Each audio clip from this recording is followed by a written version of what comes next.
unless you mute them. And I see that we're live.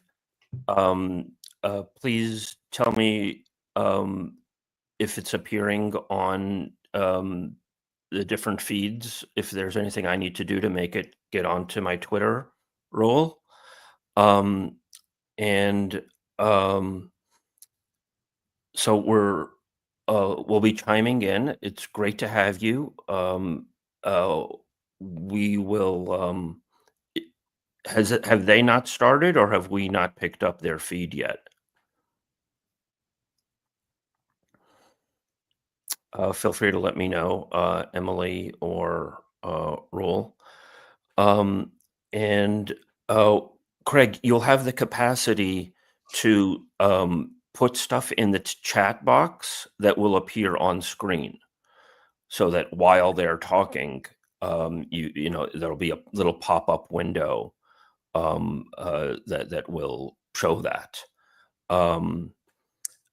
They haven't started yet. I don't. That's going to block the bottom of the screen, and I don't like the idea that it's going to block your face, Craig. So I'm going to.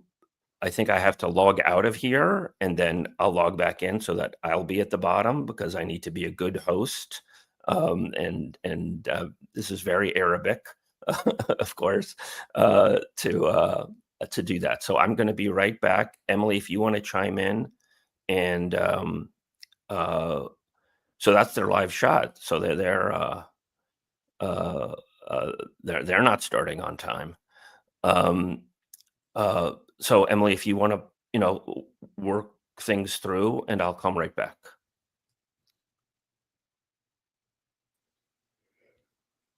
Hello, everyone. So if you have, I put this in the private chat, but anything in the private chat, I can then use for banners and tickers. And if there's any other questions, feel free to use the private chat as well. Oh, there they are. Okay. So are we, I don't even know, is my Twitter account carrying this? Is that working?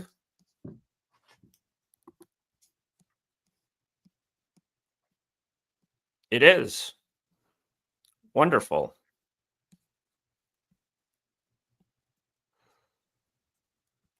Okay, we are live, ladies and gentlemen. So maybe we want to start getting into the substance of it. Craig, I believe that you subjected yourself to some of the meetings yesterday, and it was basically two-state solution as cover for not doing anything about a genocide, I guess would be the headline, but perhaps you could flesh that out.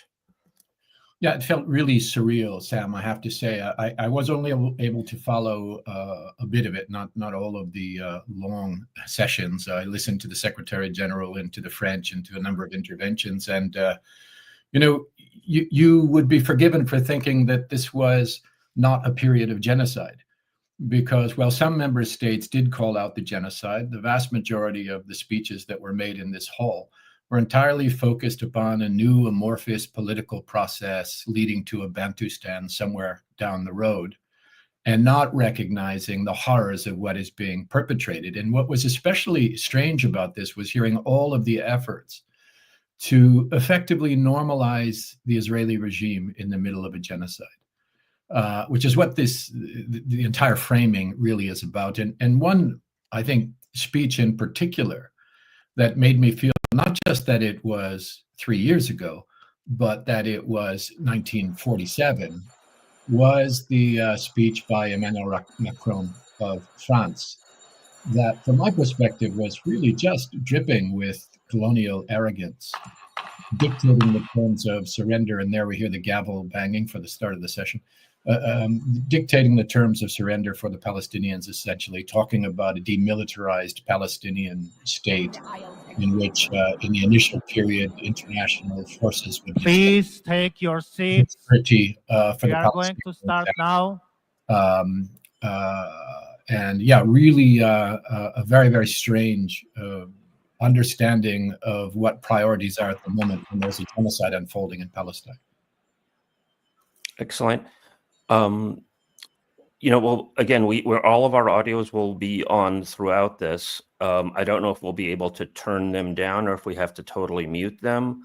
You, especially Craig, probably have the best sense as to when we should be listening to them and when we can cut away. So please feel free to be suggesting that.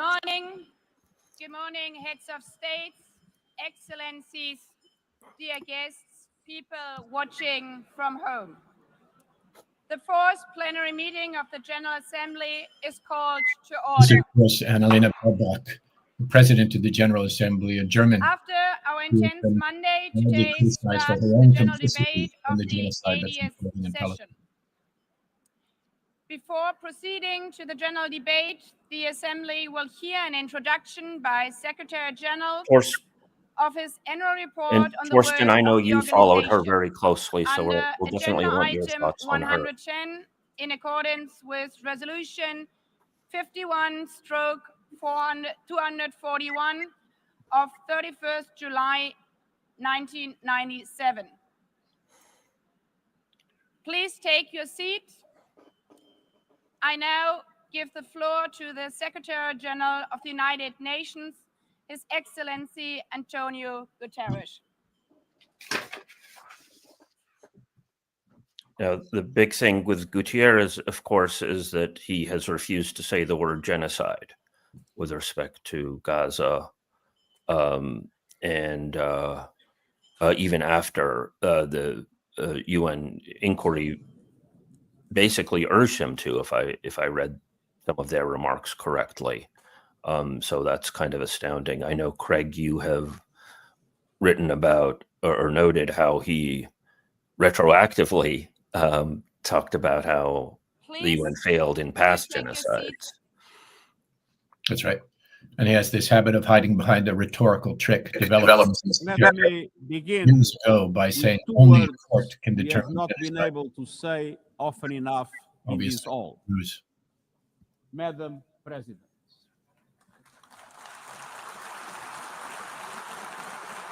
Oh, is this the first time that it's a female president? Excellencies, ladies and gentlemen. I don't think it's the 8 first years time. ago, It's been very, in very a world scorched by war, leaders made a choice. Cooperation over chaos, law over lawlessness, peace over conflict. And that choice gave birth to the United Nations, not as a dream for perfection, but as a practical strategy for the survival of humanity. Many of our founders had seen firsthand the hell of the death camps and the terror of war. They knew. So he can say words like death camps, creating I a suppose. system to prevent the replay of those horrors. A firewall against the flames of conflict and World War III. A forum for sovereign states to pursue dialogue and cooperation. And the concrete affirmation of an essential human truth. We are all in this together. And this General Assembly Hall is the heartbeat of that truth. It is why for decades, world leaders have come to this one-of-a-kind podium. It is why you are here today. Because at its best, the United Nations is more than a meeting place.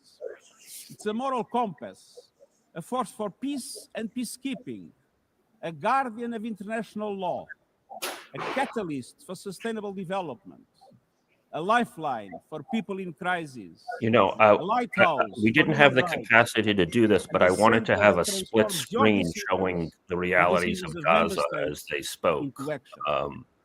So as he's talking about all of these things that they aim to do, we could more urgent, be showing both the reality of it and, you know, he's talking about, you know, international law and how much international law has been flushed down the toilet. We have our work cut out for us. To our ability to carry doing out and failing to do is being cut from us. We have entered in an age of reckless disruption and relentless human suffering. Look around.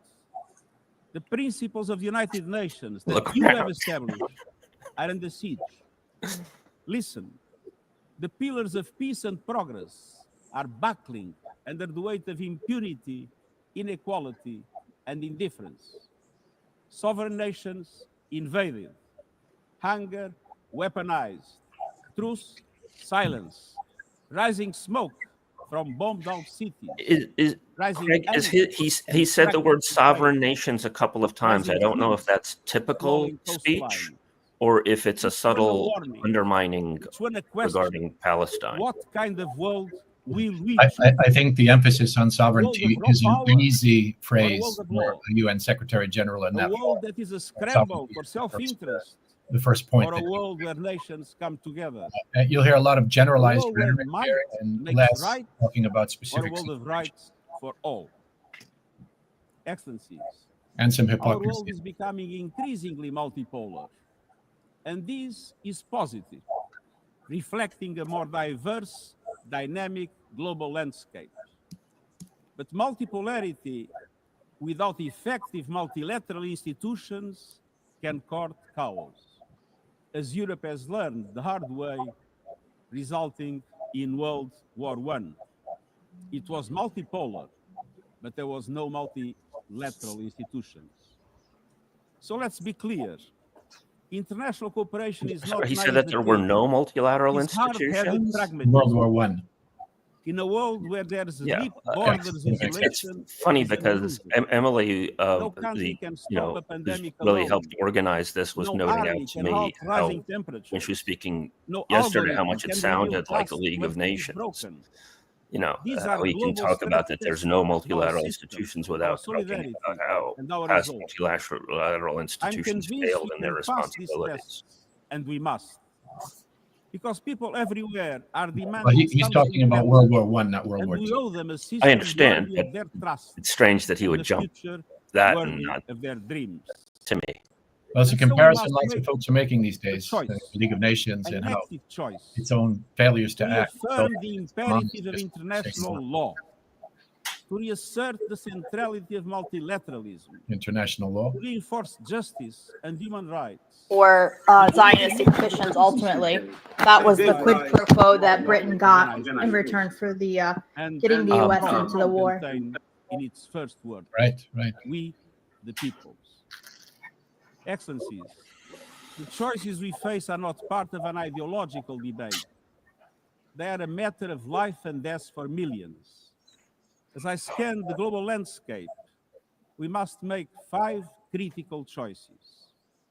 First, we must choose peace rooted in international law. Peace is our first obligation. Yet today, wars rage with a barbarity we vowed never to allow. Too often, the Charter is brandished when convenient and trampled when not. But the Charter is not optional. It is our foundation. And when the foundation cracks, everything built upon fractures. Around the world, we see countries acting as if the rules don't apply to them. We see humans treated as less than human, and we must call it out. Impunity It is interesting that all these speeches always sound like they're addressed to observers rather than the participants who are doing all of this. Civilians are being slaughtered, starved, and silenced. Women and girls face unspeakable violence. There is no military solution. I urge all parties, including those in this hall, end the external support that is fueling this bloodshed. Push to protect civilians, because the Sudanese people deserve peace, dignity, and hope. In Ukraine, relentless violence continues to kill civilians, destroy civilian infrastructure, and threaten global peace and security. I commend recent diplomatic efforts by the United States and others. We must work for a full ceasefire and a just, lasting peace in accordance with the Charter, UN resolutions, and international law. In Gaza, the horrors are approaching a third monstrous year. They are the result of decisions that defy basic humanity. The scale of death and destruction are beyond any other conflict in my years as Secretary General. The International Court of Justice has issued legally binding provisional measures in the case named application of the Convention on the Prevention and Punishment of the Crime of Genocide in the Gaza Strip. This is a big step for him, that line. Famine has been declared. Even if it's just an observation. Intensified. The measures stipulated by the ICJ must be implemented fully and immediately. The first thing that got an applause. Yeah, really. Nothing can justify the horrific Hamas terror attacks of October 7 and the taking of hostages, both of which I have repeatedly condemned. This is a word-for-word And nothing repetition. can justify the collective punishment of the Palestinian people and the systematic destruction of Gaza. Of his lines. We know what is needed. Permanent ceasefire now. All the hostages released now. Full humanitarian access now.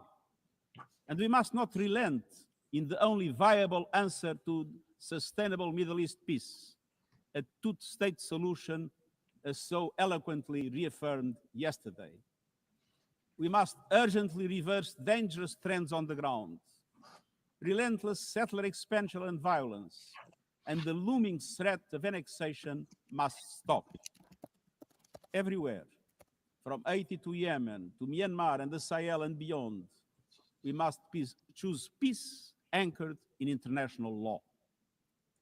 The past year has brought glimmers of hope, including the ceasefire between Cambodia and Thailand. So it was remarkable, Craig, that I didn't expect him to talk about the ICJ orders, but it's his failure.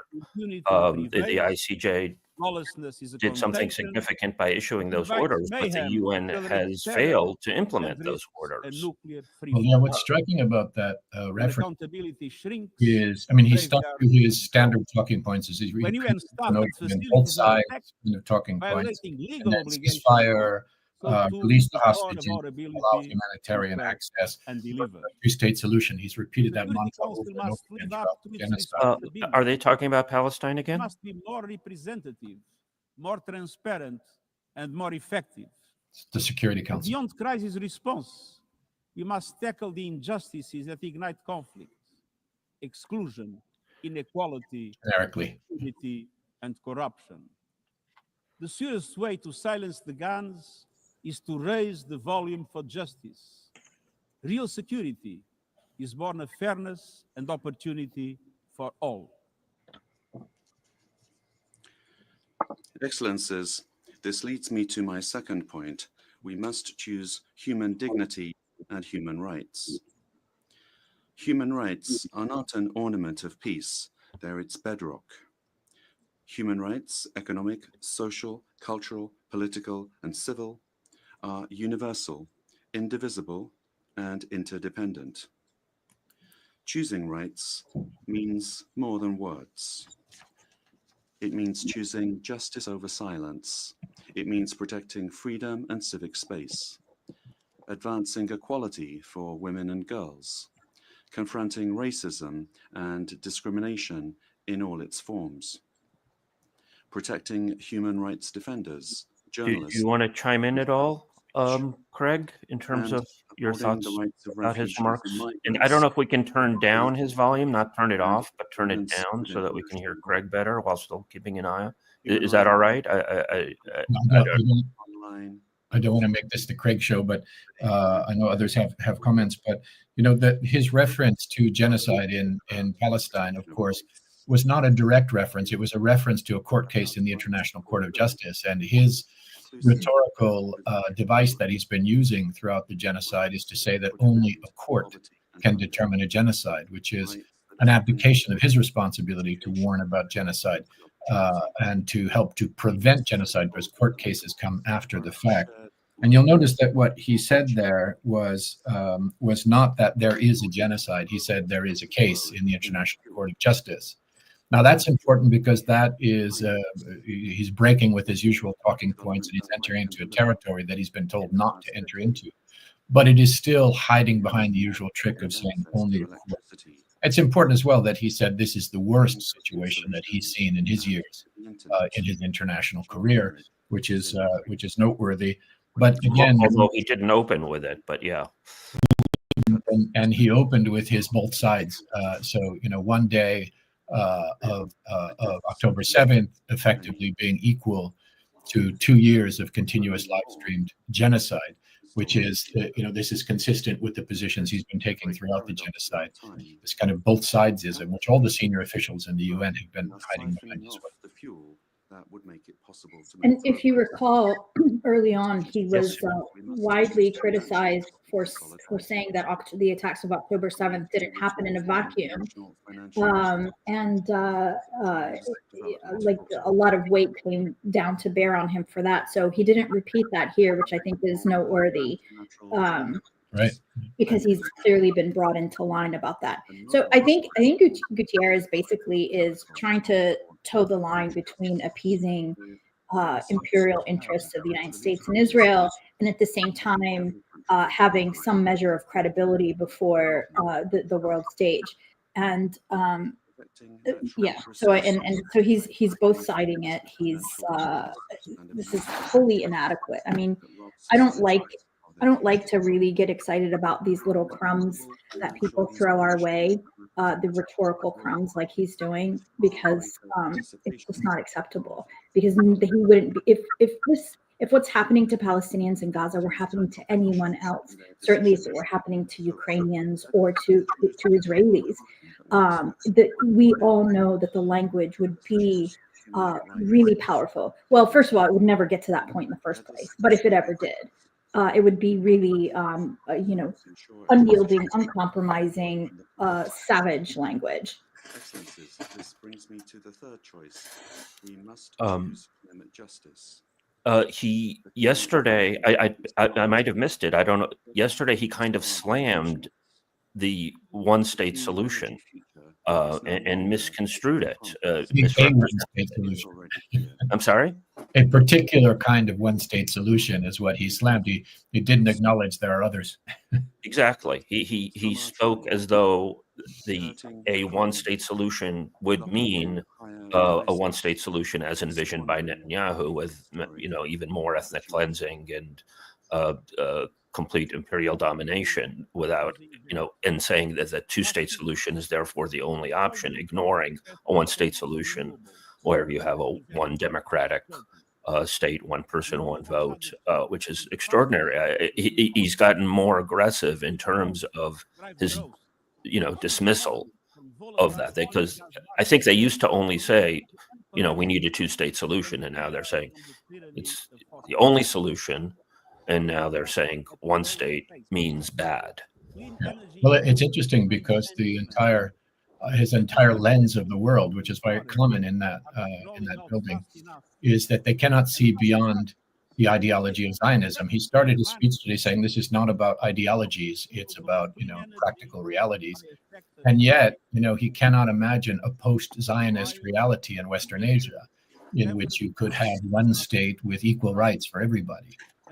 And so it either has to be two states where that ideology is preserved, or one state in which that ideology is preserved. But he can't imagine a situation in which there was a dispensation where that ideology was not the framing.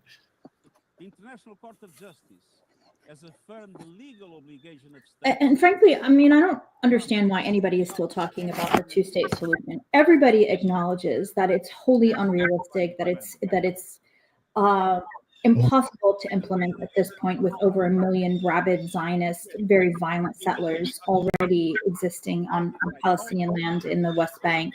But I think, even though he referenced settlers, the context of settler colonialism is wholly absent.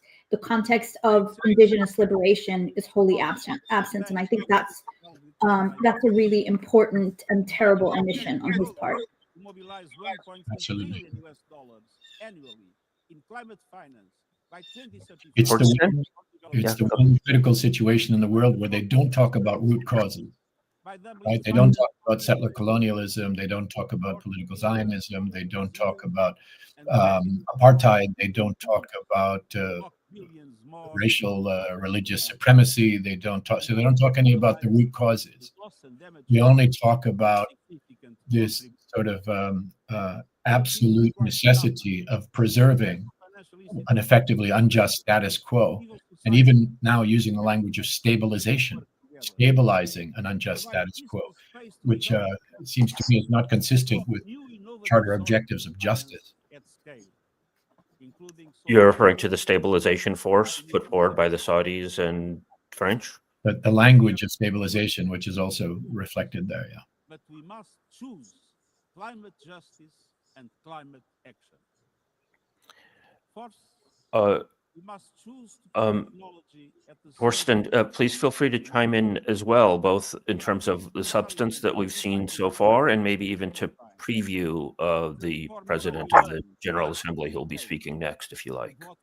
Yeah, I'm happy to. Yeah, I'll chime in when I feel like I can add something to the comments. Sure. It's interesting. He's talking about AI now, and there's so much that could be said about that with respect to Palestine as the Palestine laboratory and using these technologies for the most insidious purposes of surveillance and killing and so on. But I would imagine that he's not going to get into that endemic warning that Palestine gives as to the future of these technologies. And even mass destruction. Tools that can drain energy, strain ecosystems. That's a good point, Sam. And not just with regard to AI, but I mean, as many commentators have been pointing out all along, that as goes Gaza, so go the rest of us. That this is a laboratory of absolute repression that is going to be reflected elsewhere, and AI is one piece of that. But indeed, the trampling of any pretense of parameters of international law, the rewriting of international humanitarian law, the ignoring of international human rights law, the destruction of international criminal law, the repercussions of that will extend far beyond Gaza.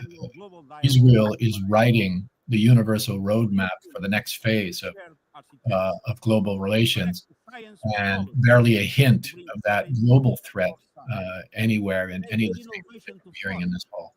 I mean, it's remarkable given the extent to which Israel and the United States have openly not just flouted but threatened international institutions that may finally a little hold Israel accountable. You'd think that he'd address that. You'd think he'd address, you can't do this to the ICC. You can't be undermining the ICJ. You'd think that he might say, we at the UN failed to implement these ICJ orders that I just told you about.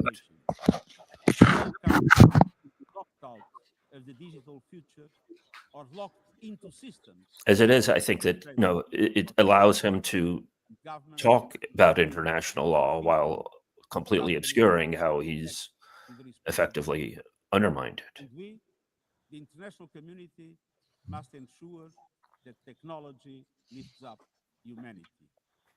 So let us choose cooperation over fragmentation, ethics over expediency, and transparency over opacity. Technology will not wait for us, but we can still choose what it serves. So let us choose transparency over opacity. My thing on technology is to the extent to which it's used selectively. That is, certain people get privacy and certain people don't. And now we see Larry Ellison, who's a diehard pro-Israeli fanatic, head of Oracle, taking over TikTok. That's because they had a youth problem with a lot of young people on TikTok, and now that's going to be destroyed by the United States government, effectively engineering this thing where pro-Israeli, horrifically pro-Israeli, main funder of the Friends of the IDF, is now going to be a central figure in TikTok USA if Trump and company get their way. So the technology becomes simply another instrument. Our vision to unite nations, to bridge divides, and confront the challenges before us. The Pact for the Future has shown your determination to build a United Nations that is stronger, more inclusive, and more effective. That is the logic and the urgency of our UN80 initiative. We are moving swiftly. You can see the tone-deaf nature of this. He references the Pact for the Future and proposals for UN reform, all of which are about tinkering around some internal arrangements within the United Nations, but none of which recognize, the elephant in the room or the bull in the china shop, that it is situations like that in Gaza that are the biggest threat to the survival of the United Nations as an institution, that the failures of the UN in Gaza and elsewhere, but especially in Gaza, where people can see the contradictions so clearly and the horror so clearly on a daily basis. The world says that if the United Nations doesn't respond effectively, it will not have legitimacy. Whatever legitimacy it had, which has been tattered in recent years, will have been lost. And then without that legitimacy, how long can an international institution remain? How long can international law be sustained as something that is credible and binding on anyone? It's not binding on Israel. And I don't have the sense that in the halls of the United Nations, they understand, ironically, even though it is Israel, the one state in the world that repeatedly murders UN staff, abducts UN staff, tortures UN staff, bombs UN compounds, attacks UN convoys, mirrors the United Nations as an organization, mobilizes its proxies in the West to cut off funding to the United Nations. Despite the fact there is one state in the history of the United Nations that has this record of direct attacks on the UN and its people, but they still cannot see the threat that emanates from this particular regime to the United Nations. And the potential of every human being. It's great. I learned early to persevere, to speak out, to refuse to surrender, no matter the challenge, no matter this is funny. No matter the hour. We Right. must and we Painful and funny. Speak out, right? In a world of many choices, Exactly. there is one choice we must never make: the choice to give up. We must never give up. That is my promise to you, for peace, for dignity, for justice, for humanity. For empire. So is possible as one. I will never, ever give up. Thank you. I will never give up unless the US tells me to. So coming up, she maybe Torsten, maybe you want to chime in and just give us a thumbnail sketch of her? Sure. Yeah, I mean, Baerbock, used to be the foreign minister of Germany until a few months ago. She's been a kind of avid supporter of the genocide in many ways, although now I think she's trying to kind of switch the tone a little bit to kind of make it seem as if, I think yesterday at one of the kind of speeches during the UN conference on the two-state solution, she even referred to a painting by Palestinian children where the school was destroyed, even though she kind of justified the targeting of schools kind of in a kind of official speech. It's all, I mean, it's kind of ridiculous. Yeah, I think she's doing something similar as Gutierrez in the sense of kind of these kind of sleight of hands that kind of make it seem like they're kind of fighting for justice, but they're actually just kind of covering up kind of what's happening. I mean, it seems more. Here she's depicting Gaza. Let's see. We turn up the volume a little. Ukraine are hiding from drones, trapped in their homes instead of living their final years in peace. Children in Haiti, too afraid to walk to school, afraid they might be gunned down by gangs like their friends. And for every conflict and tragedy that seizes the headlines, there are so many more that are forgotten, lost to the news cycle, like of the Congo, shielding their daughters from armed groups, fearful they might be raped. And Rohingya children spending their whole childhood in tattered tents, unable to remember what their home looks like. Faced with these realities, now is not the time to celebrate, but to ask ourselves, where is the United Nations? Distinguished heads of state and government, Mr. Secretary General, Excellencies, ladies and gentlemen, people out there in the world watching us. Clearly, I don't know. It feels like she's celebrating. Right. Well, she's proud of herself for being there in the first place. Correct. Allow to weaponize these failures, to argue that our institution is a waste of money, outdated, irrelevant. When the principles of the Charter are ignored, is it the UN that has failed? When tanks rolled into Ukraine, was it because Article 2 of the Charter is not clear enough about sovereignty and territorial integrity? When civilians, children, are killed in Gaza, is it humanitarian law at fault for failing to protect them? I mean, it's kind of a cliche, right? But it's not the the Charter. fact that all these sentences don't have agents in them, Not the there's UN, nobody's doing it. It's just kind of happening. It's kind of the just Charter, remarkable. our Charter, is only as strong as member states' willingness to uphold it, and their willingness to hold to account those who violate it. Excellencies, yes, our world is in pain. Yes, we have failures. She is also absolving the leaders in the UN of responsibility for these things if they have no agency, no power, would a single person be better off without no it? opportunity to invoke charter Without power, UNICEF, which is not true. 26 Fair enough. million children would not have But received the an UN education. exists for a reason, presumably. Without the World Food Program, Well, she's nearly also absolving the 125 leaders of million the member states as would well, have right? led Her own life-saving country and many food. other countries who've, like in her case, Without the actually World Health participated Organization, in over and a billion enabled vaccines what's happening in would Gaza and not also have what's been happening elsewhere. supplied. So, yeah. Sometimes we could have done more, but we cannot let this dishearten us. If we stop doing the right thing, evil would prevail. This 80th session is not about big celebrations.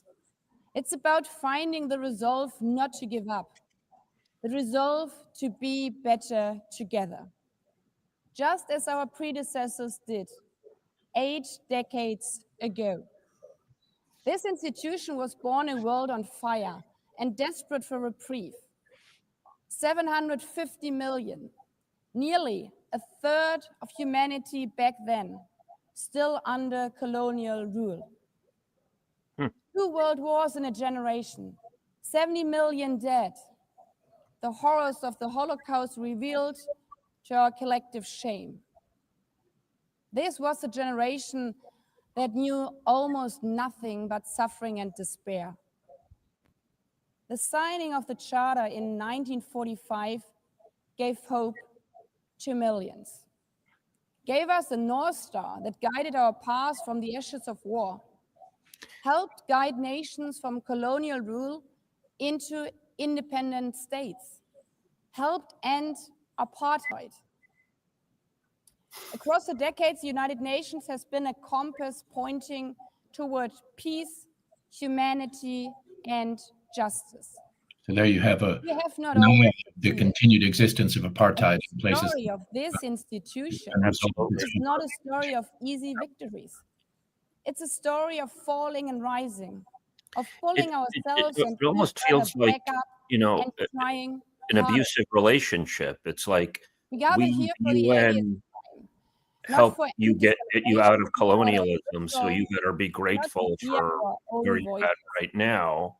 We gather to prove because that this if we institution fail to matters. oppress you in the way that we And do, that then through this there could be a institution, resurgent every colonialism. nation represented I here, think there's an implied no threat. matter how big or small, can summon again the strength and unity first shown in San Francisco 80 years ago.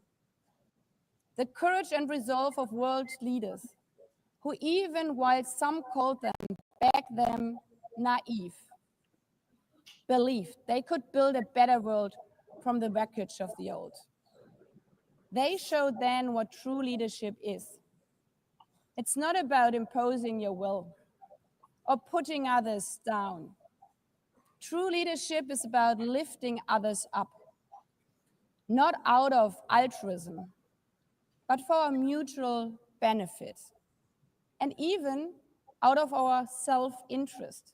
I don't know about the lawsuit Because our against her. I'd founders love and to know every more. architect of peace since then Yeah, has but understood. wait, which are you helping talking others about? The lawsuit in will Germany, make or ultimately I don't know. our The own countries text scroll stronger. underneath. I don't know if you're able to see that. Could any state have but- faced the global pandemic alone? oh, I see. No, yeah, I see. Yeah. The virus did not have any Well, there's power. currently a kind of legal We were challenge of only able her to and a solve number of it at the other end with the members of support of the her World Health government in Organization. Germany to be The climate prosecuted crisis for does not stop at her borders. participation and CO2 complicity emissions in anywhere affect war people crimes everywhere. and crimes against humanity. Even the wealthiest cities in the world But cannot so far, I shelter think the kind of themselves the from general wildfire. prosecutor in Germany has kind of refused to And even, imagine start coming here by plane. investigating How those safe kind of would you crimes. feel to step into the next airplane if there were I feel no like there's, national civil you know, aviation you know, organization Gutierrez anywhere? seems slick to me, Just whereas responsible I for mean, it's sort of like a 700 Biden versus 5 Trump billion thing. passengers You know, each year. Gutierrez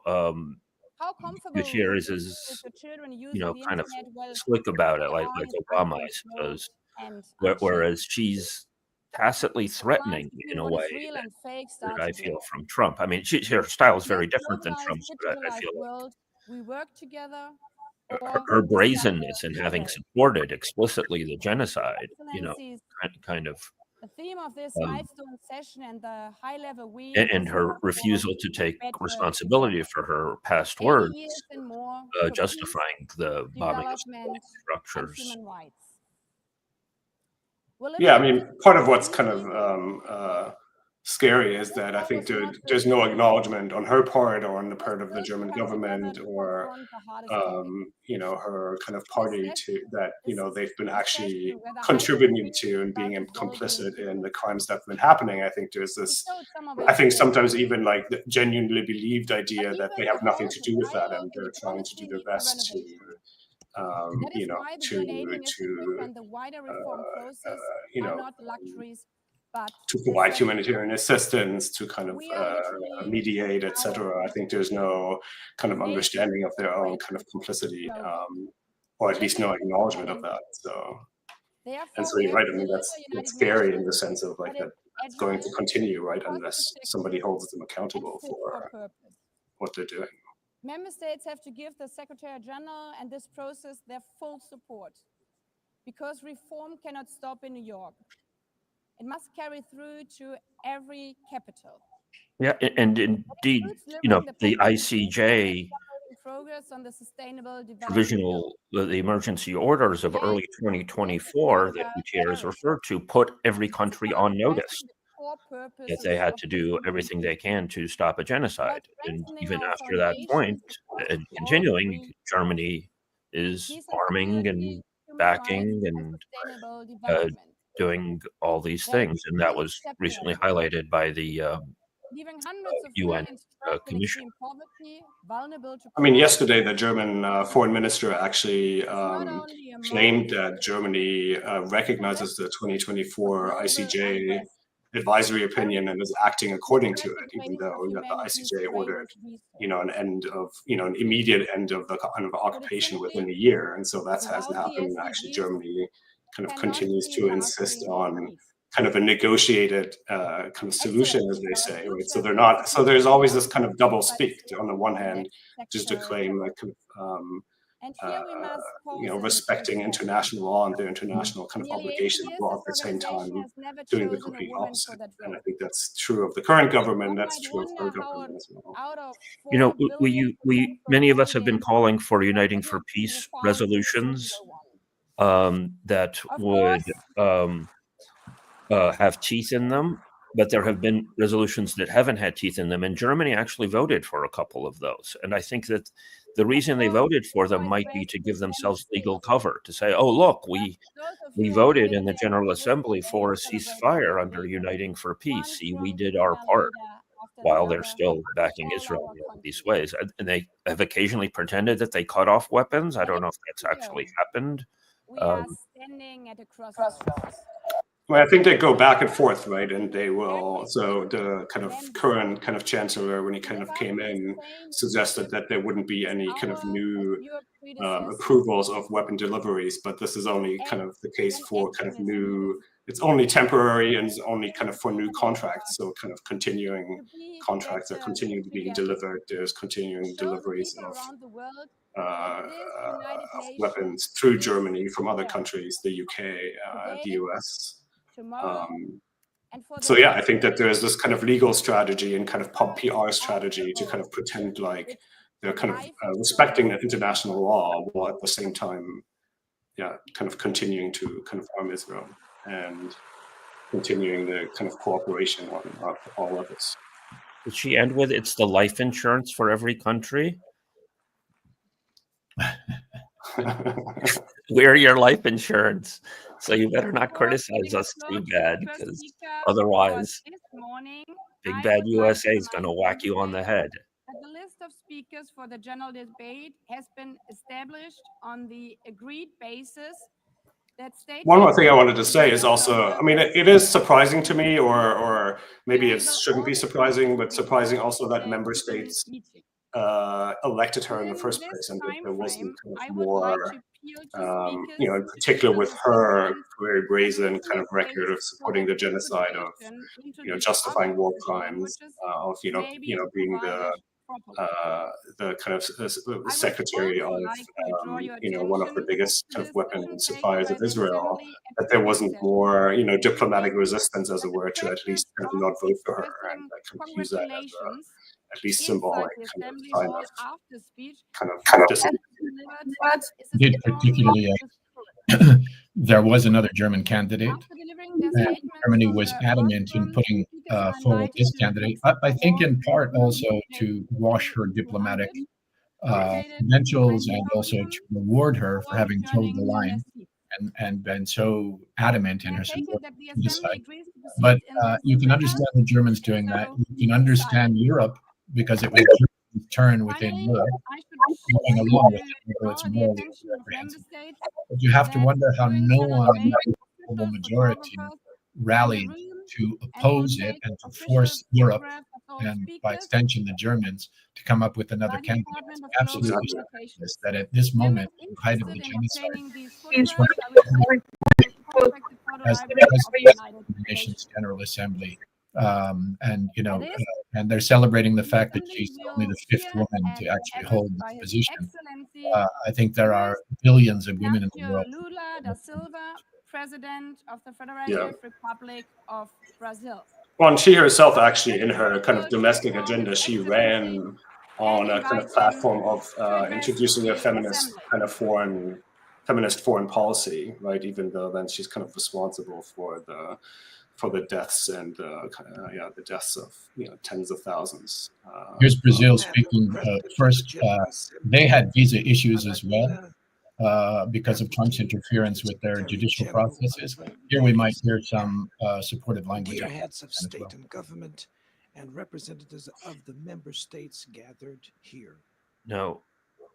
Brazil recently filed should be a time to a celebrate declaration of intervention in the South Africa case, but they continue to trade significantly with Israel. The aspiration for peace and prosperity. Today, however, the ideals that inspired its founders in San Francisco are under threat as never before in their history. multilateralism is at a new crossroads. The organization's authority is in check. We are witnessing the consolidation of an international order marked by repeated concessions to power play, attacks on sovereignty, arbitrary sanctions, and unilateral interventions are becoming the rule. There is a clear parallel between the multilateralism crisis and the weakening of democracy. Authoritarianism is strengthened when we fail to act in the face of arbitrary acts, when the international society falters in defending peace, sovereignty, and the rule of law. The consequences are tragic. Throughout the world, anti-democratic forces are trying to subjugate institutions and stifle freedoms. They worship violence, praise ignorance, act as physical and digital militias, and restrict the press. Even under an unprecedented attack, Brazil chose to resist and defend its democracy, regained 40 years ago by its people after 2 decades of dictatorial governments. There is no justification for unilateral and arbitrary measures against our institutions and our economy. The aggression against the independence of the judiciary branch of power is unacceptable. This interference in domestic affairs is aided by a subservient far right who is nostalgic of past hegemonies. False patriots plan and publicly promote actions against Brazil. Peace cannot be achieved with impunity. A few days ago, and for the first time in 525 years of our history, a former head of state was convicted of attacking the democratic rule of law. He was investigated, indicted, trialed, and held accountable for his actions in a meticulous process. He has the right to defend himself was secured, a prerogative that dictatorships deny to their victims. Before the eyes of the world, Brazil sent a message to all aspiring autocrats and those who support them. Our democracy, our sovereignty are non-negotiable.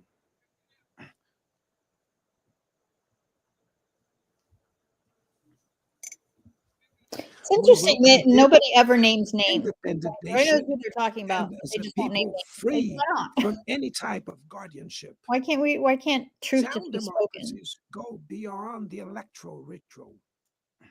Its strength presupposes the reduction of inequalities, the guarantee of the most basic rights: food, safety, work, housing, education, and health. Democracy fails when women earn less than men or die at the hands of partners and family members. It loses when it closes its doors and blames migrants for the world's ills. Poverty is as much an enemy of democracy as extremism. Therefore, we were proud to receive confirmation from FAO that Brazil has once again left the hunger map in this year, 2025. But in the world, there are still 670 million hungry people, and about 2.3 billion face food insecurity. The only war of which everyone can emerge victorious is the one we wage against hunger and poverty. This is the goal of the Global Alliance we surprised launched Lula's at the G20 speech and which has the was support so of 103 countries. toothless, The international defanged, and mild. needs to Yeah. revise I mean, in its my priorities, talking with reduce Brazilian our activists spending, on and X increase and development elsewhere, aid. their Relieve sense the is that service of the Brazil foreign debt feels, of even the Brazil feels very threatened. nations. The U.S. and Israel have a lot of hostages, and particularly with the constitutional crisis, I suppose, that they had, as well as other things, economic measures, and so on. Emily, who's helped organize this, was telling me some of the dynamics in Mexico, that anyone and everyone can get whacked on the head economically or in some other way. So the U.S., on behalf of Israel, effectively is sort of knocking them off one by one. But I think this is where true leadership emerges. It's in these moments. Like if you contrast this with like Pedro Gustav of Colombia, they have a lot of internal problems. They're not a necessarily powerful country, and they are vulnerable to American threats. But he has stood firm. And I read yesterday, I don't know if this is true or not, I haven't confirmed it, that Colombia was planning to introduce the United for Peace resolution at the UNGA. Yes. Is that right, Craig? That's correct.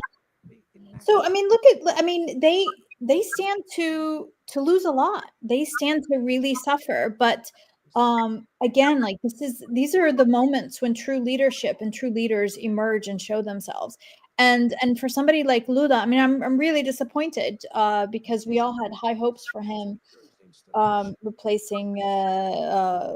It's better than Bolsonaro, but anybody's better than him. But it's disappointing to hear him so, I don't know, meek. We are committed to building multilateral governance. I mean, I suppose and it's true, this is one of the leaders of the global South who one would expect to have the most direct language in a situation like this. I don't think there's anyone, though, in the General Assembly who doesn't know who he's talking about when he's addressing those critiques of the Trump regime. So, I mean, that's important. And he has gone toe-to-toe with them and in a way that is costing them, I think, quite significantly. Let's hope he sustains that, and let's hope in particular that his positions on Palestine are going to be consistent with the principled stance he has been taking earlier.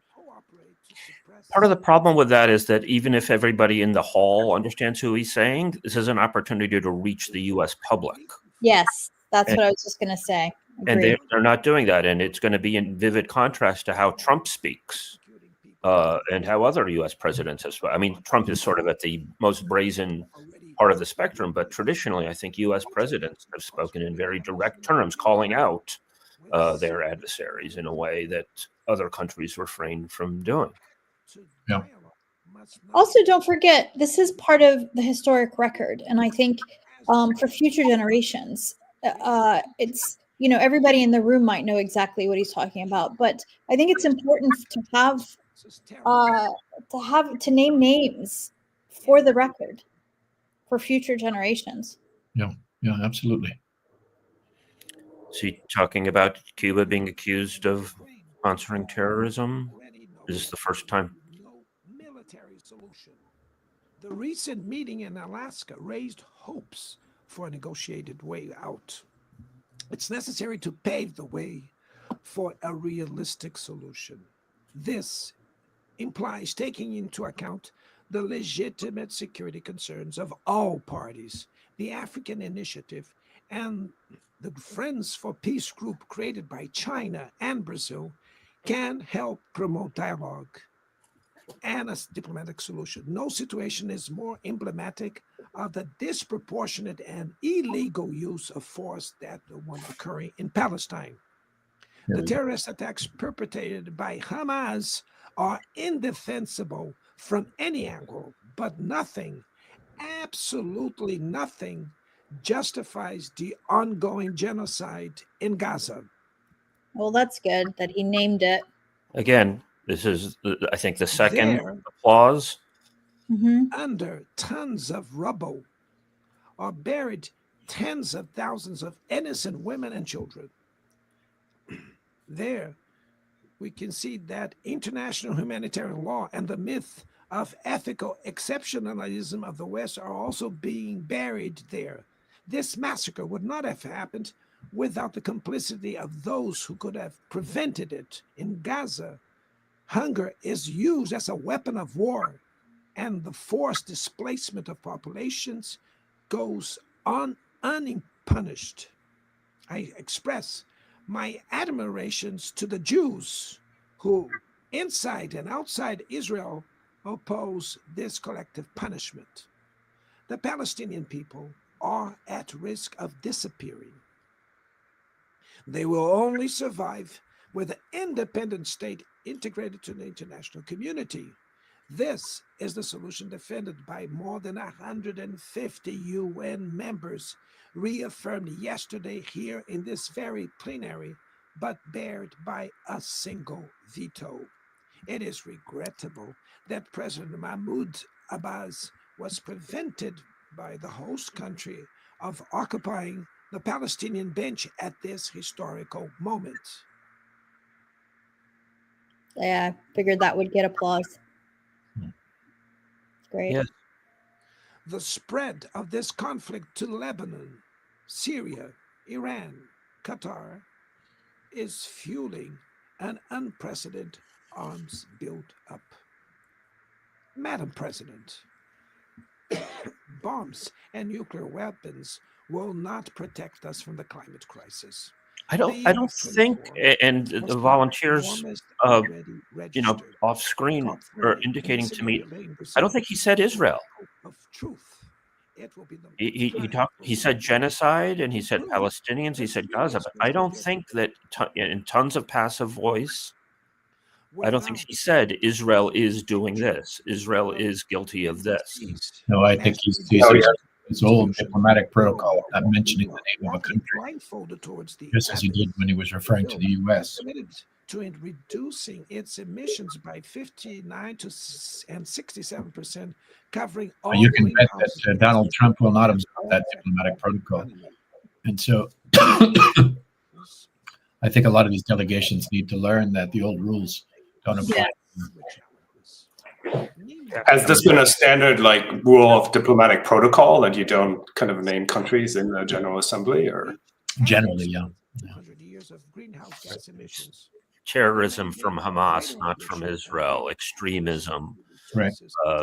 Not the messianic insanity that's fueling much of Israel's genocide. Essential for energy transition cannot reproduce the predatory and asymmetrical logic that has characterized recent. He also spoke about the spread of the conflict of countries in the region. Of the Amazon. Conflict. It's Brazil has already serial acts of aggression by half against the region in the last 2 years. and Western Asia. Eradicating but again, it's framed in a diplomatic way. Living conditions for its millions of inhabitants. We should celebrate that he's addressing these things and doing it with a tone of accountability, of the tropical forest, which you will note, and a lot of other states will not do. Brazil intends to launch to compensate countries that keep their forests standing. But the time has come to move from the negotiation phase to the implementation stage. The world owes a lot to the regime created by the Climate Convention. Climate change needs to be brought to the heart of the UN so that it gets the attention. I actually met with the Rodrowski of the Code Pink World Court Project, organized meetings with different countries, and I had a very long meeting with Brazil, the Brazil delegation about a year ago, and they said that they didn't want to do sanctions. They were opposed to that kind of thing. So I was like, okay, well, can you please, there's no place sanctioned like Gaza. Can you get aid into Gaza? And it's just remarkable that now we see the flotilla going in with this, bunch of volunteers, basically, and these nation states with substantial resources, not even mentioning it here.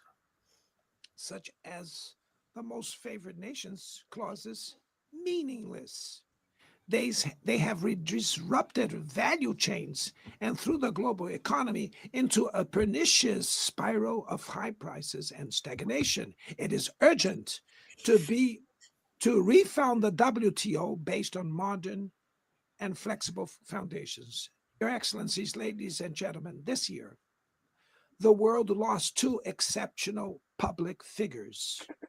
Former Uruguayan President Pepe Mujica and our dear Pope Francis, both embodied the best humanist values like no other. Their lives were intertwined with the 8 decades of the UN's existence. If they were still among us, they would use this platform to remember that authoritarianism, environmental degradation, and inequality are not relentless. That the only ones I defeated don't believe the those current who Pope stand has idly by, used the resigned, word genocide, resignate, my and that we can understanding. defeat I the think false prophet and Francis all sort the of flirted with it. fear and monetize hate, Um, and that uh, tomorrow is made of daily but of course, he choices, was and it takes calling courage to act to church in Gaza transform. every day. In the future that Brazil envisions, there is no room for the reenactment of ideological rivalries or spheres of influence. Confrontation is not inevitable. We need leaders with clear visions who understand that the international order is not a zero-sum game. The 21st century will be increasingly multipolar. For it to remain peaceful, it cannot fall to multilateral. Brazil is giving increasing importance to the European Union, the African Union, ASEAN, CELAC, BRICS, and the G20. The voice of the global South I love must how the be Arab heard. League and the Organization Islamic The Cooperation UN, are invisible from this. And not that I'm objecting; they've been so the ineffectual. UN has today almost 4 times more members than the 51 who were at its foundation.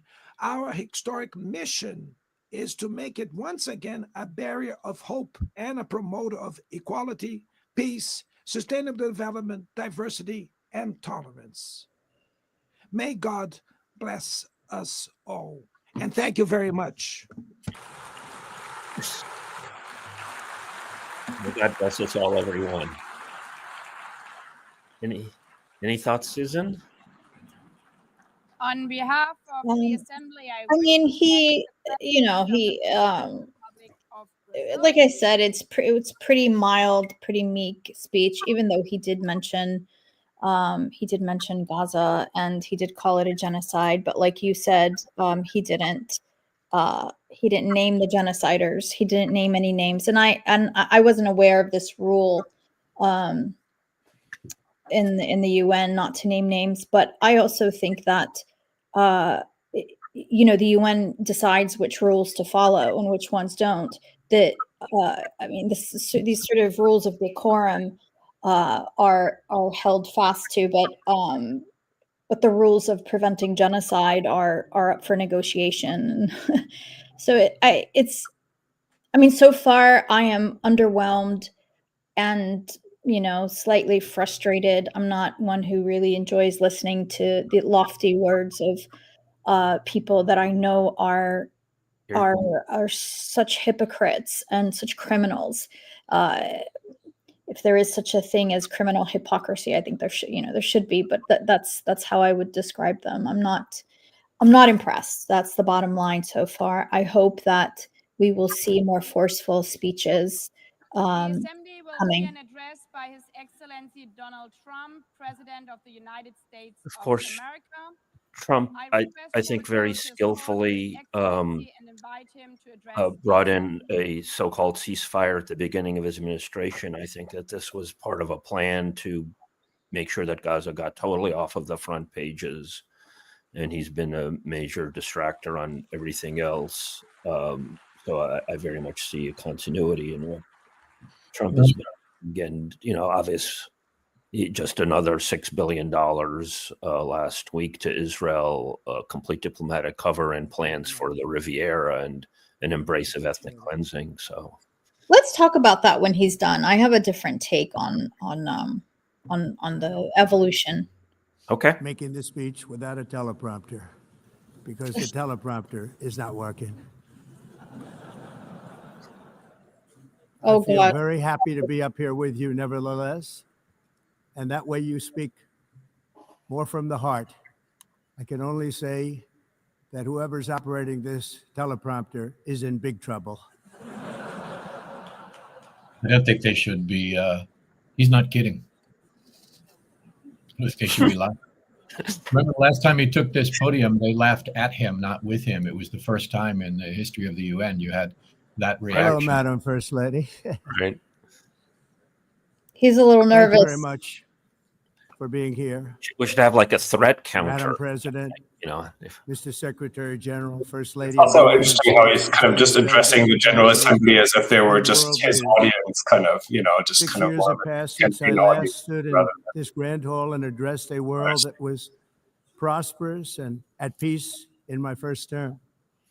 Since that day, the guns of war have Thankfully, shattered he the has a peace I written forged script. on two Isn't continents. having to.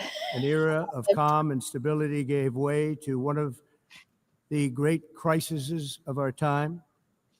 And here in the United States, 4 years of weakness, lawlessness, and radicalism under the last administration delivered our nation into a repeated set of disasters. 1 year ago, our country was in deep trouble, but today, just 8 months into my administration, we are the hottest country anywhere in the world, and there is no other country even close. America is blessed with the strongest economy, the strongest borders, the strongest military, the strongest friendships, and the strongest spirit of any nation on the face of the earth. you know, it's funny. I This listened is to one of indeed the his golden speeches age from his first term, of and it America. was different in tone. They We laughed are at him, rapidly but he reversing would the say things economic like, "We don't want to calamity dominate you. We we respect inherited our from traditions. We have our the traditions." previous administration, including ruinous on our price top. increases and record-setting Already inflation. quite different in tone. Inflation like we've never had before.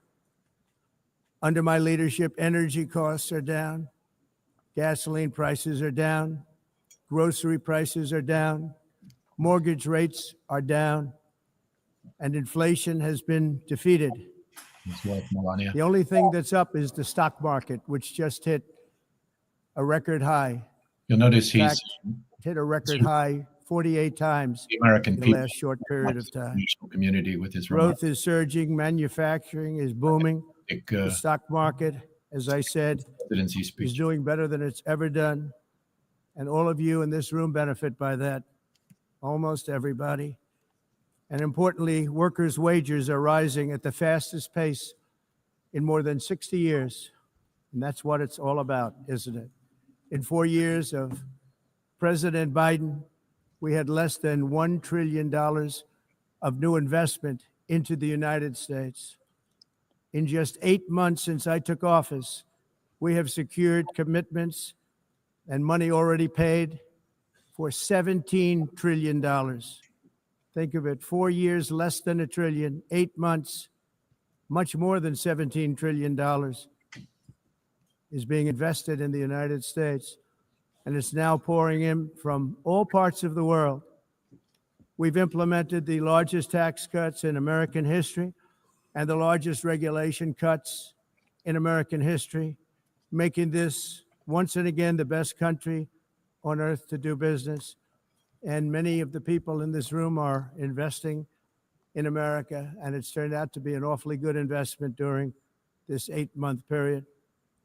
In my first term, I built the greatest economy in the history of the world. We had the best economy. It's like an explicit appeal to elites And I'm from doing third the world same thing countries. again, but this time it's actually much bigger. We're and your even lifeline. better. You're going to end up with The us. numbers far surpass my record-setting first term. On our southern border, we have successfully repelled a colossal invasion. And for the last 4 months, and that's 4 Invasion. months in a row, Colossal. the number of illegal aliens admitted and entering our country has been 0. Hard to believe. Because if you look back just a year ago, it was millions and millions of people pouring in from all over the world, from prisons, from mental institutions, drug dealers, All over the world they came.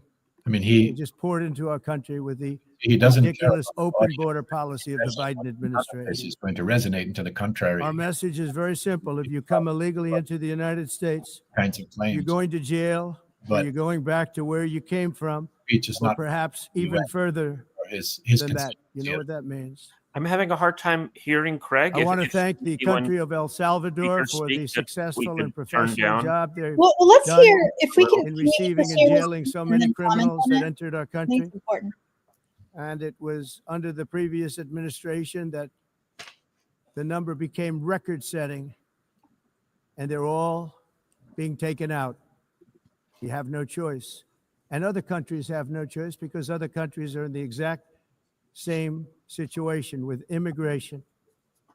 It's destroying your country, and you have to do something about it. On the world stage, America is respected again like it has never been respected before. The You the think about immigration is 2 years ago, 3 amazingly years never ago, talked 4 about in years the ago, or context 1 year ago, wars we that were a laughing the stock West all over has the world. fueled, leading to At the NATO refugees, summit in leading to June, virtually all immigration. NATO members formally committed to increase defense spending at my request from 2% to 5% of GDP, making our alliance far Palestinians in stronger and Gaza more are powerful literally getting slaughtered than it because was they don't ever want to be before. refugees. In You'd May, think I they would traveled be to the heroes, Middle East point of to view. visit my friends and rebuild our partnerships in the Gulf and those valued relationships with Saudi Arabia, Qatar, and the UAE and other countries are now, I believe, closer than ever before. My administration has negotiated How has one that worked historic out for trade deal after another, including Yeah. with the United Kingdom, the European Union, Japan, South Korea, Vietnam, Indonesia, the Philippines, Malaysia, and many, many others. Likewise, in a period of just 7 months, I have ended 7 unendable wars. Oh, They said they God. were unendable. You're never going to get them solved. Some were going for 31 years, 2 of them, 31, think of it, 31 I years. think One was Trump's 36 years, outlandish claims are one was immunize 28 years. him from when he I ended lies, 7 wars. when it really matters, And in all cases, So, like, they were raging with countless of thousands course of he's people lying. being killed. This includes Cambodia and Thailand, Kosovo and Serbia, the Congo and Rwanda, a vicious, violent war that was, Pakistan and India, Israel and Iran, Egypt and Ethiopia, Good gosh. and It's Armenia like and the person is Azerbaijan. fireman. It included all of them. No president or prime minister, and for that matter, no other country has ever done anything close to that. And I did it in just 7 months. Never happened before. There's never been anything like that.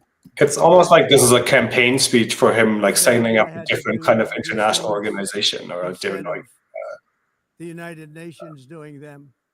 And sadly, in all To the U.S. cases, the public, United you mean, or Nations to the did to not various? even no, also no, to the world Yeah. too, right? Like kind of like I uh, ended 7 under wars, even like dealt with explicit illegal values that are very immigration different into from the least these explicit countries and values never of even the received a phone United call from Nations. the United Nations offering to help Did you hear this? in finalizing I mean, he does the seek to deal. be the model for All I got various from the right-wing United Nations was an escalator that on the way up leaders stopped around the right in the world. middle. If the first lady wasn't in great shape, she would have fallen. But she's in great shape. We're both in good shape. We both stood. And then a teleprompter that didn't work. These are the 2 things I got from the United Nations: a bad escalator and a bad teleprompter. Thank you very much. Said the man who has By the way, been it's working defunding now. the This United went on. Nations since he Thank took you. office. I think I should just do it the other way. It's easier. Thank you very much. The amount of I didn't think of it at self-aggrandizement the is time because I was cartoonish. too busy working to save millions of lives. And he had to That is the throw in, saving and something about stopping of these his wars. wife's body. But later I realized that Yeah. the United Nations wasn't there for us. They weren't there. I thought Thought he of it said he was really done. after the fact, not during these negotiations, which were not easy. That being the case, what is the purpose of the United Nations? The UN has such tremendous potential. He's I've always ad-libbing said now. it. That's It scary. has such tremendous, tremendous potential. Yeah, but but it's not even coming close to living up to that potential. Oh, For the Tacit most part, threat. at least for now, all they seem to do is write a really strongly worded letter Yeah. and then never follow that letter up. It's Yep. empty Go words, Trump. Yeah. and empty words don't solve war. The only thing that solves war and wars is action. Yeah. Now, after ending all of these wars and also earlier negotiating the Abraham Accords, which is a very big thing for which our country received no credit, never receives credit. Everyone says that I should get the Nobel Peace Prize for each one of these achievements. Of course. But for me, the real prize will be the sons and daughters who live to grow up with their mothers and fathers, because millions of people are no longer being killed in endless and unglorious wars. What I care about is not winning prizes, it's saving lives. We saved millions and millions of lives with the 7 wars. And we have others that we're working on, and you know that. Many years ago, a very successful real estate developer in New York, known as Donald J. Trump, I bid on the renovation and rebuilding of this very United Nations complex. I remember it so well. I said at the time that I would do it for $500 million, rebuilding everything. And he's never gotten over it. Beautiful. I used to talk about, I'm going to give you marble floors. They're going to give you terrazzo. I'm going to give you the best of everything. You're going to have mahogany walls. They're going to give you plastic. But they decided to go in another direction, which was much more expensive at the time, and which actually produced a far inferior product. I realized that they did not know what they were doing when it came to construction, and that their building concepts were so wrong, and the product that they were His proposing handlers must be cringing right now. costly. It was going to cost them a fortune. And I said, and wait till you see the overruns. Well, I turned out to be right. Although this kind of like slapstick speech, like it's almost like $2 and $4 very billion explicit on the disrespecting building, the forum that he's in and did too. not Like, even get kind the of like marble showing, floors that I promised them. The world is You burning, walk and into he's Gaza, talking you about notice missed opportunity to have As far marble as I'm floors. concerned, frankly, looking at the building and I mean, I view this as getting functional. stuck on the should escalator, listen to this they idiocy. still haven't finished the job. They still haven't finished. That was years ago. He's still droning on The this. project was so corrupt that Congress actually asked me to testify before them on the tremendous waste of money, because it turned out that It's the they had no master idea what it was, distractor. but they knew it was anywhere between $2 and $4 billion, as opposed to 500 million with a guarantee. But they had no idea, and I said it cost much more than $5 billion. Unfortunately, many things in the United Nations are happening just like that, but on an even much bigger scale, much, much bigger. Very sad to see. Whether the UN can manage to play a productive role. I think I've this is come here functional. The today to liberals offer the will hand go of on about this American leadership and rather than friendship to any genocide. nation in What an this embarrassment assembly he that is is, willing to join us in forging a which is safer, true, but more prosperous world. a distraction. And it's a world that we'll be much happier with. A dramatically better future is within our reach. But to get there, we must reject the failed approaches of the past. It's true what and you work say, Sam. together to confront People are some going of to the be talking greatest about how threats clownish he was in this, history. how embarrassing, There how is no many more lies, serious danger to our planet today than the most childish powerful and position was, destructive weapons ever and the devised by unique man, fact that he is a which blood-soaked the war United criminal States, as you responsible know, for the has murder many. of hundreds of Just as thousands. I did in my first term, I've made containing these threats a top Pretending to be a priority, pro-peace starting president or with the ending wars nation or saving of lives. Iran. Yeah, that's not fooling My anybody. position is very simple. The world's #1 sponsor of terror can never be allowed to possess the most dangerous weapon. That's Israel? why shortly after Maybe taking the United office, I States. sent the so-called Yeah. Supreme Leader a letter making a generous offer. I extended a pledge of full cooperation in exchange for a suspension of Iran's nuclear program. The regime's answer was to continue their constant threats to their neighbors and U.S. interests throughout the region, and some great countries that are right nearby. Today, many of Iran's former military commanders, in fact, I can say almost all of them, are no longer with us. They're dead. And 3 months ago, in Operation Midnight Hammer, 7 American B-2 bombers dropped the 14 30,000-pound each bombs.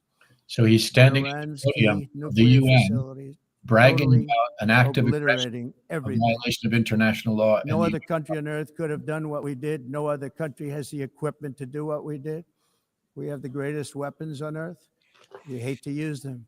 Celebrating his But own. we did something that We hate to for use them. 22 We have the years greatest weapon, people we wanted hate to to do. use them. We should have a With threat. Iran's nuclear enrichment capacity demolished, I immediately brokered an end to the 12-day war, as it's called. We should have between had Israel and Iran, a real-time with fact both sides agreeing to fight. That's fight us. No longer. The system would As burn. everyone knows, I have also been One deeply lie engaged after the in next. seeking a ceasefire in Gaza. Have to get that done. Have to get it done. Ugh. Unfortunately, Hamas has repeatedly rejected reasonable offers to make peace. That's We can't forget October 7th, liar. can we?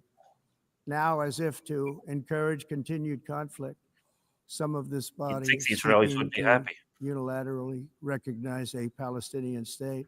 There's his The one fan. rewards would be too great for Hamas terrorists for their atrocities. This would be a reward for these horrible atrocities, including October 7th, even while they refuse to release the hostages or accept a ceasefire. Instead of giving to Hamas and giving so much, because they've taken so much, they have taken so much. This could have been solved so long ago. Jesus. But instead of giving in to Hamas's ransom demands, those who want peace should be united with one message: release the hostages now. Just release the hostages now. Thank you. And then what? Hostages. I mean, there's so many layers of how. And then nuke Gaza. Thank you. Yeah, right. As we have got to come together, and we will come together, got to get it done. We have to stop the war in Gaza immediately. We have to stop it. We have to get it done. We have to negotiate. Immediately have to negotiate peace. We got to get the hostages back. Israelis We just want all killed the 20 back. negotiators and you backed We them. don't want 2 and 4. As you know, I got, along with Steve Woodcock and others that helped us, Marco Rubio. Targeted. We got most of them back. We were involved in all of them. But I always said the last 20 are going to be the hardest, and that's exactly what happened. We have to get them back now. We don't want to get back 2, and then another 2, and then 1, and then 3. The only way you get them back is through Have this process. negotiation. No, we want them all back, and we want the actually need that 38 dead bodies back too. Those parents came to me and they want them back, and they want them back very quickly and very badly, as though they were alive. They want them. They want them every bit as much Palestinian as if parents their don't son count. or daughter were alive. Don't count. I've also been working relentlessly I have to think that in stopping the world, instead the of killing in on a red Ukraine. the UN podium, this man That would be of the 7 wars that I stopped. war. I thought that would be the easiest because of my relationship with President Putin, which had always been a good one. which he I is now thought that was going bragging to be the easiest one. But you know, in war, putting He's threat. you taking never know some what's going digs to at happen. Putin There are now. always lots of surprises, both good and bad. Everyone thought Russia would win this war in 3 days, but it didn't work out that way. It was supposed to be just a quick little skirmish. It's not making Russia look good. It's making them look bad. No matter what happens from here on out, this was something that should have taken a matter of days, certainly less than a week.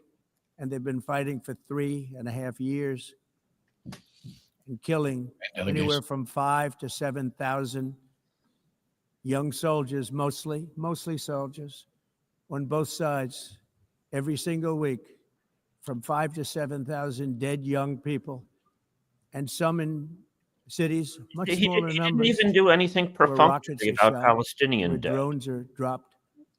This war Not would even, never have started if I were credible or- president. This was a war that should have never happened. It shows you what leadership is, what bad leadership can do to a country.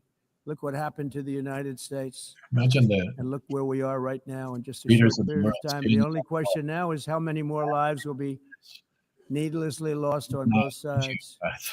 China and India are the primary funders of the ongoing war by continuing to purchase Russian oil. and they have to sit But there. inexcusably, even NATO countries have not cut off much Oh wow, he just Russian energy. took a and swipe at Russian India. energy products, which, as you know, I found out about 2 weeks ago, and I wasn't happy. Think of it. They're funding the war against themselves. Who the hell ever heard of that one?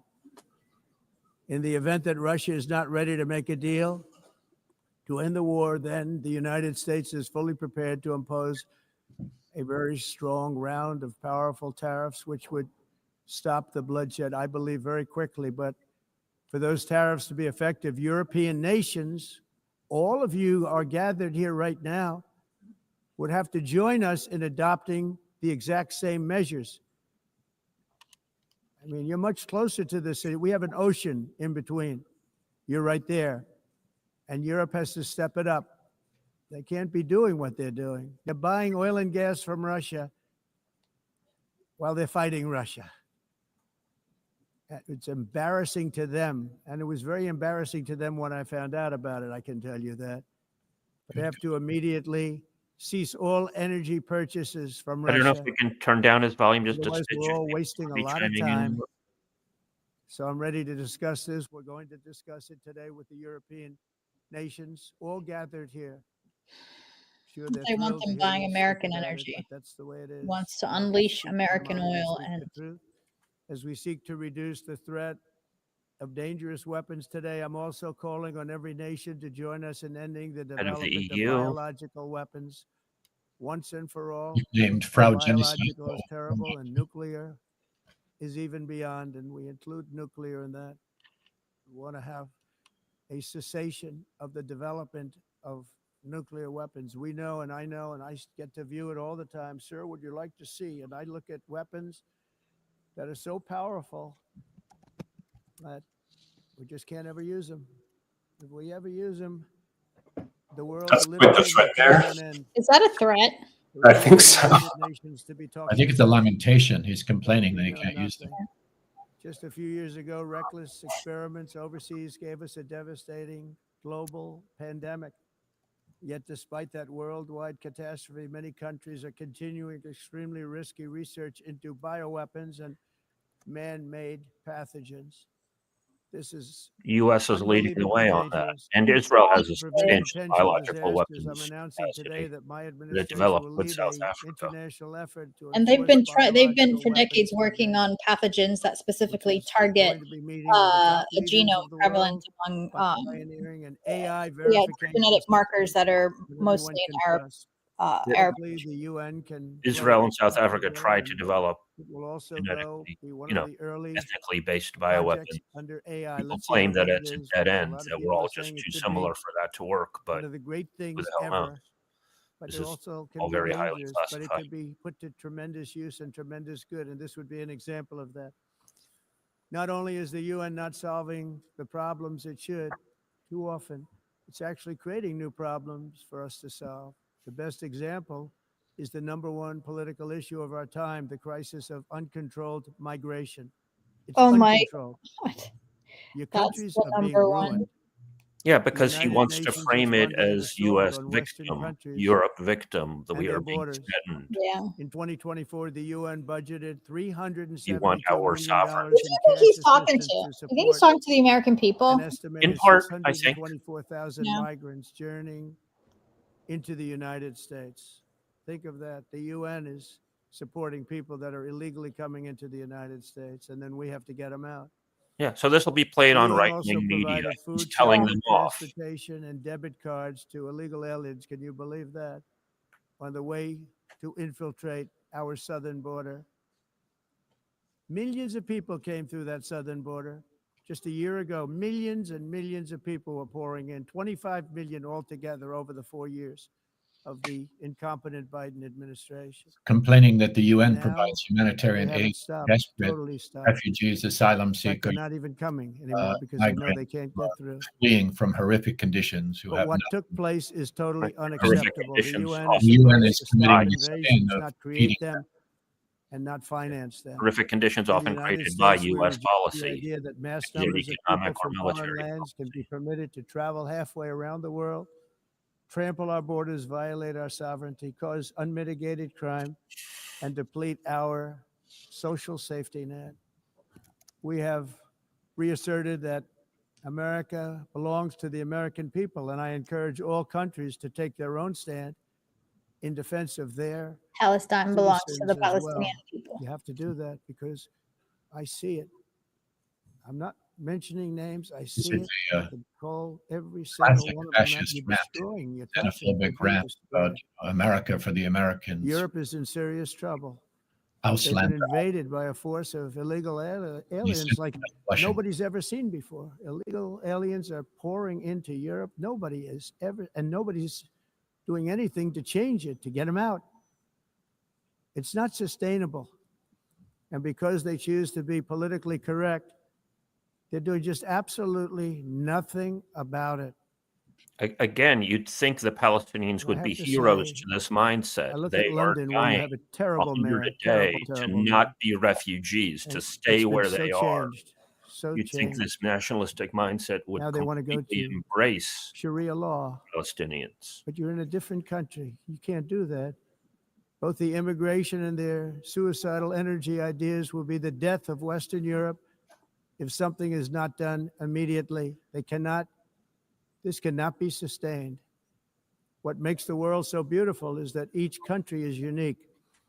But to stay this way, every sovereign nation must have the right to control their own borders. You have the right to control your borders, as we do now, and to limit the sheer numbers of migrants entering their Palestinians, countries do and Lebanese, do paid for by the Syrians, people do of that Iraqis, nation that were there and that built that particular Qatar, nation at the time. Iran, They put Tunisia. their blood, sweat, tears, money into that country, and now they're being ruined.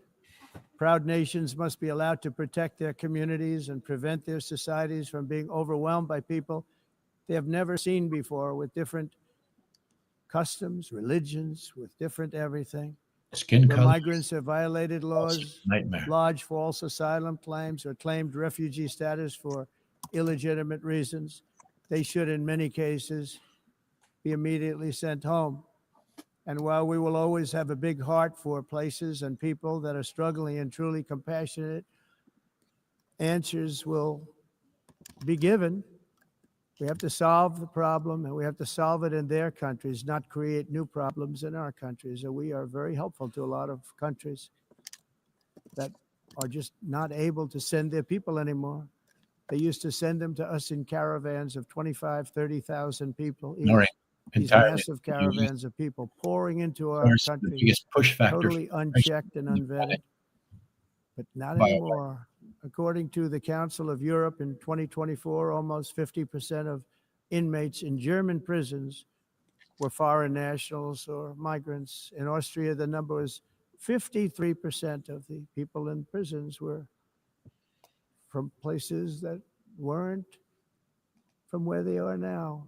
In Greece, the number was 54%. And in Switzerland, beautiful Switzerland, 72% of the people in prisons are from outside of Switzerland. When your prisons are filled with so-called asylum seekers who Switzerland's played a repaid particularly kindness, and that's pernicious what role they did. as They repaid sort of the guardian of kindness the with Geneva crime. Conventions It's and time not to end the failed experiment of open borders. You have to significantly end it now. moving to See, ensure Dr. their Kagi. implementation. The I'm U.S. really good at this stuff. acknowledge Your countries in are Israel going to hell.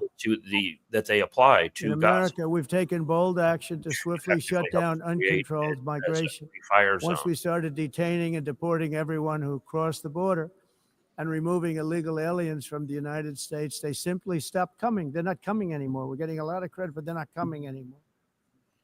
This was a humanitarian act for all involved, because on the trips up, thousands of people a week were dying. Women were being raped. Nobody's ever seen anything like it. Raped, horribly beaten, raped. On the trip up, the journey up, it was a long walk. It was a long, arduous journey, indeed. And it was also a historic victory against human trafficking throughout the region. What we did was a victory, and we saved so many lives of people that wouldn't make the journey. That journey was loaded up with death. Loaded up with death. Dead bodies all along the roads of jungles to get up. They go through jungles, they go through areas so hot you couldn't breathe. They were dying of suffocation, areas so hot Why would they do that you that? couldn't breathe. Yeah. dead bodies all over. By them not coming, we're saving tremendous numbers of lives.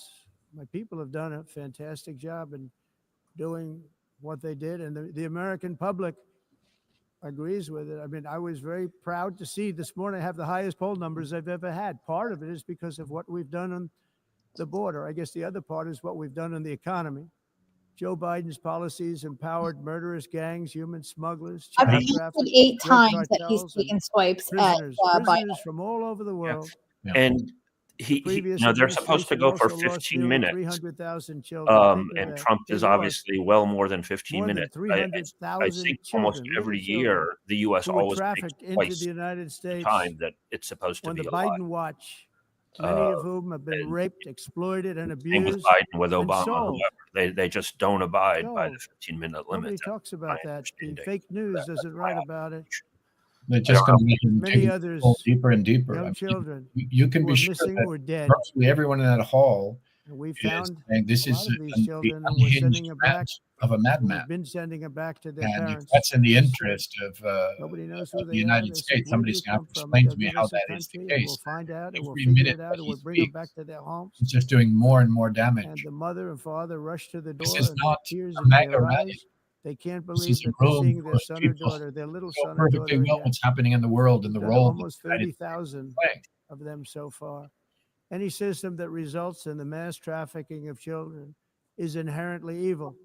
Yet that is exactly what the globalist migration agenda has done, and it's what it's all about. In America, those days, as you know, are over. The Trump administration is working, and we are continuing to work to track down the villains that are causing this problem. And also, as I I said, can to tell you who's causing Villains. it. back the Villains. 30,000 we've already returned. Now I think we're going to have Attempts another. to We're going to find assert a lot. moral You're not going to find all of them. status 300, by more than pointing to other people 300,000. as villains. They're lost or they're dead. They're lost or they're dead because of the animals that did this. To protect our citizens, I've also designated multiple savage drug cartels as forest. And you see this, and you see it happening right before your eyes. Let's put it this way. People don't like taking big loads of drugs in boats anymore. There aren't too many boats that are traveling on the seas by He's Venezuela. bragging They about tend not the to extrajudicial want to travel execution very of people in quickly small anymore. boats off the coast of And we Venezuela. virtually stopped drugs coming into our country by sea.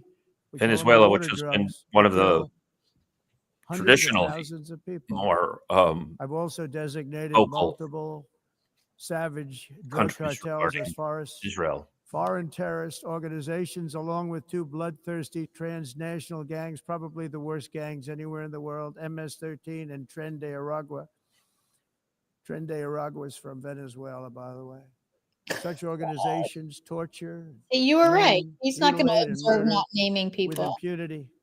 No, They're so the Yeah, enemies of all right. humanity. For this reason, we've recently Calls them begun out. using the supreme Clips power of the circulate United through the States U.S. public, military and he's the truth to teller. destroy Venezuelan And terrorists and Yep. trafficking all networks the led by other Nicholas UN Maduro. official, the speakers Every are weasel. terrorist thug he's smuggling even naming poisonous Maduro bullets now. into the United States Right, of yeah. America. Please be warned that we Huh? will Yeah. blow you out of existence. That's what we're doing. He's, We have no he's choice. threatening the Can't Maduro let it government happen. They're to blow out. destroying. I believe Damn. we lost 300,000 people Gotta, last year. gotta to have that drugs, threat counter next 300,000. time. Yeah, I mean, it's Fentanyl and other drugs. wants to be feared, Each not boat that loved. we sink carries drugs that would kill more than 25,000 Americans. I think it's good We that will he's speaking not let early that happen. so the rest of the world can Energy is another actually area where the United respond. States I'm is now interested to thriving see like the never response before. to this, We're like, getting rid of the falsely named these false renewables. fascism and By the way, utter they're a aberrations of joke. the truth. They don't work. They're too expensive. We'd hope. They're not strong enough to fire up the plants that you need to make your country great. The wind doesn't blow. Those big windmills are He's so going on his usual rant expensive, against windmills that he so offers. expensive to operate, and they have to be rebuilt Yes. all the time, and they start to rust and rot. Most expensive energy ever conceived, and it's actually energy. You're supposed to make money with energy, not lose money. You lose money, the governments have to subsidize. You can't put them out without massive subsidies. And most of them are built in China, and I give China a lot of credit. They build them, but they very few wind farms. So why is it that they build them and they send them all over the world, but they barely use them? You know what they use? Coal. They use gas. They use almost anything, but they don't like wind.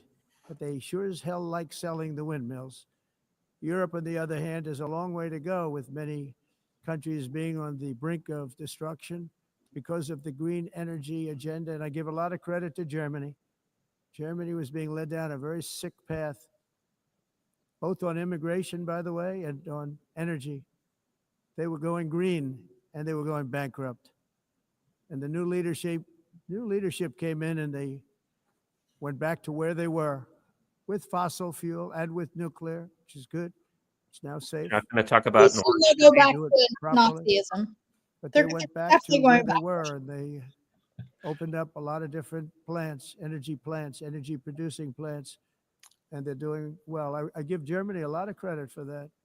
They've said this is a disaster, what's happening. It's really funny that They're he's going talking all about German green. All energy and green not Nord Stream. is all bankrupt. That's what it represents. U.S. And substantial not evidence. The U.S. politically blew up correct. Nord I'll be Stream very to stop them badly from getting criticized Russian for oil. saying it, but I'm here to tell the truth. Sorry, I don't care. It Michael. doesn't Past matter to me. crimes.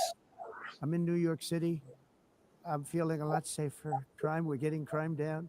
And by the way, speaking of crime, Washington, D.C. He's totally ad is the libbing, crime and it's just capital of terrifying that America. he does that. Now it's a totally, after 12 days, it's a totally safe city. Everyone's going out to dinner. They're going out to restaurants. Your wife can walk down the middle of the street with or without you. Nothing's going to happen. My people have done a fantastic job. And yes, I called in the National Guard, and the National Guard took care of business, and they weren't politically correct, but they took care of business. We got 1,700 career criminals out, brought them back to where they came from, the countries Again, where this they came from, or is put them sort in of, jails. to me, part of Washington, the D.C. is now a totally safe city Palestine again, laboratory, and I welcome you to come. In where fact, we'll have dinner together you at a local develop restaurant. And we'll be able to policies walk. of We don't have to go by occupation an and checkpoints and armor-plated so on, and vehicle. then you We'll walk right can over there from start the White applying House. them in They've other given up places, their including your own, powerful edge, a lot of the countries that we're talking about in oil and in gas. very, which very is mild essentially form so far. closing the great North Sea oil. Oh, the North Sea, I know But it so well. the threats are not Aberdeen only was directed at other the oil countries, they're capital of also Europe, directed at and there's tremendous its oil own that hasn't been population. found in the North Sea. Tremendous oil. And I was with the prime minister I respect and like a lot, and I said, you're sitting with the greatest asset. They essentially closed it by making it so highly taxed that no developer, no oil company can go there. They have tremendous oil left. How long is he gone? They More usually only importantly, go they for have 30 tremendous minutes. oil that hasn't even been found They yet. won't stop him. And what a tremendous They asset won't. for the No. United Kingdom. They don't. They And don't I stop told heads the of prime state and minister, government generally. because I told her I to think him, there have been one or "Really two good." I occasions told where him, either "North Sea Castro or oil, somebody North Sea, else, 'cause I wanna see them Maybe, do well. maybe there've been I exceptions. wanna stop seeing them actually, Well, ruining our Castro used to beautiful go on. they didn't stop them, but that English they went. countryside Virtually with everybody else windmills and abides by 15 massive to 20 solar minutes. panels U.S. that go always goes 7 double, but miles by maybe he'll 7 go more miles, than taking double. away farmland. But we're not I miss letting this Castro, happen in America. even though In he's just his speeches went 1982, the the wrong for 2 executive hours. director of the United Nations Environmental Program This predicted is that not by even the a year speech. It's 2000, kind of a lunatic. climate change would cause a Ramblings. It veers all over the global place. catastrophe. He you know, said that it will be irreversible, as any nuclear holocaust would be. This is what they said at the United Nations. What happened? Here we are. Another UN official stated in 1989 that within a decade, entire nations could be wiped off the map. He's talking. Global He's warming. doing his usual climate Not denial. happening. You know, it used to Climate be change is global not real. cooling. If you look back years ago in the 1920s and the 1930s, they said global cooling will kill the world. This We have is to do madness. something. He doesn't Then know they who said he's talking to. global Once again, warming will kill the world. But this is then not a it MAGA started getting rally. These are cooler. people So who now know they better. could just call it climate change. Yeah, because that again, way I they think get he's this talking to the U.S. public here. climate change. Absolutely. Because if it goes higher or lower, whatever the hell happens, there's climate change. It's the greatest con job ever perpetrated on the world, in my opinion. Climate change. Climate change, You're no matter you're what one of the happens, greatest you're involved in that. No perpetrators. more global This is warming, so no more dangerous. I global mean, we're cooling, all of laughing these because he's just a predictions made by buffoon, the but United Nations and many others. so many again, people often hear for this bad and believe reasons, it. were Right. I wrong. don't think he's a buffoon. I think They were that made he's by brilliant. I stupid think that, people I've that have called him cost their countries the fortunes and reversible given thumb those of the same countries no establishment. chance for Right? success. He seems to be opposed If to you the don't get away establishment. from this Just green hopes it grab scam, more, your country is going so to he fail. can And say I'm that really he's good at predicting against what things, They actually said pandemic during the campaign, policies and they had a hat, pro peace, and a he's bestseller hat. allegedly Trump pro was right Russia about everything. And I don't and say that in a braggadocious way, but it's true. populist, and I've it's been right about obviously all phony, but everything. it's brilliant And I'm telling you that to if me. you don't get away from the green energy scam, your country is going to fail. And if you don't stop people that you've never seen before, that you have nothing in And this common plays with, in your red country is going to states, fail. right? I mean, I'm the president of the United Texas States, but I and worry about Europe. other I love states, Europe. I love the people of Europe. they And I feel hate like to see they're being it being undermined devastated by energy rather and than immigration. This He's double-tailed trying to monster promote destroys fascism everything in in its wake, and in they Europe. cannot I mean, that's let literally that happen any calling longer. people You're doing it because fascist you Yes. want to be feel. nice. yes. You want to be politically correct, and you're destroying I think the that is part heritage. of his audience here. We must take control strongly and immediately of the unmitigated immigration disaster and the fake energy catastrophe before it's too late.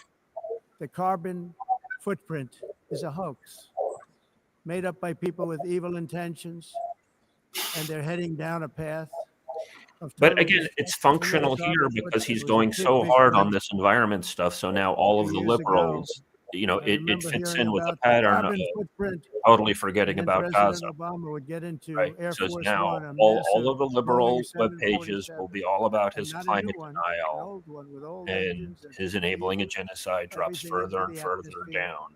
An He active talked about the genocide is being carbon footprint. perpetrated We and it must do drops so. Then further he'd and get in further down. and He's he'd the fly from master Washington distractor. to Hawaii to play a round of golf. And then he'd get back onto that big, beautiful plane and he'd fly back and he'd talk about again global warming and the carbon footprint. It's a con job. Has anybody Extreme been cost and keeping a expense. timer to Europe how long he's reduced its talking? own carbon footprint I'd love by to know. 37%. Think of that. You can bet they're keeping a Congratulations. time there, but Great there's job. nothing they can Got do. yourself a lot of jobs, a lot of factories closed. But I think it's always been 40 minutes, by right? 35. 37%. However, for all of that sacrifice and much more, it's been totally wiped out and then some by a global increase of 54%. Much of it coming from China and other Hopefully. countries that are thriving around China, which now produces more CO2 than all the other developed nations in the world. So all of these countries are working so hard on the carbon footprint, which is nonsense, by the way. It's nonsense. You know, it's interesting. In the United States, we have still radicalized environmentalists, and they want the factories to stop. Everything should stop. No more cows. We don't want cows anymore. I guess they want to kill all the cows. They want to do things that are just unbelievable, and you have it too.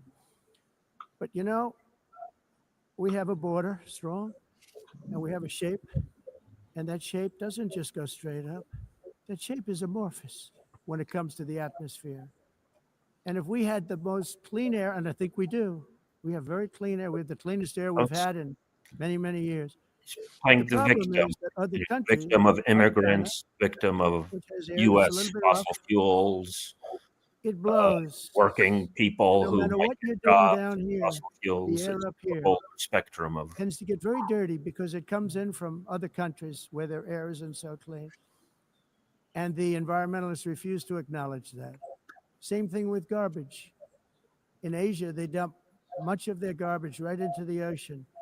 And over about a 1 week and 2 week journey, it flows right past Los Angeles. You've seen it. Massive amounts of garbage, almost too much to do anything about, flowing past Los Angeles, past San Francisco. And then somebody will get in trouble because he dropped a cigarette on the beach.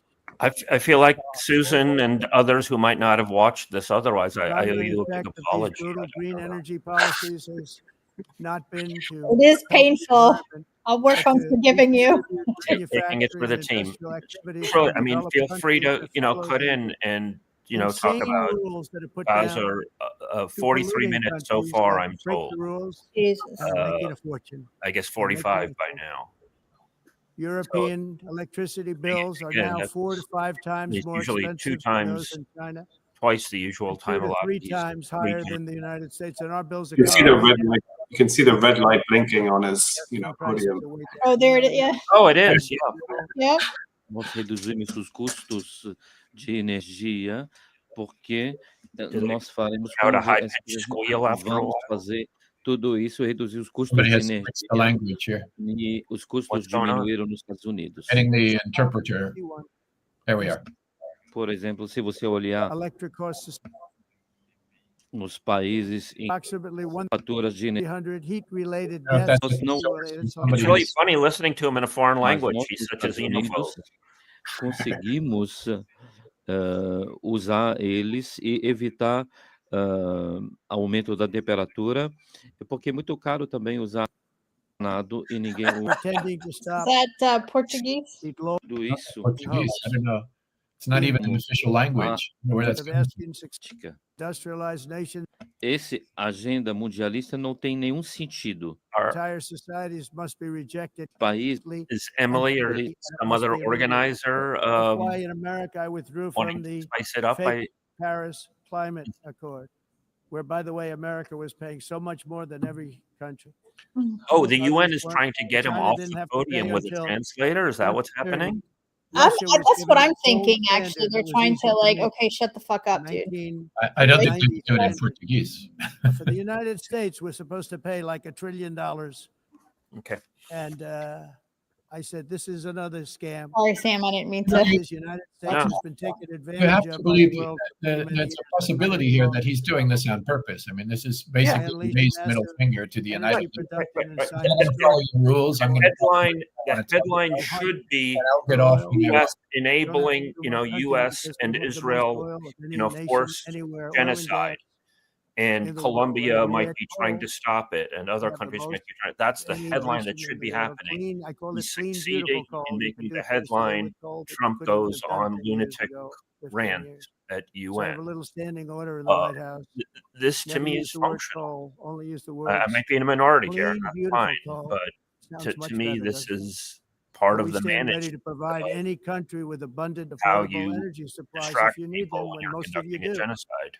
We're proudly exporting energy all over the world. We're now the largest I don't think exporter. he's In the necessarily United trying States, we want to, trade I and mean, he may robust well just be commerce trying with to sabotage all it by, nations, everybody.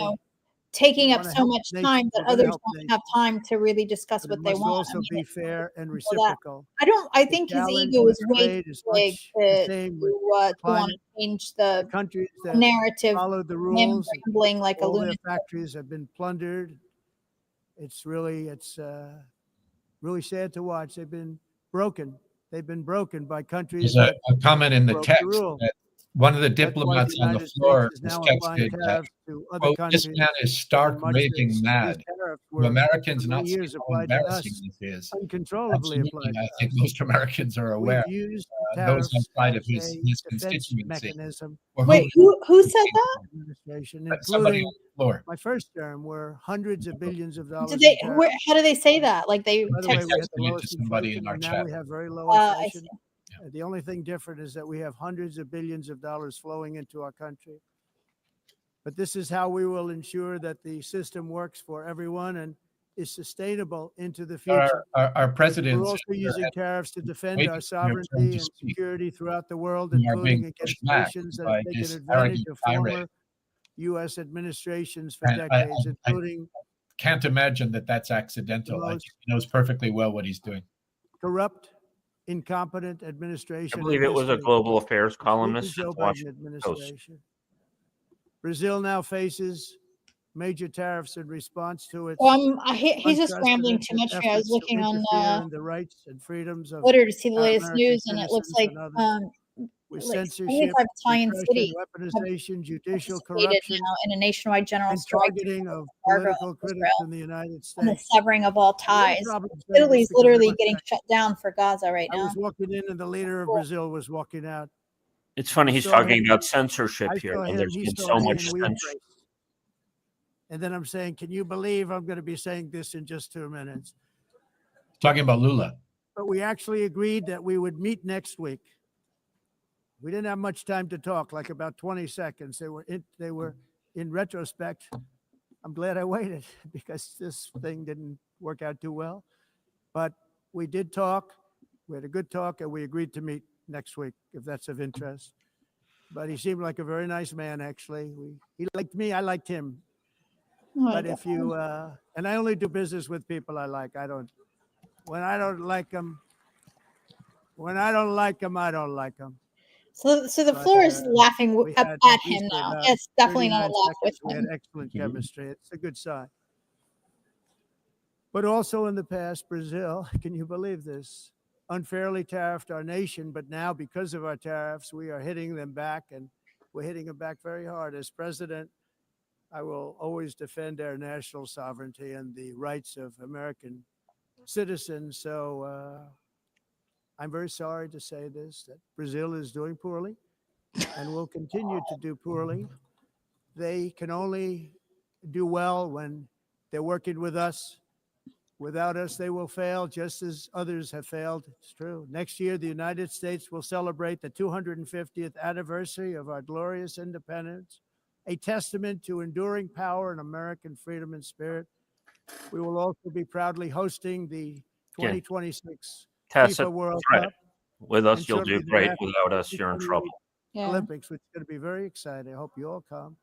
I hope that countless people from all over the globe will take part of these will be great celebrations of liberty and human achievement, and that together we all can rejoice. They won't even let anyone in. In July 4th, Exactly. 1776, when we Speaking of founded the 2026 World Cup, there's a big push to ban Israel now. That's actually gained a lot of United States of America. I wonder In if honor of this will momentous materialize anniversary, I from hope that. that all countries who find Yeah, Spain suggested, right, that if Israel qualifies, then it won't. Yeah. World Cup. Yeah. And those values, really. I mean, although some people are saying it's so far it's just kind of words, but at least other people are starting to jump on board with that on the sentiment. planet today. It's called Christianity. And Well, let us here we go. safeguard our sovereignty and cherish qualities that have made each of our nations so special, incredible, and extraordinary.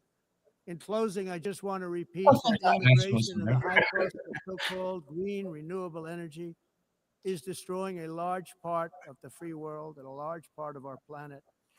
Countries that cherish freedom are fading fast because of their policies on these two subjects. You need strong borders and traditional energy sources if you are going to be great again. Whether you have come from north or south, east or west, near or far, every leader in this beautiful hall today represents a rich culture, a noble history, and a proud heritage that makes each nation majestic and unique, unlike anything else in human history or any Yeah, other see, this place. is he's snapping back to some of his rhetoric from his first term From here. London to Lima, from Rome to Athens, from Paris to Seoul, from Cairo to Tokyo. This is almost word for word from his Right here in 2018. New York City. Really? We stand on the shoulders of the I'm leaders impressed and you remember it. and I just giants, happened to listen heroes, to it last night. titans who won and built our beloved nations, all of our nations, with their own courage, strength, spirit, and skill. Our No, I ancestors. think we need to talk more. I know he said in closing, we're losing viewers because of Trump, and I think it's because into thunderous battles, um, plunged into grave dangers, and they you know, were soldiers. And there's something mesmerizing. It's like driving by a car wreck. Train, yeah. It's hard to take your eyes off of it. It's just so abysmal. But I think that we need to keep our eyes on, people who never you know, gave up. in a way, his taking up the time and being so obnoxious about this is, a signal of the dominance of the United States. I'm going to threaten you and pretend that I'm the victim, and I'm going to take up as much time as I want and be as abrasive as I want, and there's nothing you can do about it. So it kind of all fits into a piece. He's not out to be loved. He's out to be entertaining, and he's out to make every country comply. Israel and the United States have so many hostages. It's not just Palestinians who are being illegally detained. It's not just the Palestinians in the West Bank and Gaza. It's people in the region who are threatened, and I think it's people of the globe who are threatened. And then he entices the global elites. You can invest in the United States. Beautiful planet, a planet that we all share. So many layers of control. World that is richer, better, and more beautiful than ever before. Oh, and I feel like, if on purpose or not, but it also is like reinforcing this idea of the UN as not, a kind of completely ineffective multilateral kind of forum where there's no actual, actually concerned with the things that are actually going on and threatening peace and justice and whatever. And so I think he's kind of reinforcing that. Right. I mean, it's a supreme irony that he's the one who calls out the UN for just issuing statements, right? That's a great truth. That's our truth. And he's attempting to hijack it in a totally perverse manner. On behalf of the That's the role that he's been playing. He talked about NATO being obsolete institution. And what does he do? He uses that to get more countries to put more money into NATO. That's what he did in his first term. And now he's further instrumentalizing the UN, I believe.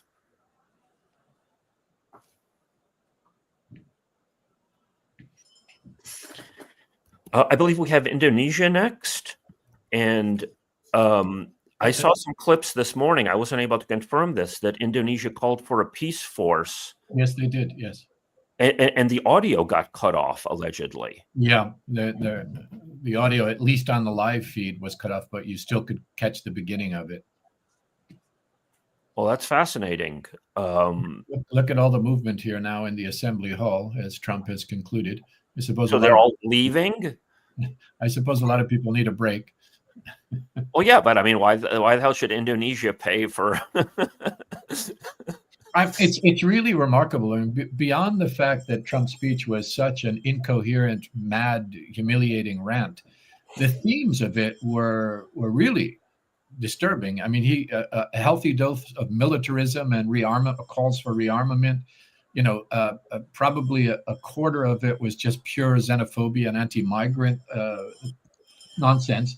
A big chunk of environmentalism and climate denial. Some anti-UN as usual from the far right, anti-multilateralism, authoritarianism, celebrating the military occupation of his own cities, hyper-capitalism, in ways that you don't hear from leaders these days, and obviously a robust defense of his own Zionist inclinations there as well, with an unbalanced focus on Israel. And not a word about the genocide that he is co-perpetrating. So if you look beyond the clownishness, the utter stupidity, the kind of unhinged rant, and you listen to the substance of what he is saying, it's really quite a dangerous moment in history, which I think is lost on no one in that hall. The polite applause at the end, I think, doesn't tell us anything other than maybe the subservience of some of the delegations in that room. But I'm sure that very few in that room will have missed the dangerous tone of what it was that he was ranting about. I mean, sometimes, Craig, I feel like the United States is threatening the world with the demise of the UN, that they push it to be further and further instrumentalized to their end, while simultaneously saying, if you totally walk away, then it's completely the law of the jungle and we're back to outright colonialism and imperialism. So I feel like there's weird tension that's being played. This threat and then trying to get the rest of the world to cling to this institution that's so obviously been corrupted in so many ways, but that without it, will Gaza be the future for everyone else? And I mean, the solution to me is that everyone should form solidarity and stand up for Gaza and stop this imperialism now, that they're finding ways of continuing it. Well, that's the existential moment that the UN is facing now, because if you don't see a rallying on the part of the global majority to respond to this existential threat, not just to the UN, but to the entire international order, if you don't see them standing up now, it's over. And we're not seeing that just yet. Let's hope that this kind of rant by Donald Trump, so in your face in that way, will help to mobilize them to take the action that they're empowered to take as the majority. We'll see.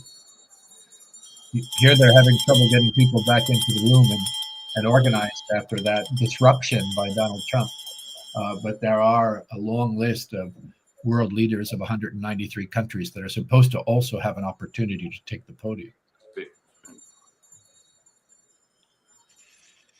And we should say Brazil spoke first because they, I believe, were the only ones willing to speak first at a very early UN meeting, and then the US as quote unquote host country.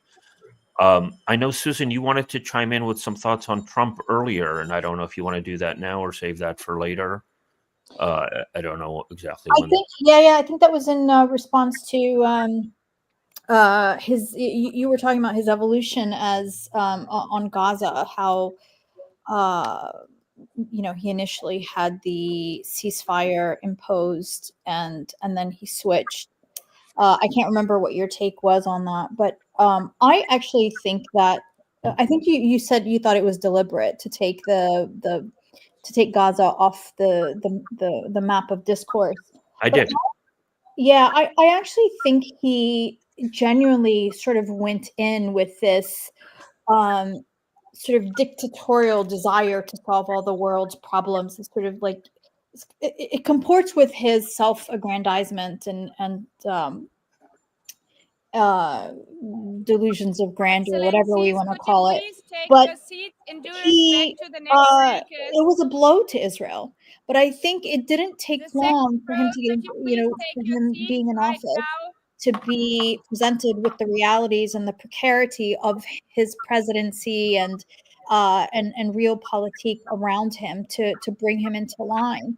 I think he generally wanted to stop this, but I also think that he was presented with this sort of windfall of money because of the gas, the offshore gas, the quote unquote prime real estate, etc. So I think he was enticed by a couple of things. One was the economic potential windfall of stealing Gaza and ethnically cleansing it. So that's one thing. The other thing, and I don't think this should be discounted, was the revelation from Elon Musk that Donald Trump features prominently in the Epstein files, which, as we know, were prevented from being released on the day that Charlie Kirk was assassinated. Whether that's a coincidence or not, it's worth noting. With due respect to the next speakers, I would kindly ask we don't know what Epstein had on him, and it is potentially. I mean, we know that he trafficked in minors. We know that a lot of powerful people were filmed having sex and taking indecent liberties with minors. So it's not beyond the realm of possibility that there are seriously compromising revelations in those files about Trump himself. So it was a blackmail operation. So he may well be, under that blackmail influence. But I think that was the evolution, and we've seen it with other presidents and other politicians, actually, not just presidents, but Congress people who go into office with sort of these personal determinations to do something. You saw it with AOC, but it doesn't take them long to sort of fall into line.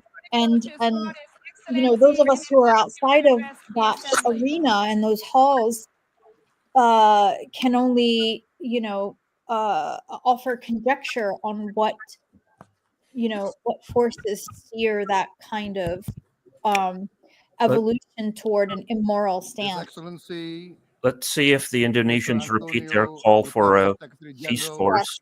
of the Yes. United Nations, Her Excellency, The Madame Annalena president has reassured Baerbock, the President delegation of the that United the Nations General teleprompter is Assembly, working perfectly. So I don't know His what that was Excellency about Mr. when he said that. Moses Abelian, Undersecretary General for General Assembly and Management. Excellencies, heads of states, heads of governments, distinguished delegates, ladies and gentlemen.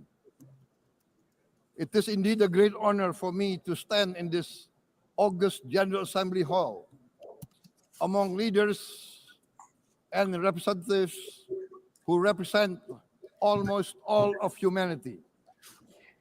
We differ in race, religion, and nationality, yet we gather together today as one human family.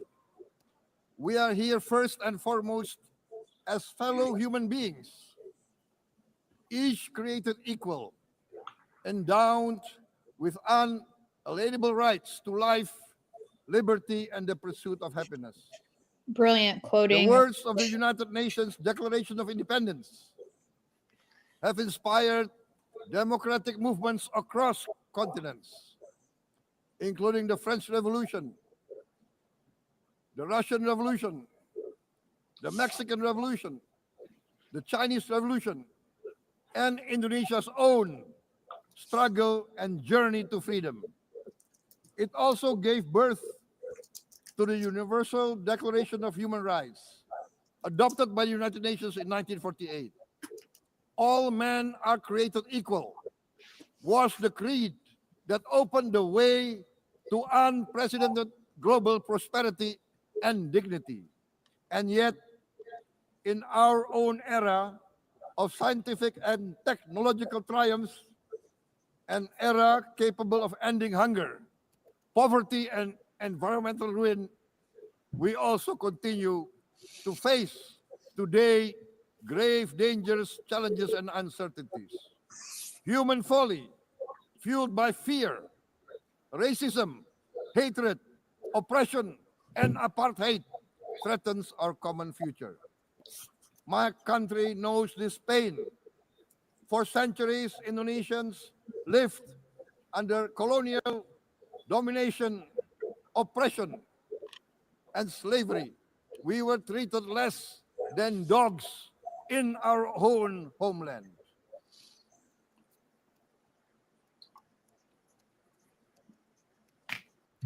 What happened there? Wow. We've lost the feed. That's incredible. Is it a coincidence?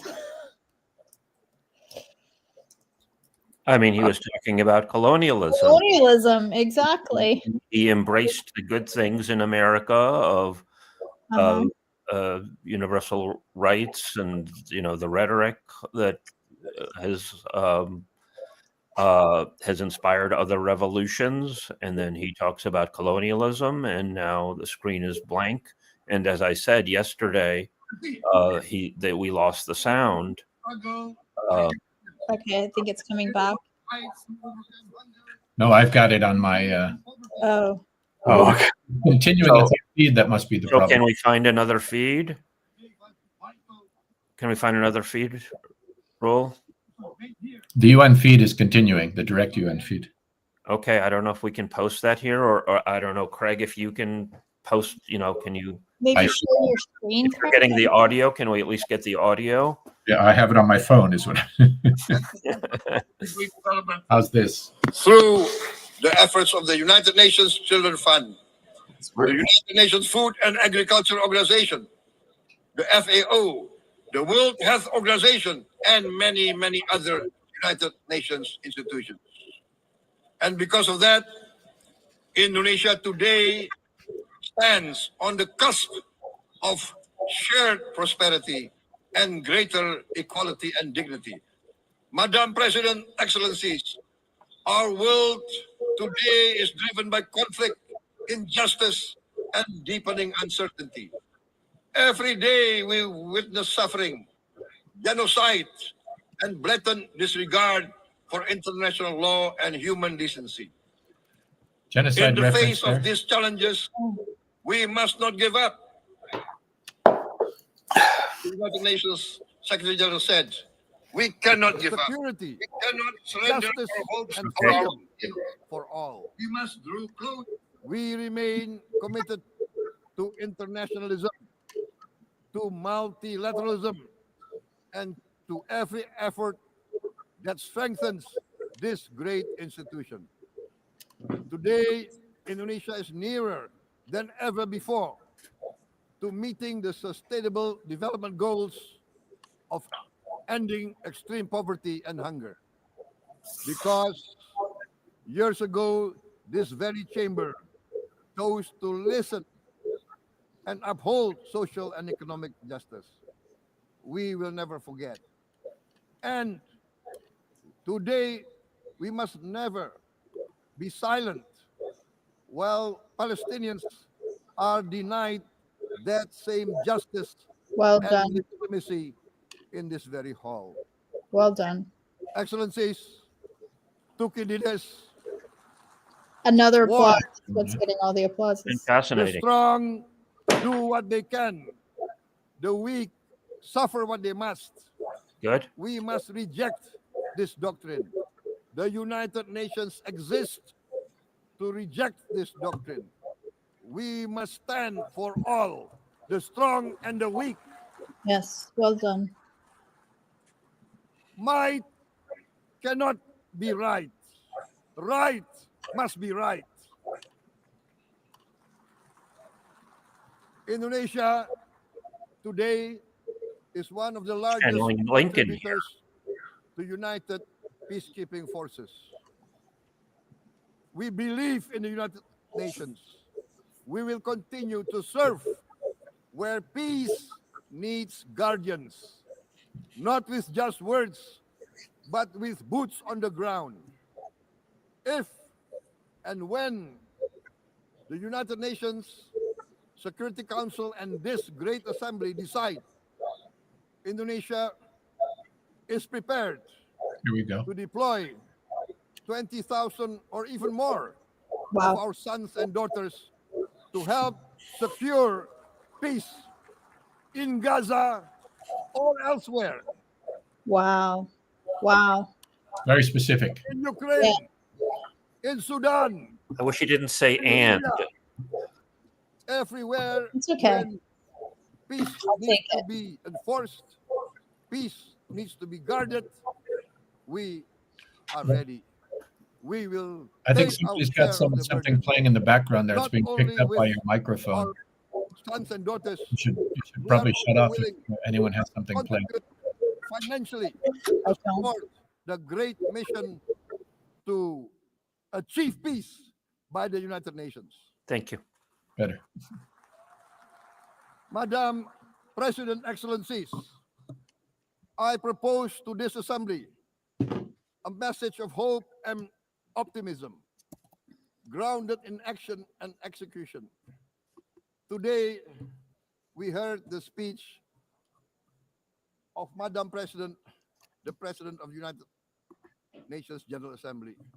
Yes, it is true what she said. Without the International Civil Aviation Organization, will we be here today? Will we sit in this great hall? Without the United Nations, we cannot be safe. No country can feel secure. We need the United Nations, and Indonesia will continue to support the United Nations. Even though we still struggle, but we know the world needs a strong United Nations. The world's population is growing. Our planet is under strain. Food, energy, and water insecurity haunt many nations. We choose to answer these challenges directly at home and to help abroad wherever we can. This year, Indonesia recorded the highest rice production and grain reserves in our history. We are now self-sufficient in rice, and we are starting now to export rice to other nations in need, including providing rice for Palestine.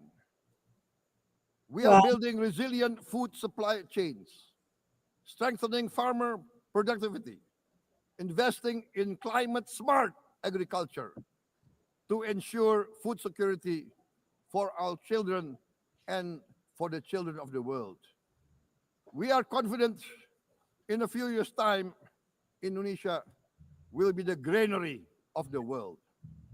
As the world's largest island state, we testify before you that we are already experiencing the direct consequences of climate change, particularly the threat of rising sea levels. What an The sea incredible level on the contrast north between coast this of our clear, capital city dignified, principled is increasing presentation on the by substantive 5 issues centimeters versus the every sort of year. deranged rant Can of you President. imagine Yeah, in indeed. 10 years? Contrast. Can you imagine in 20 His years? call With for this, we are forced protection force for to build Palestine is a particularly giant interesting. seawall, He's a former general. 480 kilometers He in length. knows of what he It will speaks. take us maybe 20 years, but we have no choice. It's important because now. it's an answer to those who say that a protection force is impossible confront because no one climate will volunteer their troops. Not by We slogans, have a large country offering but 20,000 by troops. immediate steps. We are committed to meeting our 2015 Paris Agreement obligations.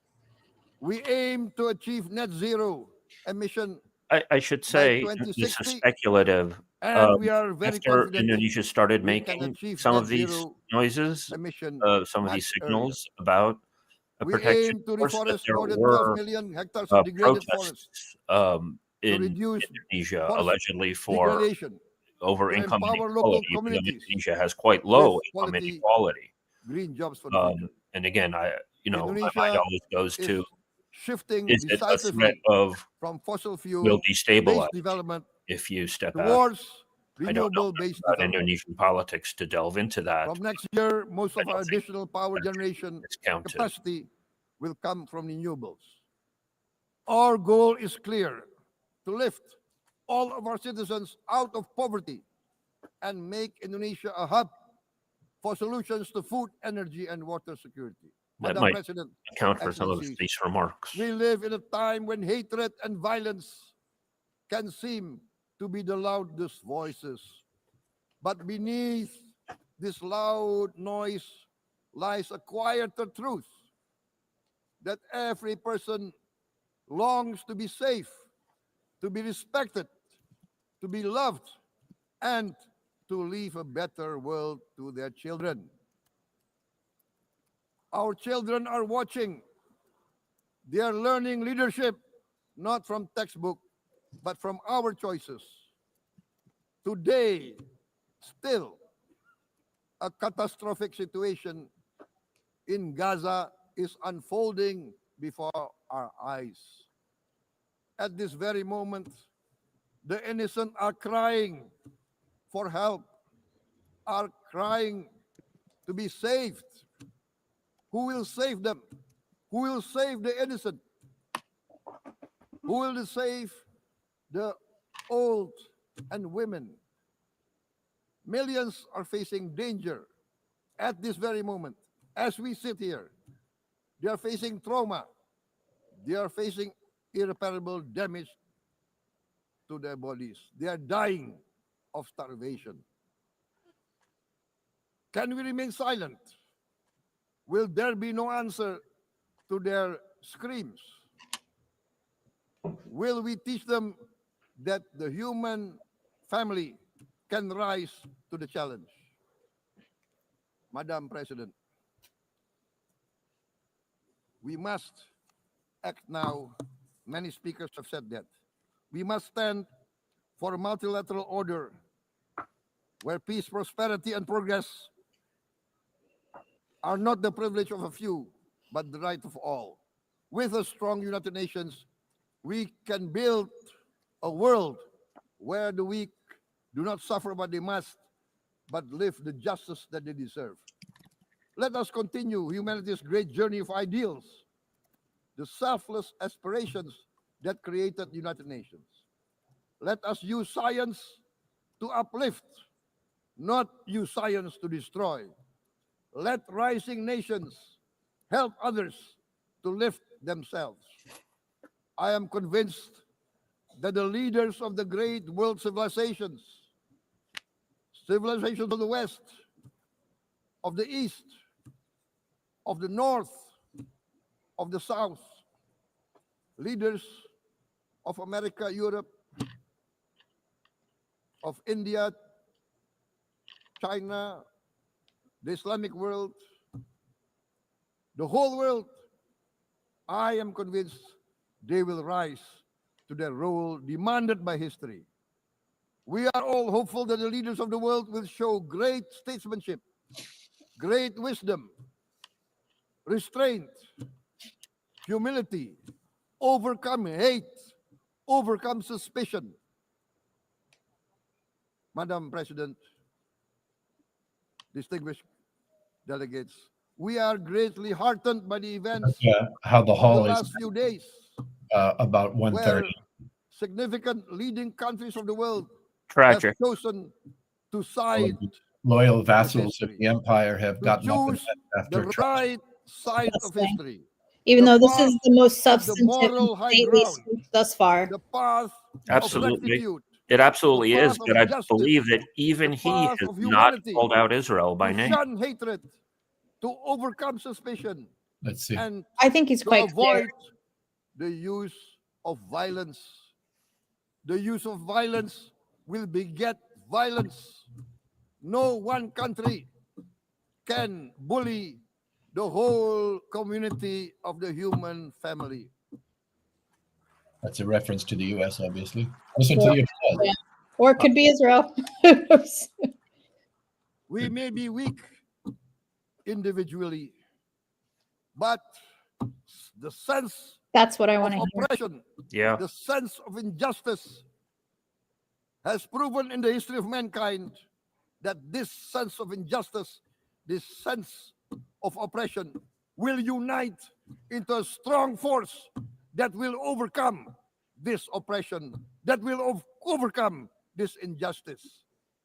Powerful. To close, I Indeed. would like to reiterate And again clearly passionate and Indonesia's deeply complete felt. support for the two-state solution in Palestine.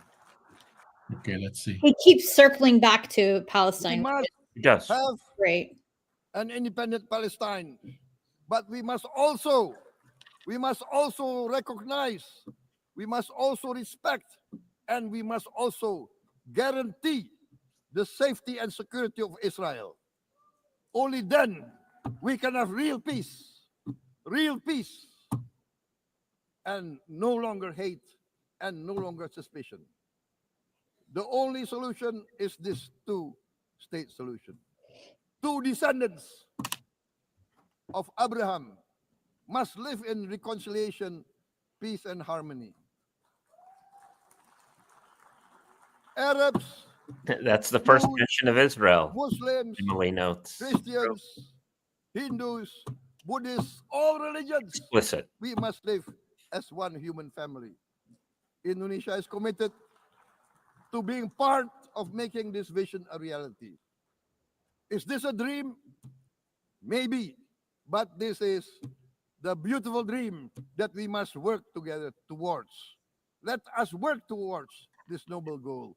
Let us continue humanity's journey of hope, a journey started by our forefathers, a journey that we must complete. Thank you. Wassalamualaikum warahmatullahi wabarakatuh. That was a disappointing ending to a powerful speech where Exactly. he gets to the point and he takes behind the acceptable talking points of the two-state Om solution. Santi, Santi, Santi, Om. Oh, here. Namo Buddhaya. He's Thank still you very singing, much. May God bless us all. May peace be upon us. Thank you very much. Well, that's it. That was a disappointing ending to a Thank you. On behalf of the Assembly, I wish to thank the President of the Republic of Indonesia. He's appealing to Buddhists and Muslims, apparently. And all faiths. Yeah, it definitely petered out at the end. It was. It was, again, very similar to Gutierrez, with the two-state solution is the only solution, precluding a democratic The one-state Assembly solution. will What did hear they an send out a address by memo His or something? Excellency Recep Tayyip Erdogan, President of the Republic of Turkey is Turkey. up next. I request I apologize. I'm going to have to go out at this point, but it was an honor Thank meeting you. all, and- Thank you so much. Bye. Thank you.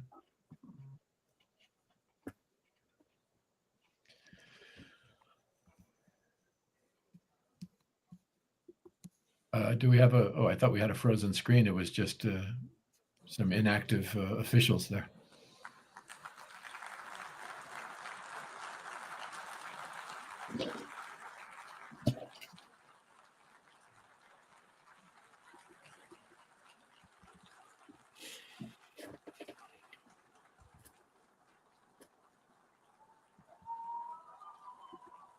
Now, Turkey has made a lot of rhetoric, but they continue to have oil, Heads of state and either government, directly or indirectly, sent to Israel. distinguished Secretary Among General, other goods being shipped. distinguished delegation members. On behalf of myself and my nation, I greet you all with most heartfelt feelings. And I there's wish also, 80th Syria. They're sort of Nations carving General up Assembly to Syria bring blessings to all between them in humanity. some respects, Israel and Turkey. I'm deeply honored to address you once again from this podium, which represents the collective conscience of humanity.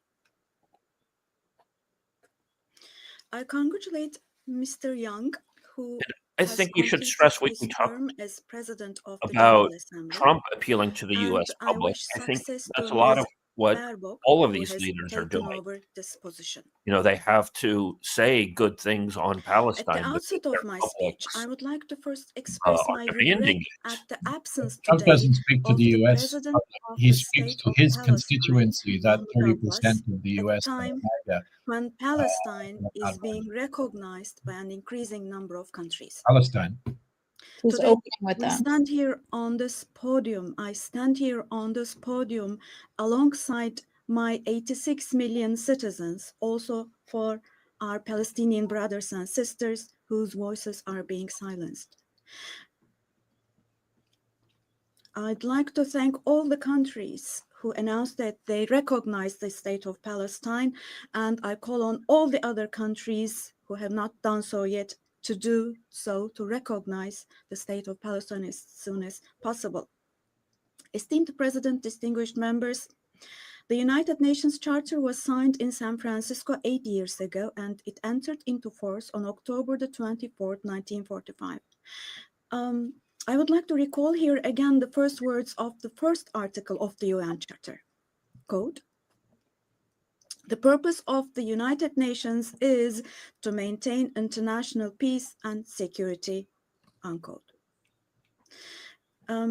As we celebrate the 80th anniversary of the UN in this hall, grave events are unfolding in many parts of the world that cast a shadow over the very first words of the UN Charter's opening article.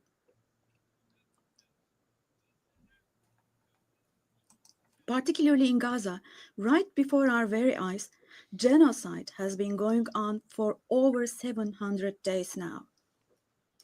Even as we gather here, as we speak now, Israel is currently massacring civilians in Gaza. The number of civilian casualties in Gaza has surpassed 65,000. Unfortunately, the number of people who are still trapped under the rubble is not yet known, and more than 20,000 of those who died were children. For the last 23 months, a child has been murdered by Israel in Gaza every hour. Yes, every hour. These are not just figures, dear friends. All of these, each one of these is a person, a human being, innocent people. People are now being killed not with weapons, but with the weapon of starvation. In the 21st century, under the gaze of the civilized world, 428 people died of starvation. Out of those 428, 146 were children, and this number is increasing every day. Now, I will show you a photo, which is a picture from daily life in Gaza. The first photo, as you see, these are people. These are women with these cups that they are holding in their hands, cups and buckets. Just feel your conscience and answer the following question. What this?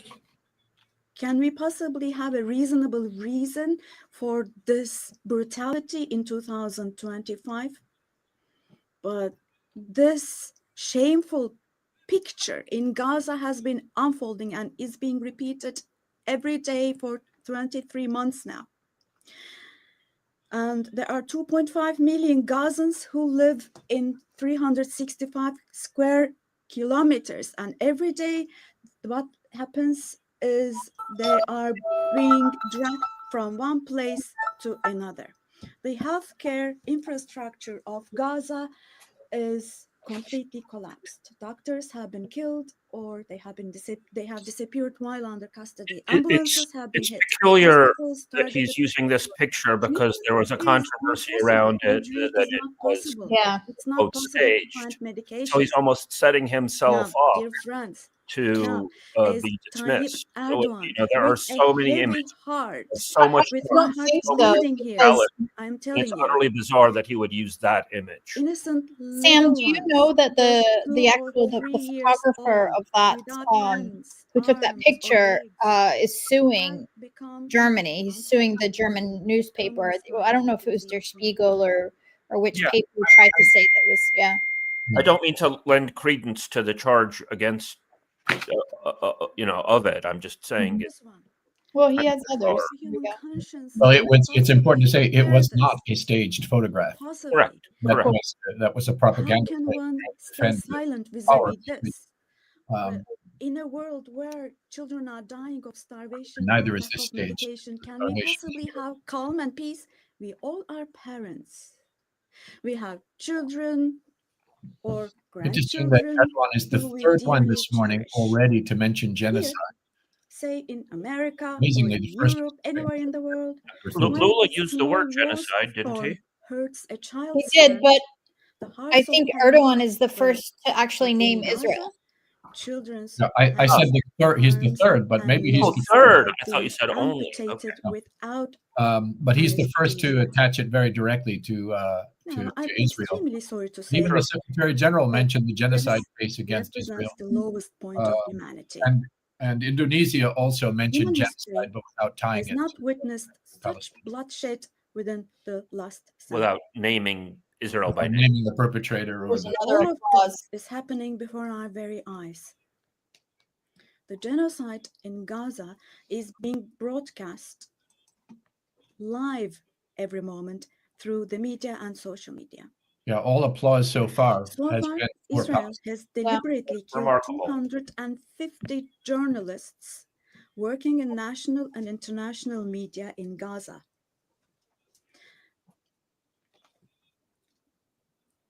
And they have closed all the entrance into Gaza, but they still have not been able to cover up the genocide. I wholeheartedly support Secretary General Guterres because he consistently draws attention to the ongoing genocide in Palestinian territories. And I would like to once again congratulate him for his courage.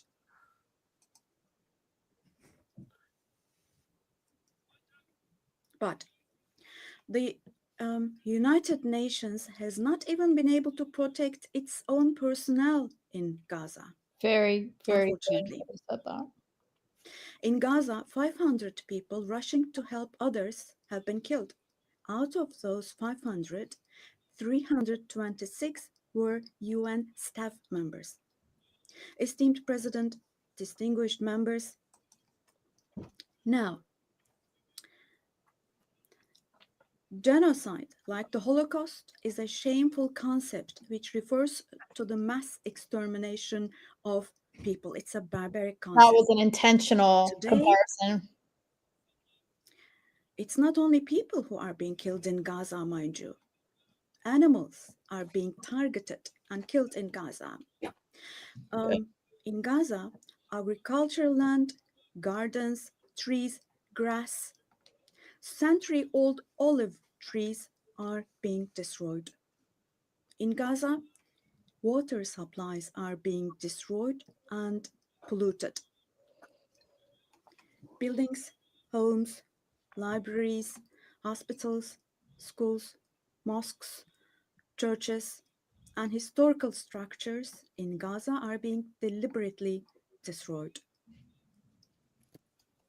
The soil of Gaza is being rendered useless for humans, for animals, and for plants.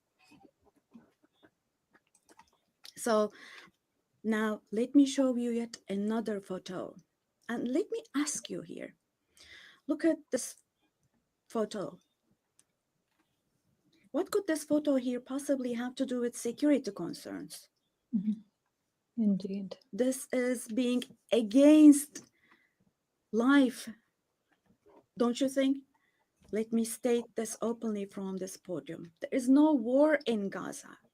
We cannot possibly talk about the presence of two sides in Gaza, because in Gaza, on one side, there is a regular army with the most modern, most lethal weapons, and on the other hand, there are innocent civilians, innocent children.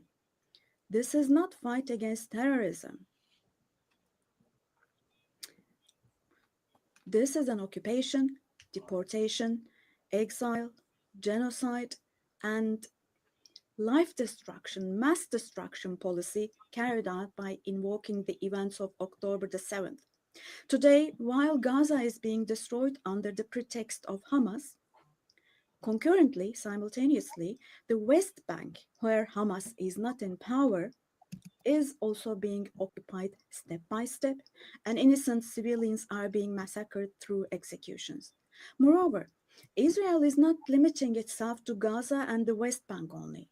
By launching attacks on Syria, on Iran, Yemen, and Lebanon, Israel is also threatening regional peace. Just recently, an Israeli attack took place against a delegation meeting in Qatar for ceasefire negotiations. The attack on Qatar has also shown that the Israeli leadership is now completely out of control. Netanyahu is not obviously interested in forging peace or releasing the hostages. Not only Israel's neighbors, but all countries in the Middle East are subject to the Israeli government's reckless threats. And we must realize the following. Due to the increasing aggression of Israel, in Europe and the West in general, the values that emerged after the Second World War have been eroded. The most fundamental human rights, such as freedom of expression, freedom of the press, freedom of assembly and protest, women's rights, children's rights, democracy, equality, and justice, have been shelved away. At this point, we all have to see the following truth, my dear friends. The Israeli government, driven by an obsession with the promised lands, is openly threatening regional peace and the shared values of humanity.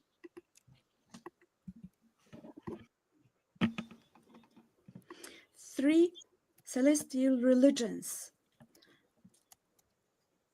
Jerusalem hosts all three celestial religions and a common inherited holy place, Al-Quds, is holy for all three religions. This madness disturbs conscientious Jews. It fuels anti-Semitism around the world.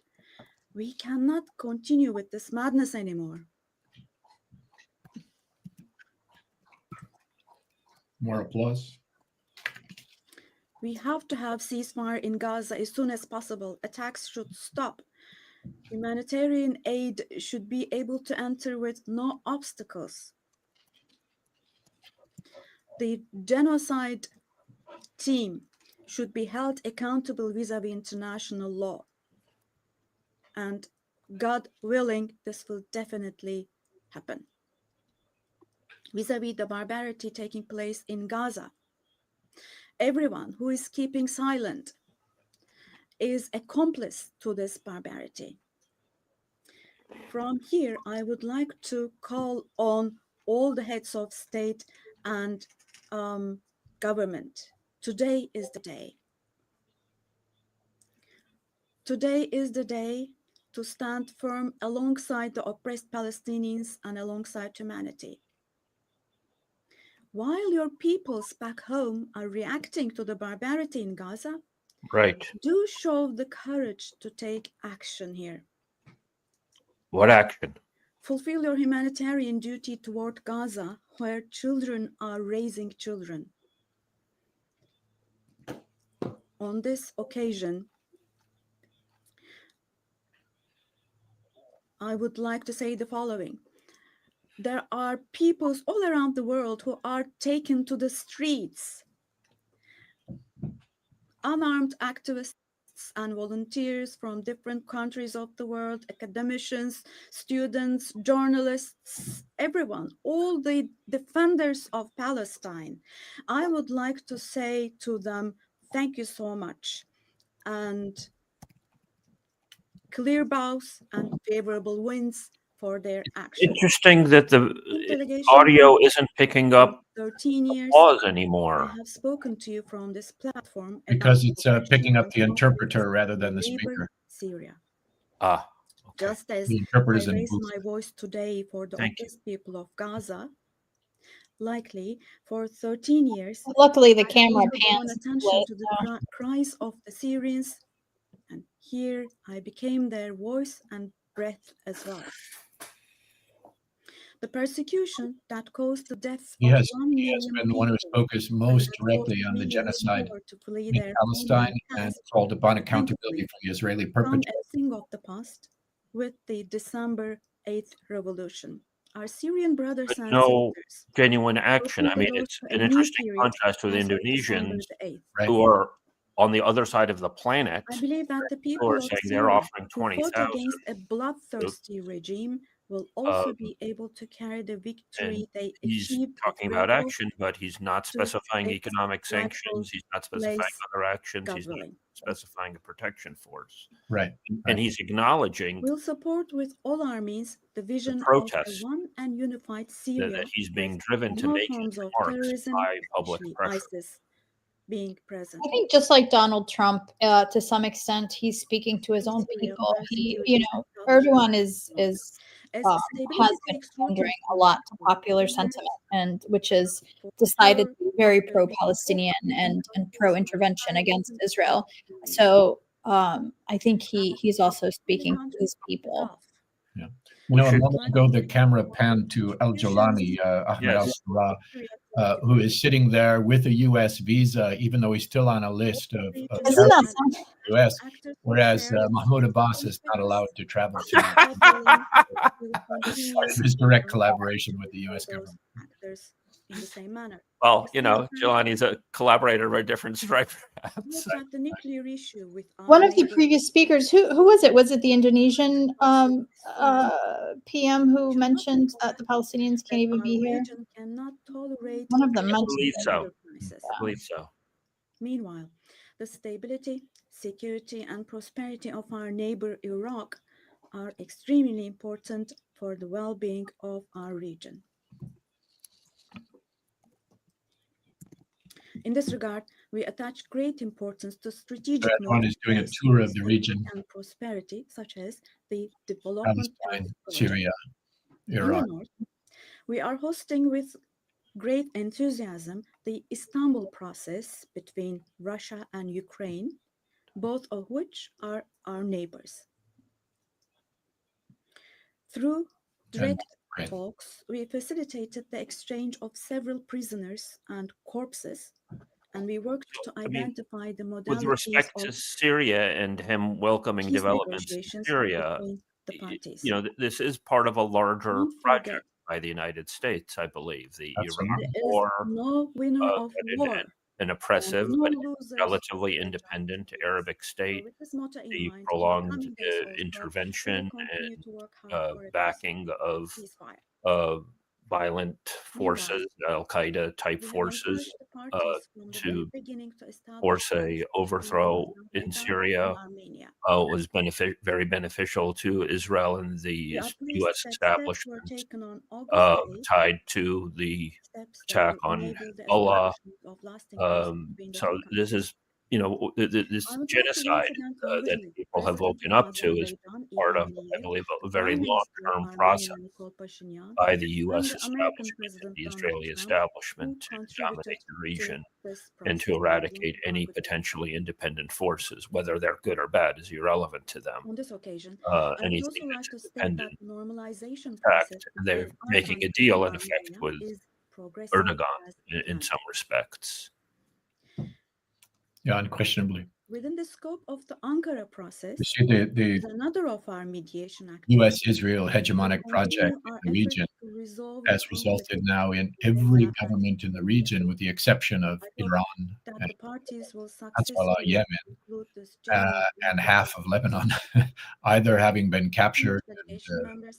co-opted or crushed. And that's been We very have been implementing the Montreux Convention, which guarantees We'll have security. Peru next, I believe, and then Jordan, and then Qatar later on. Letter for Depending, exactly 89 years now. I mean, we're at least an We hour see the behind Aegean here. Sea and the Eastern Mediterranean as a Thanks base to of Donald Trump. stability and prosperity, where the legitimate interests of all parties involved are respected. We are ready for constructive cooperation on all This issues. is the problem with the particularly U.S. on Don't energy impose and time the environment, to state and and government. expect the same approach They from do our for other levels. On this occasion, I would like to particularly underline that projects which exclude Turkey and the Turkish Republic of Northern Cyprus in the Eastern Mediterranean, such projects which exclude us will not be successful. Turkey has rights and authority in the western part of the island of Cyprus, while the Turkish Cypriots have legitimate rights in the area surrounding the island. An Eastern Mediterranean Conference, which we have proposed before, would contribute to finding common ground.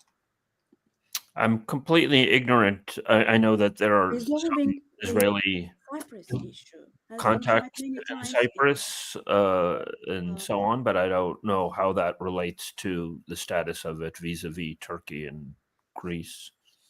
Due to the rigid stance of the Greek Cypriot side, no resolution has been found. We cannot possibly have this as a foundation for a resolution of the issue. There are two separate states and two separate peoples on the island of Cyprus. Turkish Cypriots are equal owners of the island. It's remarkable. I mean, he said we need to act, but literally specified nothing. And he did tie together things in terms of naming Israel, naming a genocide, and so on. But divorced from action while providing no action. In that sense, he's kind of like Gutierrez, who talks about international law and la da da da da. I call on the international community to recognize the Turkish Republic of Northern Cyprus and to establish diplomatic, political, and economic relations with it. Esteemed President, distinguished members, in the coming period, we desire a new beginning and vision in Turkey-European Union relations. This should not be a vision that just saves the day, but rather a vision that redefines the horizon and shapes our shared future. For this, it is of course important that the European Union is as willing and determined as we are. As a net security provider, we continue to contribute to the operations and missions of the United Nations, NATO, OSCE, and the European Union. The annual NATO summit next year will be held in Turkey, in Ankara. That's interesting. The USA, who is our NATO ally, our relations with them are continuing on trade, investments, energy, defense industry, in addition to other many areas, and we're strengthening our relations with them. Meanwhile, we attach great importance to the peace, stability, and prosperity of our brotherly countries in Central Asia, which is our ancestral homeland. Our Organization of Turkic States is moving Noticed forward when they were with scanning that the in the Secretary General global has chapter, going beyond being global, slipped regional, out and the area. back door, and he's been replaced on the We podium are by making intensive efforts Secretary to General ensure the Amina Mohammed. continuation of peace and So he'll be stability in the in Balkans, back-to-back. where we There have she is strong on the historical, left of the cultural, and podium, people Amina ties. Mohammed. He'll be in Baltic back-to-back People bilaterals Forum, with head which we state established now in throughout July, the day, the next is couple the of days newest as well. most Would be complete interesting. I'd love to be a fly on the wall and see what's in his talking points with regard to the genocide in Palestine. will once again assume the command of But we'll see. In Afghanistan, Interesting. our fundamental desire is the current Erdogan speaks very positively about the United States vis-a-vis NATO and so on, and he didn't mention the U.S. in terms of backing the Israeli genocide that he condemned. international community does not leave Afghan people alone, and as Turkey and as the Turkish nation will stand by the Afghan people. Hey, Sam, I have to step away for a minute, but I'm going to keep listening. Okay. All right. We consider the preservation of peace and stability to be of utmost importance. We are pleased with the ceasefire achieved following the tensions last April between Pakistan and India, the tension which had escalated into a conflict. I mean, it's remarkable to me, Craig, that it is so empty already. I mean, it's bizarre that they would sort of stick through Trump, but kind of be laughing at him. Are they just being human beings and, just sticking around for the entertainment value of it? Or do they feel like they need to be there for Trump because they need to be obsequious to him, even if they're laughing at him and then they leave? It's puzzling to me. It's always the case that when the emperor is speaking, when the United States as the host country takes the floor, that the hall is overflowing. And then as soon as the US president leaves, a lot of people go off and do their bilateral meetings and so on. So it's not Trump, it's the US. They're all duty bound to report dutifully back to their capitals and to absorb what's coming out of the voice of the emperor, as it were. In Sudan, and establishing sustainable peace is the shared responsibility of the international community. And Turkey's efforts in this direction will continue. The Great Lakes region has suffered greatly from years of ongoing instability and conflict. Our hope is that And these I should say, Turkey has claimed a couple of times that they've broken off economic supply of oil. And at least one of those times was right after there were protests outside their mission to the UN.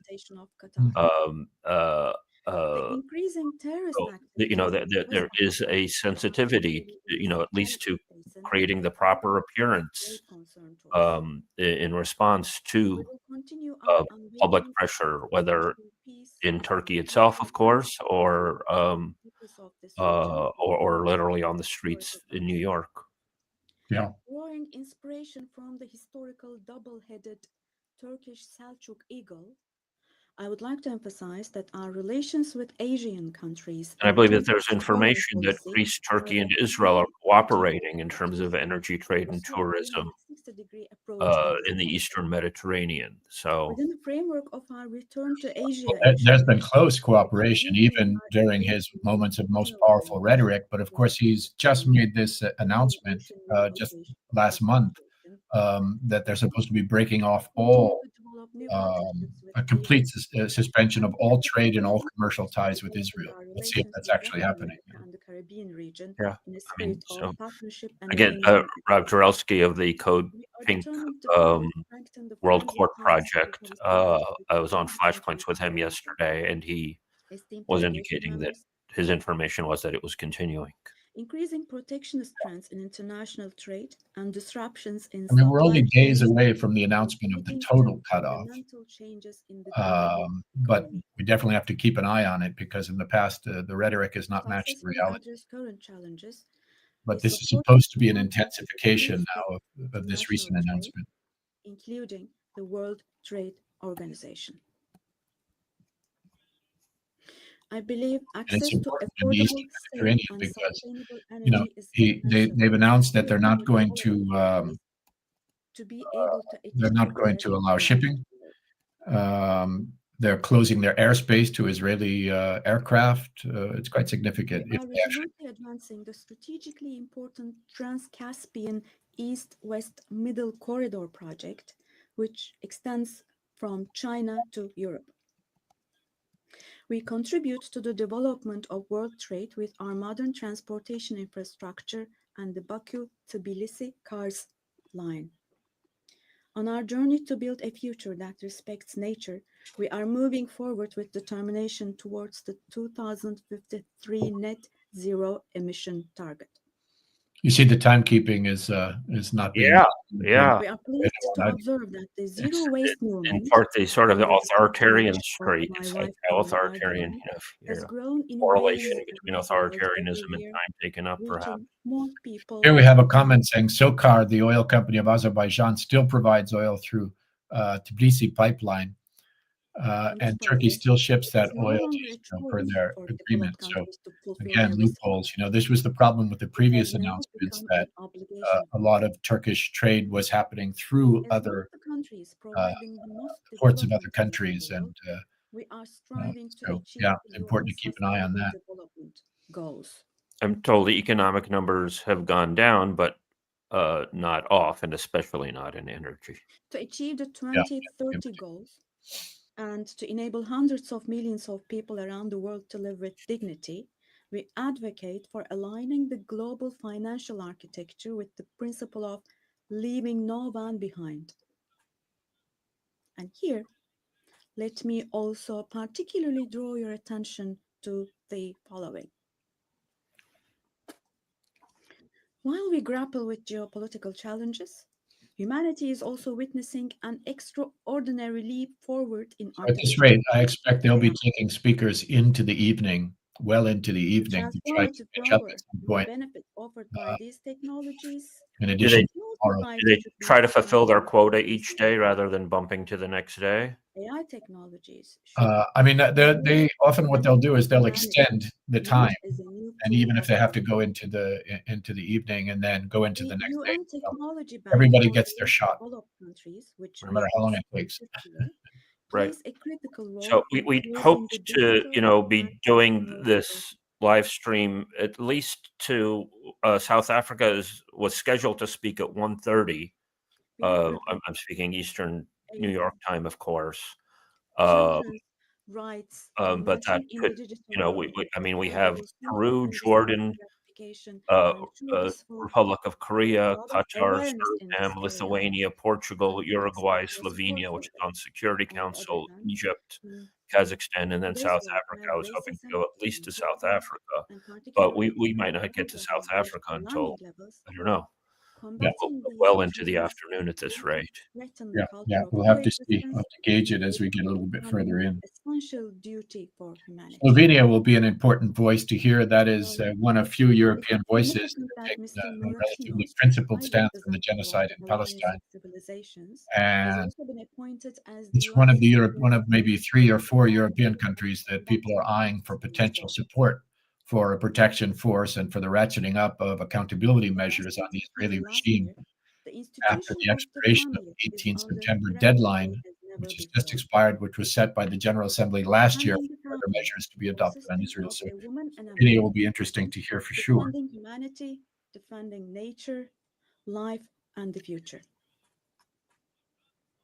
Turkey will continue to Qatar, in defend the the wake of the family. attack on Qatar, we'll have to see if there's a change in tone or any practical announcements. So far, there have been no practical announcements in response to Rules the of aggression UN perpetrated in established Qatar. to prevent humanity from experiencing the disaster of war again are filled with values that will eliminate the dark era we are in. I mean, it really I is also remarkable. I mean, launched by Secretary General Guterres the way that the welcomes U.S. organization basically helped and Israel's attack first in Iran all this initiative succeeds by in the using process that reporters peace strengthen all the peace activities talks as sort of a setup, saying that they were looking forward to peace express talks our when apparently readiness they knew to full provide well that strong Israel was support to planning this to attack process, just then, also driven by and our then vision eventually of making attacking Istanbul themselves, a and then with the negotiations in Qatar, Israel sincerely attacking believe that it is our shared responsibility the to Palestinian ensure negotiators that there, the literally founding spirit of the uh, UN trying wins the to day here. bomb I will the continue to negotiating say table. So, the world is bigger than five. you know, Racism for, is established, as much as values are powerful, you know, not Turkey and Indonesia say the insidiousness is, duty is you know, not to even far abandon more necessity, pronounced. but rather to repair it, You know, again, no discussion as yet of the doubt, sanctions a on just, international fairer world institutions. Turkey will patiently continue its climb And the consensus U.S. and for a Israel's more just world. flouting of those So institutions. may God help and aid That's us right. all. Once again, let me greet you all with kind regards and thank you. Okay, so he has concluded. You still see a third of the delegations that seem to be missing. Obviously, lots of heads of state have left and have left their, Thank the President of the Republic of you know, Turkey. first secretaries and others in their seats. Yeah, it is funny they don't even have enough. You know, they don't even fill out the seats with their lower level staff. It is a half empty hall. And the Secretary General's gone, and the President of the General Assembly is not in the hall either. So they all handed down to their deputies. Protocol to escort Her Excellency and invite her to address the Assembly. I don't know Peru's coloration just now. Madam President of the General Assembly, Annalena Baerbock. Secretary General of the United Nations, Antonio Guterres.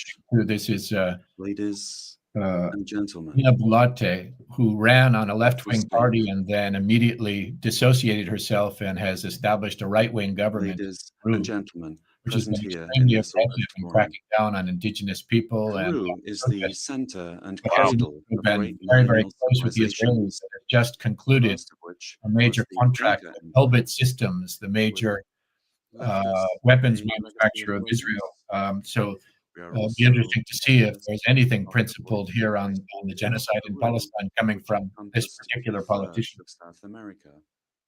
She just made reference to some sort of empire. We are a mestizo nation, a fundamental mix between Hispanic and Andean peoples. Her critics in Peru Proud call her to be the Dina heirs Assassina. of the two greatest empires of Europe and America of the Got to come 16th up with good century. pithy phrases like that. The Peruvian people Very today good. are resilient, entrepreneurial, supportive, and lovers of peace, freedom, and democracy. Our great writers, I mean, it's been interesting Mario Vargas Llosa with and Latin Jose Maria America Aguirres, how it's broken down, where you do shared have the some idea extreme right wing, very pro-Israeli Peru is a country of governments. all bloods. It- Our identity creatively expresses that we are the unity you know, of the diverse, whereas, you know, Colombia on the other hand, united and under Brazil the to some same extent, red and white and Peruvian Nicaragua, flag.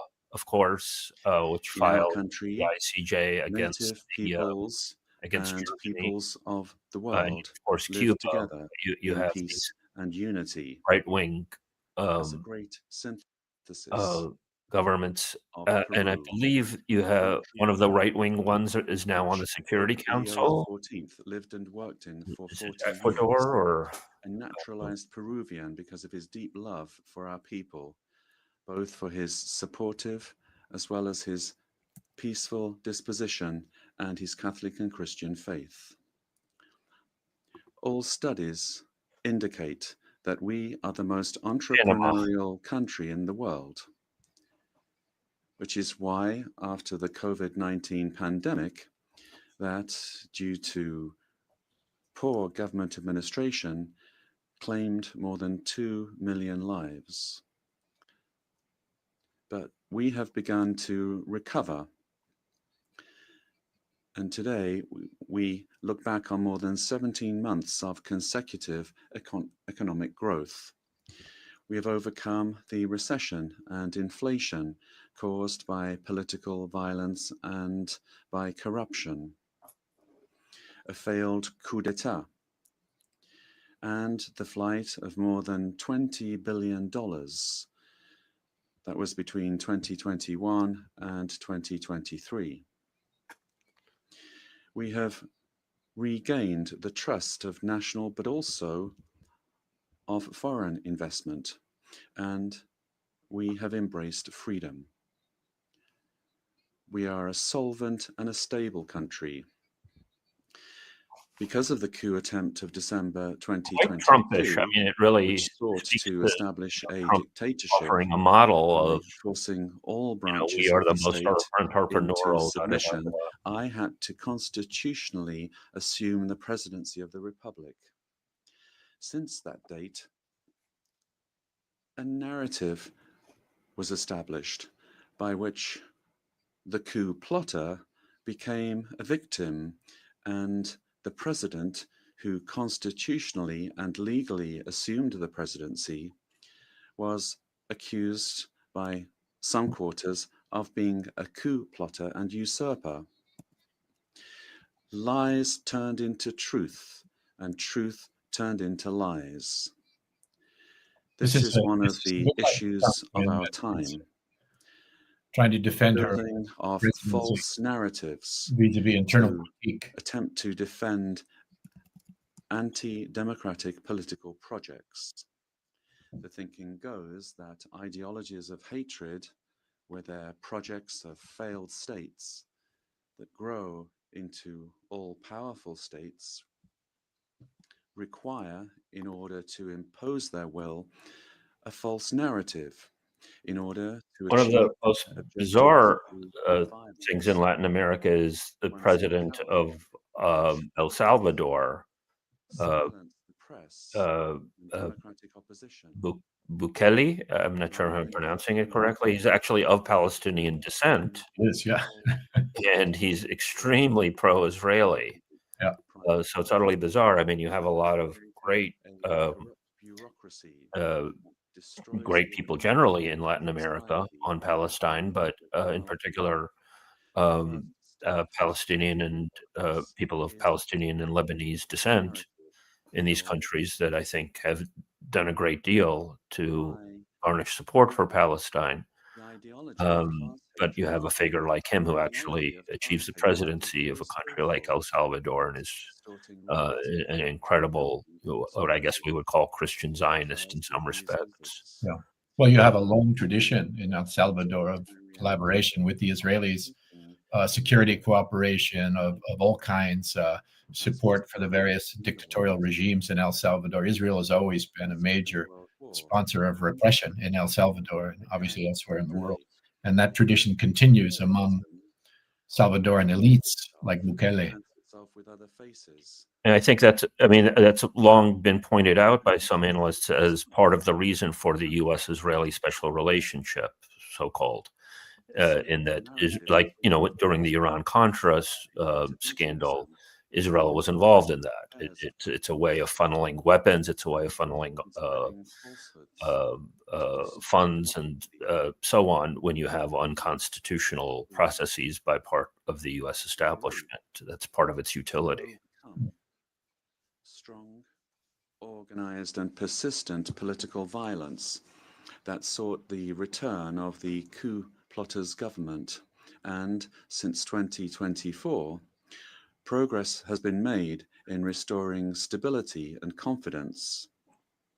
Her restoration of stability has been highly criticized because of its authoritarian nature. As I said, very brutal crackdowns on demonstrators, dissidents, and in particular indigenous peoples inside of Peru, and a closer alignment with Israel externally. And obviously, you heard in the beginning of her speech here very strong neoliberal defenses economically, which puts her in good stead with the Americans and others. Very reminiscent of Fujimori's time in Peru as well. Mm-hmm. And I could say in the case of El Salvador, they're also very much partnering with Trump in terms of deportation policy and so on. Yeah. International reserves amount to more than $88 billion. And our currency. I mean, I feel like this ends up doing tremendous damage to cause like, feminism, where you've had this is our second female speaker, and the first pro-genocide, and this one being very authoritarian, and it's just at a level heartbreaking in terms of what is being put forward on the world stage in a venue like this. Magnificent General Assembly. On October 24th, the UN was created after World War II, when one of the greatest totalitarian political projects built on an ideology of the U.S. has hatred. regularly done this. I mean, going back to Jean Kirkpatrick in the 1980s, having her as the U.S. representative, they will try to have a person of color or a woman as the representative in order to sort of use that as a way of pretending to be progressive in some way on the world stage. And I feel like that's,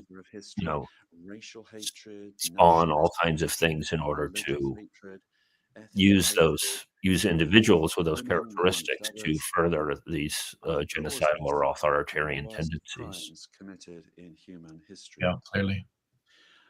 Ideologies of hatred build narratives as absolute truths that instrumentalize people and nations. The political constitution. So funny, she talks about instrumentalizing people and nations. That's so much what of the individual, the U.S. What we were saying the U.S. does in terms of the United Nations and other things, and of the state. Peru, therefore, rejects the two principal hate narratives in the world, namely class hatred and religious hatred. These are the origins of wars and inhumane violence. She is, again, in defense of the elite. She equates religious hatred with class hatred. That one of the two big problems in the world is that people hate the rich. And that's the same as hating somebody because of their faith or their race or the terrorist hate selection. I have to confess to having been quite ignorant of this flip that you spoke of, that she ran left wing and ruled right. I mean, what's his name? Can't believe I'm blanking on his name. The Ukrainian leader Zelensky, sort of ran as conciliatory with Russia, and then it was like more war. Freedom of Peruvians. It's just incredible that sort of thing takes place. I mean, it's sort of a milder version of Trump running, pretending to be a pro-peace candidate, but at least he's right wing. But that kind of complete flip is remarkable. Are turned into victims. In this way, the heroes who Trump, he ran as a fascist and he governs as a fascist. So trials yeah. that drag let's on be honest in that. for decades, while the terrorists are compensated and considered victims. This is the world in reverse. The UN was a fundamental milestone in the 20th century, but in the 21st century, we must be more vigilant. It is our duty to prevent the world from plunging into new genocides and new violence. It is not acceptable in a civilized world that one country invade another using a false narrative to justify a war that first and foremost attacks the civilian population. It is not acceptable to slaughter civilians, to capture hundreds of young people, women, and even children, and use them as hostages. There we go. We live under the threat of international organized crime. In Peru, it's impossible to know what she was talking about. Yeah, really. Chose her words. So was she projecting, or was she? I don't know if that was supposed to be Ukraine or if that was supposed to be. It's hard to say what you. Could be October 7th. Could be Israel. Could be anything. It's intentionally ambiguous. Yeah. That use weapons of war have created financial mechanisms to launder blood-stained money, sending large sums back to their countries of origin.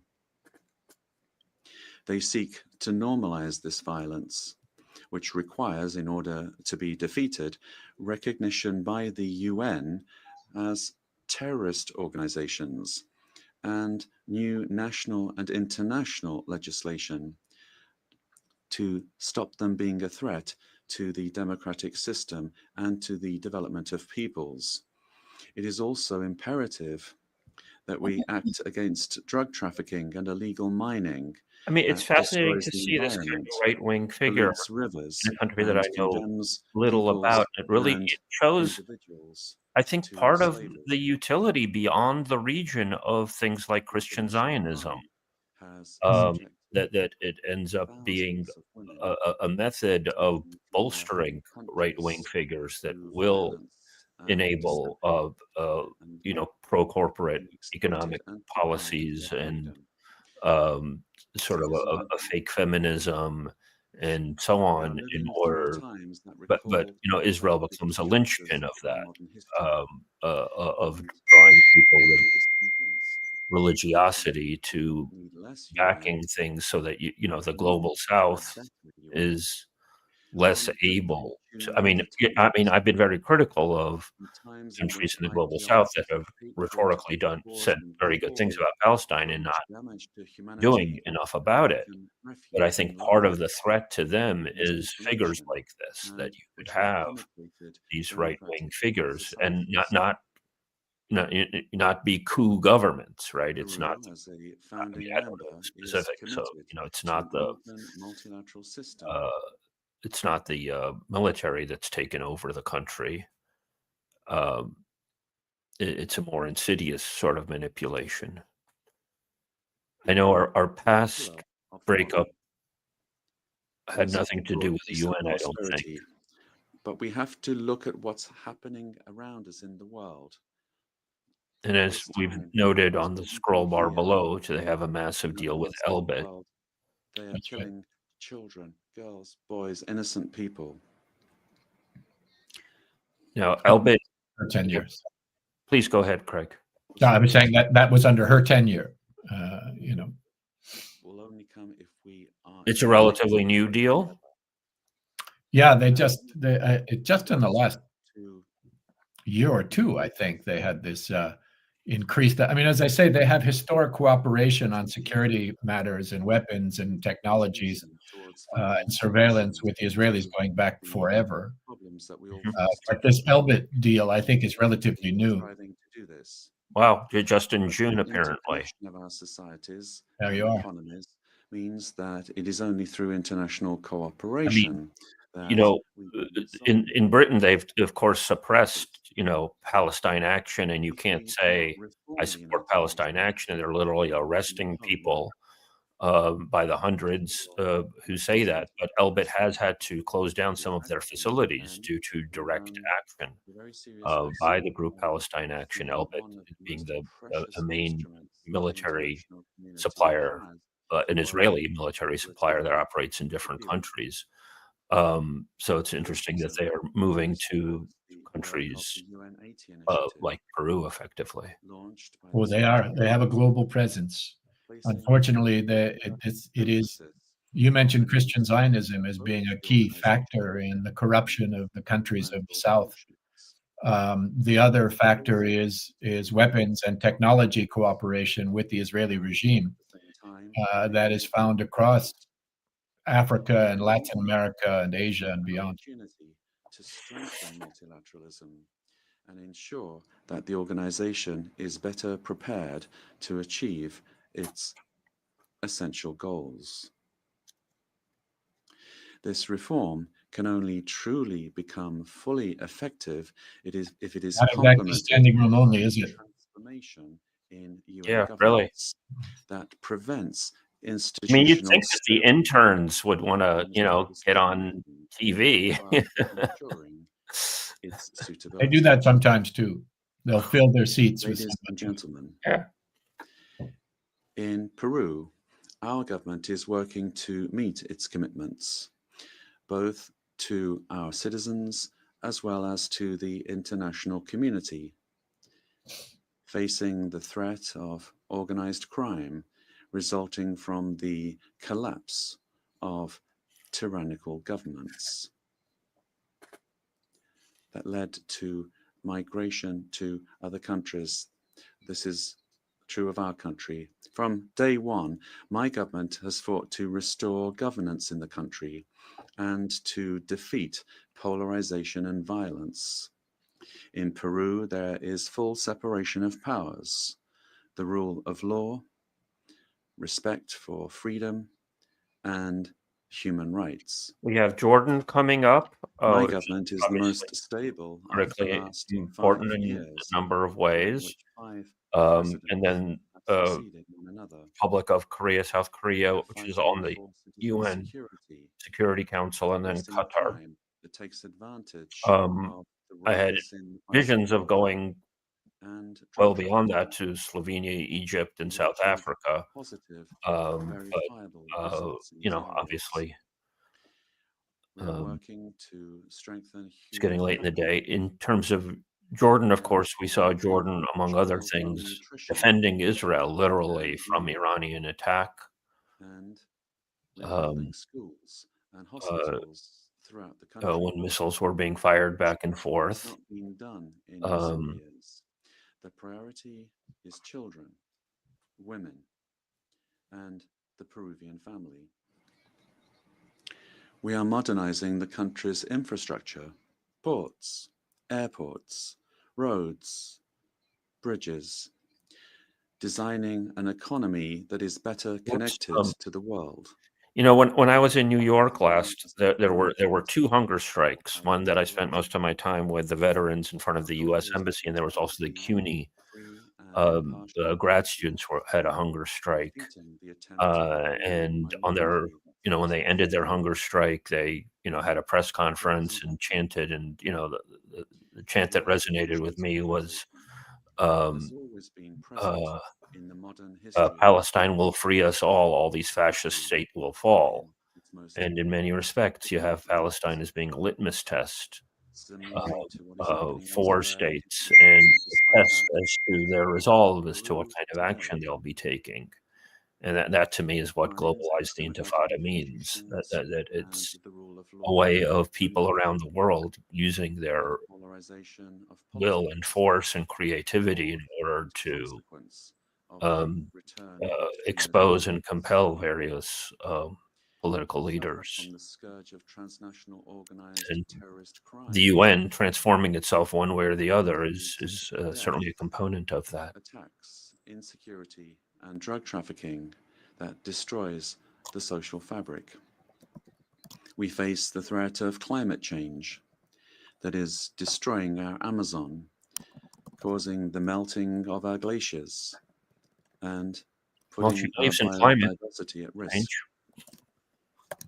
We promote inclusive and sustainable growth in a context of opposing powers. But none of these problems is merely national, but global. This is why we need the United Nations to once again be a forum for dialogue and cooperation. I wish to recall the legacy of Ambassador Javier Pérez de Cuellar, who managed to do relevant work in the organization despite the Cold War.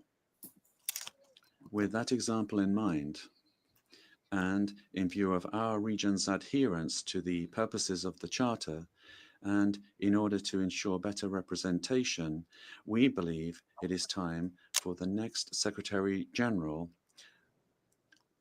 to come from Latin America. Ladies and gentlemen,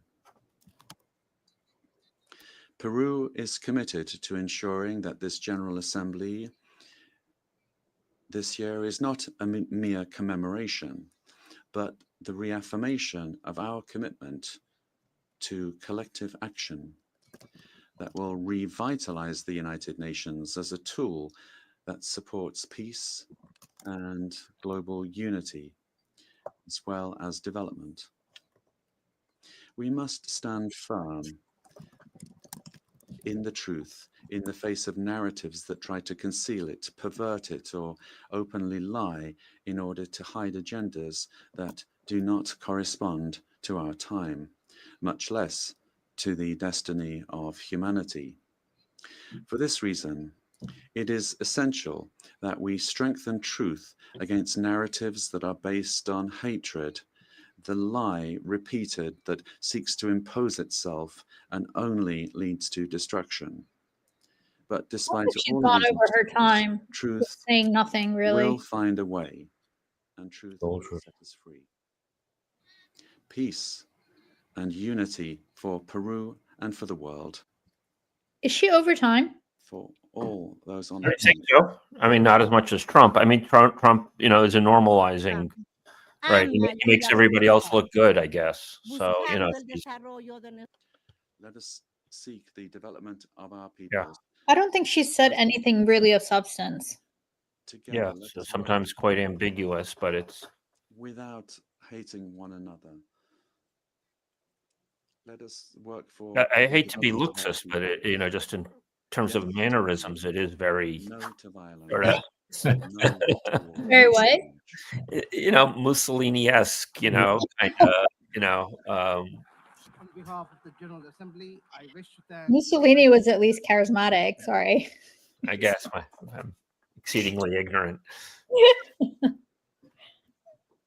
the Assembly will hear an address by His Majesty King So Abdullah. Jordan should be interesting, obviously of key importance. What's remarkable to me about Jordan, among other things, is that, you know, if you listen closely to Netanyahu, I believe that he has said, I don't want another Palestinian state, meaning that Jordan is a Palestinian state. You'd think that that would set off alarm bells in some quarters in Amman. I don't know if I'm missing something or I'm being naive. Jordan has no sovereignty. Of course, it sets off alarm bells, but they don't do anything. They have no sovereignty. They're literally just a client state that has no really say over its own fate. To address It's remarkable that they're not a member of the Hague Group. You have all these countries from around the world that are at least, you know, Exactly. organizing to take a step to do something, and Jordan won't even. the worth. Well, the problem is that the Hague Group is supposed to be an action group, so they commit to specific measures. And I think Jordan is very good at lofty rhetoric in defense of the Palestinian people, but they don't take action. And to the contrary, they serve as a part of the defense mechanism of the strategic defense mechanism for Israel. Yeah, they do take action. It's the wrong action. Another direction. Yeah, I mean, how many Iranian missiles did they shoot down? Right. the world They didn't down even again participate and in the Hague Group meeting However, that took place in also Bogota, like has China, gone not a member of the Hague Group, at least showed up for the meeting. through a Jordan didn't do full that. cycle Some 30 other and countries. again, It's disgusting. bombed indiscriminately, Let's yet see what again, he's saying. killed, injured, and maimed, yet again, displaced and dispossessed, yet again. Denied rights, dignity, their basic humanity, yet again. So I must ask, how long? How long will it be before we find a resolution to this conflict? One that safeguards the rights of all sides and allows a level of normalcy in the lives of the families at its core. How long will it be before I stand before you and speak, not of suffering and devastation in my region, but of prospect, prosperity, and potential? Sadly, this is not the only conflict in our world. And I some wonder may if he say that knows other wars that other people are sneering at him and under their breath saying, you know, is unique. as soon as you take action Longest or standing speak conflict up, really, in the truly. world. An illegal occupation of a helpless population by a self-declared democratic nation, and a flagrant violation of repeated UN resolutions, international law, and human rights conventions. A failure that should have elicited outrage and action, especially from major democracies. Instead, it has been met with decades of inertia. My friends, the war in Gaza marks one of the darkest moments in this institution's history. I believe Jordan still Although has it is today's diplomatic hope, relations with Israel. the injustice stretches back decades. The Palestinian-Israeli conflict has been on the UN agenda throughout its 8 decades of existence. To conflict. How long will we be satisfied There's the with war in condemnation after condemnation without concrete action? When it comes to the Palestinian-Israeli conflict, it seems that what unfolds in the halls of power is theory, the struggles and suffering. You know, when he speaks in Arabic, I mean, he's fluent and comfortable in English, but when he's speaking in Arabic, he is so strained and uncomfortable, and he can't pronounce Arabic words well. It's just yeah. In fact, many would argue these processes served as a distraction as Israel grabbed more land, expanded illegal settlements, demolished homes, and displaced entire neighborhoods. Muslim and Christian holy sites in Jerusalem have been vandalized and desecrated by those under government protection. And throughout all these years, Israeli families too have not been able to live in true security because military action cannot bring the safety they need. Nowhere is that more evident than in Gaza. More than 60,000 Palestinians killed, 50,000 children injured or killed, miles of burnt out rubble, neighborhoods, hospitals, schools, farms, even mosques and churches in ruins. Indeed. Widespread starvation. Again, Trump makes him look good. And what we are seeing, at least, you know, is only a depicting glimpse. some level of the reality, but there's Never no in action. our modern And history you know, per your has the lenses of his international speech, media you know, it's been you know, obscured like this. the Hashemite kingdom is often described as sort of a British, Almost 2 years in, under and the British cruelty influence. of this military campaign So it's kind of continues befitting that he unabated. speaks with a British accent. Furthermore, Well, his mother's British, and he was never really. He wasn't in line to the throne. He wasn't meant to take power after his father. It was his brother Hamza, who he put under. He's been under house arrest for years now. And there is nothing great about that. Yeah. I can't help but wonder if I know that he was King Hussein's brother. Yeah. So Hamza was underage. Sorry? Hamza was underage, and his brother Hussein was supposed to, take the throne until Hamza was of age. But on his deathbed, he changed his mind, apparently, because it's kind of a tangential story. But the wife of Hussein was already trying to move in and change things in the palace, and it angered him. And so he, on his deathbed, passed it to his son Abdullah, who could not speak Arabic at all. Like really had trouble. I mean, he could speak, he could understand it, but he could not speak it, and he pronounced it like a British guy, because that's where he grew up. And it was supposed to be a temporary sovereignty until Hamza came of age, but he got into power, and he liked it there, and made sure his brother never came to power. And lead to an all-out clash that no nation would be able to escape. How long before we hold all nations to the same standards? How long before we recognize the Palestinians as people who aspire to the same things? It's like he's an op-ed writer and not, and we act on that recognition. It's like, how long? How long before we recognize that statehood is not something Palestinians need to earn? It is not a reward. It is an indisputable right.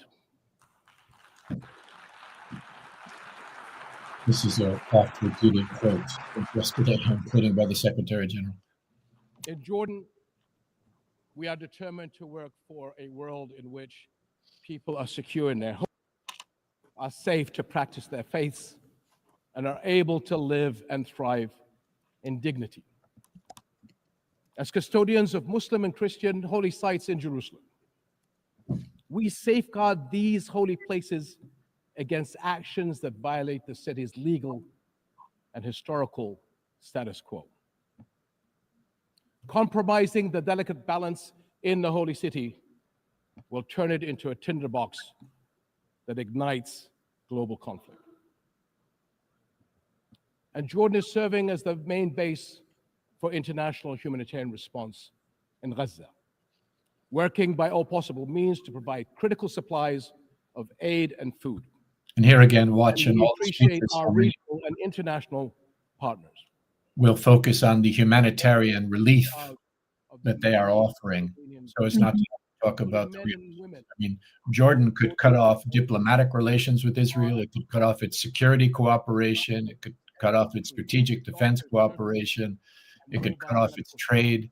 It hasn't done any of those things. Yeah, which would be hugely impactful and detrimental to Israel, because after the with the Ansarullah blocking the Red Sea and making the port of Eilat obsolete, they've depended entirely on the land route through Jordan for supplies. We are seeing more nations stepping up on behalf of a permanent ceasefire in Gaza.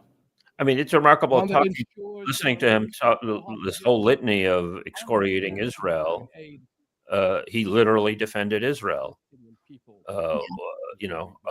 When Iran was retaliating. Security.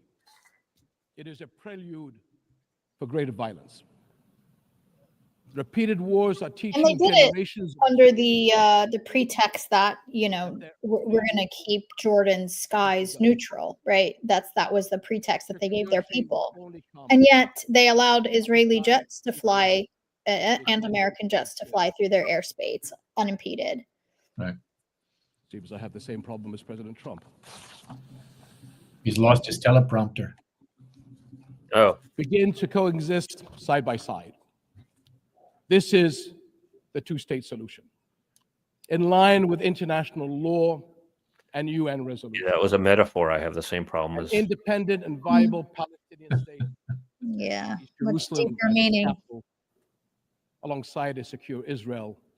You see, living for all in of the how long, he falls back into humanitarian aid, two-state solution. This has He been the approves promise talking of points. the Arab Peace Initiative, in which Arab and Muslim partners around the globe extended their hand. My friends, for the past 2 years, we have finally seen the Has he world's talked conscience about two-state? in the courage of ordinary people Again, from I mean, every I'd walk love of to life, see someone, a journalist or someone, challenge the Jordanians about raising their voices. Netanyahu says he doesn't want a Palestinian state, another Palestinian state, meaning you're already a Palestinian state. That's kind of a direct threat to Jordan. You know, that's saying we intend to expel more Palestinians into Jordanian territory. Jordan does not consider itself a Palestinian state, It obviously. has been too long, It's and it must act. in a sense, it's an existential threat to Jordan, and yet Jordan has diplomatic relations. I understand my audio for some reason is not good. So Sometimes it's fine now. Just occasionally it gets garbled. I think when the other person is speaking, for some reason, there's some distortion. But anyway, it's not in my control. Yeah, we're going to try to take down the UNGA audio a little bit at the appropriate time. So please feel free to chime in whenever, Craig, and you as well, Susan. And invite him to address the assembly. So he asked the question, how long, and his recipe is perpetual. Exactly. Yeah. So Korea on the Security Council has voted with the elected members generally. It's not called it a genocide. It's very much under U.S. tutelage of South Korea. If you talk to South Korea experts, Tim Chirac and others, they'll tell you it's still tremendously under U.S. tutelage as well. Absolutely. I think tutelage is quite mild, really occupation. Yeah. Even more meaningful results under their outstanding leadership. I think that there's an insidious process in terms of who gets on the Security Council. I haven't broken it down, but I mean, like right now you have Pakistan on the Security Council, but it's a coup government after Imran Khan has been displaced.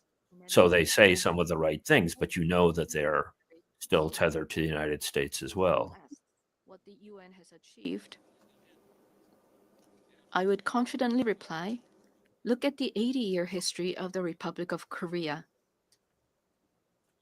It is no exaggeration to say that the Republic of Korea's history, dotted with challenges and responses, is the history of the United Nations, which has constantly confronted enormous challenges facing humanity.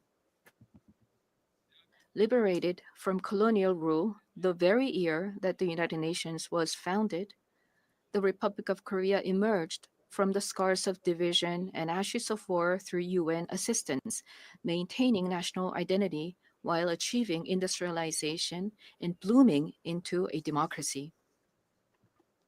Therefore, the Republic of Korea in itself is a country that has proven the value of the UN's existence. Whenever the Republic of Korea revived the hopes of lives as precious as the weight of the universe amidst horrific wars and disasters, the UN flag fluttered at the center of that intense solidarity. The United Nations has strived to provide equal rights and opportunities to everyone without discrimination, and has provided education and vaccines to make children's lives blossom. The small country in the East, which rose with the support of the UN and the international community has become a proud UN member that is drawing the world's attention. It is raising its role and responsibility as a member of the international community more rapidly than any other country. There were times when democracy and peace were in crisis, but each time the Republic of Korea rose with indomitable strength. Even a safe coup could not break the people of the Republic of Korea's strong will, desiring democracy and peace. The revolution of light that the people of the Republic of Korea achieved against the darkness of the insurrection last winter was a historic moment that demonstrated the brilliant achievement of the UN spirit. The remarkable resilience and strength of democracy that the Republic of Korea has shown will be ours as well as that of the entire world.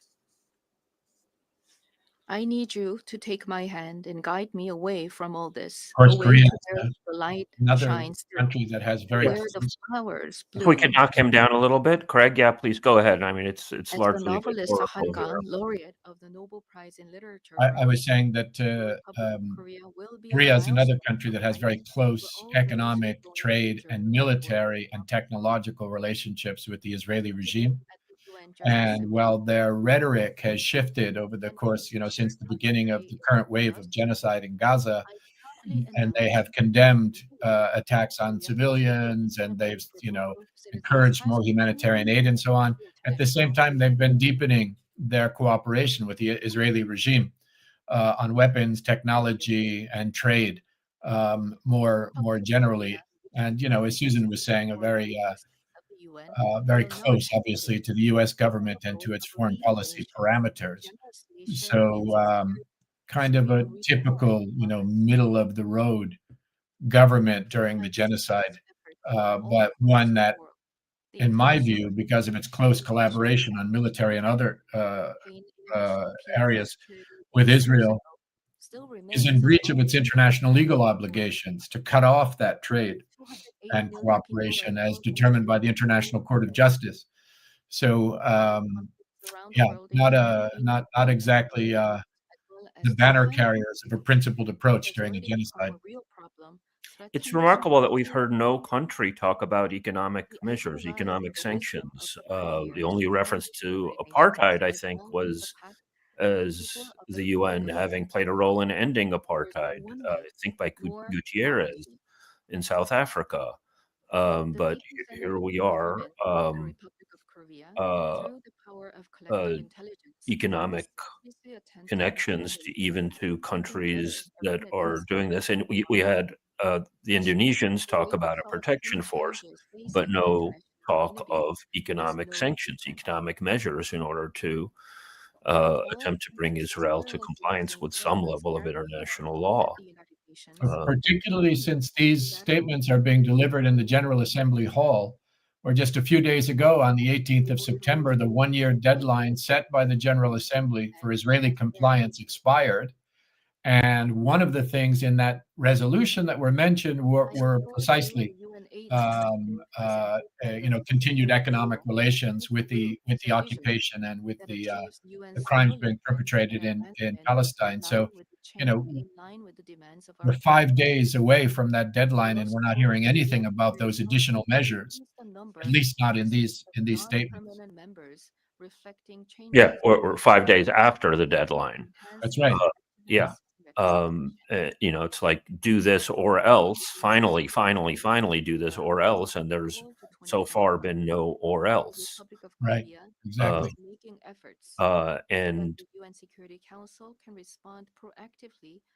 we should note, as you were sort of indicating, Craig, the UN Commission highlighted that all of these countries were put on notice in January of 2024 with the emergency orders of the International Court of Justice that they had an obligation under the Genocide Convention. And in some respect, they've all failed that. They've all failed to take seriously their responsibilities We will further under that develop our convention. institutions and cultures so that everyone residing in the Republic of Korea, both nationals and foreigners, can be respected as an equal member of society in all fields of life. The Republic of Korea will strengthen and lead cooperation. Miriam Barghouti apparently just tweeted that Allenby, I guess the Allenby Bridge, was indefinitely closed as a measure against states voting for two states. You know, Israel's, and that's interesting if it was done just as Jordanian representative was speaking. We got to recall a year ago, Netanyahu gave his deranged speech and then ordered the hit, the assassination. It was, gigantic missiles killing Nasrallah in Lebanon. I mean, they literally used the UN as a platform, in a sense, for committing further aggression. And they published the photograph of the moment. Correct. Yeah, that's exactly what I was thinking of. Yes, exactly. You meant you said Trump, but you meant Netanyahu. Oh, I meant Netanyahu. I'm sorry. Not much of a difference there. Yeah. Yep, exactly. I have some measure of grace. So he purportedly, Netanyahu threatened that Israelis will break off relationships and no Israelis will travel to the countries recognizing the Palestinian state. So frankly, I actually tweeted back, "Congratulations to the peoples of these countries," that you don't have to deal with Israelis anymore. Well, not only that, but there is now belatedly a move to isolate Israel economically and militarily and in other ways, as was done with South Africa. And the beauty of Israeli, arrogance and hubris is that they're helping to isolate themselves through these kinds of measures. And where if the government of Jordan doesn't have the courage to do it, Israel is now doing it for them. Yeah. And so, what do you think is actually driving that shift? Because I mean, it's been pretty. It's been a real clear pivot. It wasn't even gradual because European leaders collectively were very firmly on kind of a trajectory of, just paying lip service and not taking any real action. Also two-siding things, October 7th thing, everything. And then suddenly they made this pivot. And I'm curious what do you think was the impetus or the force pushing them that way? I mean, I think it's this. I mean, you have 75 years of incremental genocide and a tacit agreement between Israel and its Western sponsors that as long as they continue that pace of incremental genocide, they will have continued support. You had that new government come in 2023 saying, well, nobody's going to stop us, so let's just go full accelerated genocide. And while they were right that they continued to have the support of the West in the perpetration of that genocide, that was not true of populations in the West that have been horrified by the images that they're seeing and by the clear, open perpetration of a genocide in those countries, and that they have created demands that governments weren't feeling before. And some governments have responded with, meaningless gestures like calling for a two-state solution or recognizing the state of Palestine, while others are demanding more. And I think that movement is only going to continue to grow, and that isolation is going to continue. We haven't heard anything earth-shattering so far, but I'm looking forward to hearing, for example, from Colombia in the afternoon that is poised to announce a number of, the introduction of a resolution calling for a session under Uniting for Peace of the General Assembly that should include some so-called further measures, including potentially a call for a protection force and other sorts of measures. So, yeah, I mean, so far we've heard a lot of warm milk. I'm hoping there'll be a bit more whiskey in some of the subsequent speeches. Yeah. I'm definitely looking forward to Colombia, but also Spain and Slovenia, in particular, as well as some of the Hague Group countries to Right. see. Yeah, if we'll get any whiskey, as you said. Yeah. Perhaps I'm missing something. I'm trying to see when Colombia is. Is it scheduled for this afternoon? I thought it was this afternoon, but maybe not. It might be later, and they just may be planning to make their statements on the margins. Maybe. What about Slovenia and Spain? When are they due to speak? It's supposed to be Qatar next, then Suriname, Lithuania, Portugal, Uruguay, and then Slovenia and Egypt, Kazakhstan, and then South Africa. South Africa is scheduled to be at 1:30, which, so we're, so far behind schedule that it's laughable already. And,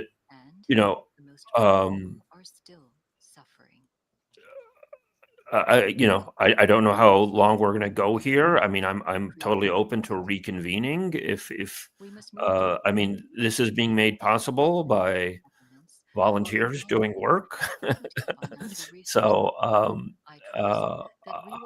I'm completely flexible, and I'll update people as we can do. But you, Craig and Susan, you obviously have an open invite, and I'll try to get other people involved. I had Patrick Bond from South Africa scheduled to speak when they're on, but the schedule is so far behind. I don't know that that's going to happen, and it might not mesh with his schedule. Has Korea said anything about Gaza? I don't know if I missed it. I can get you. Go ahead. I haven't seen anything. I've been kind of loosely following the text beneath the. Likewise, I'm told not. I'm told by Roel, who's done so much of the technical work, that they have not so much as made reference to it. So that's remarkable, particularly for a country that's on the UN Security Council, I think. Indeed. When is China due to speak? I'm interested to hear what they say. I have a list in front of me, but unfortunately, it doesn't seem to be searchable. So I'm seeing them on the 26th in the morning. So in a couple of days, I guess on Thursday or Friday. Going forward, the government of the Republic of Korea will consistently seek a path to resolve Friday. military tensions and restore inter-Korean trust. The most certain peace is a state where there is no Yeah, need they're for third up in the morning on Friday. comprehensive dialogue. Colombia is supposed to be Thursday morning, so I think they're going to make a statement on the margins this afternoon. I think around 4 o'clock. And confrontation on the Korean By on the margins, is there a public forum? I know that there was a public forum yesterday focusing on the French-Saudi proposal, I suppose. Will this be in a public forum or some other setting? I assume it's going to be in their own setting. Inter-Korean relations. Meaning that they'll have a news conference, or yeah, that's either a news conference or a statement on the margins. I don't know exactly where they're doing it.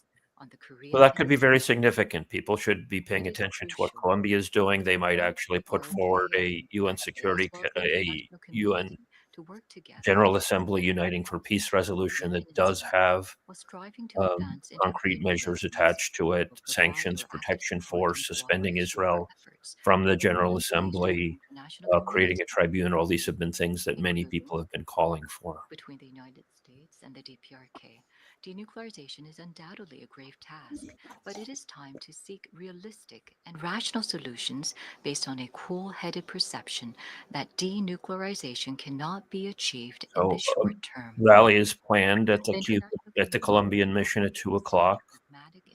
I believe that there have been lots of protests around the UN and will continue to be this week. I think this might be the only protest that's sort of in support. Realizing lasting peace on the Korean Peninsula would present new hope and possibility to It's human amazing, like how many. from conflict. I'm just struck by how many words can be said without saying anything. Yeah, it's an art form, I guess.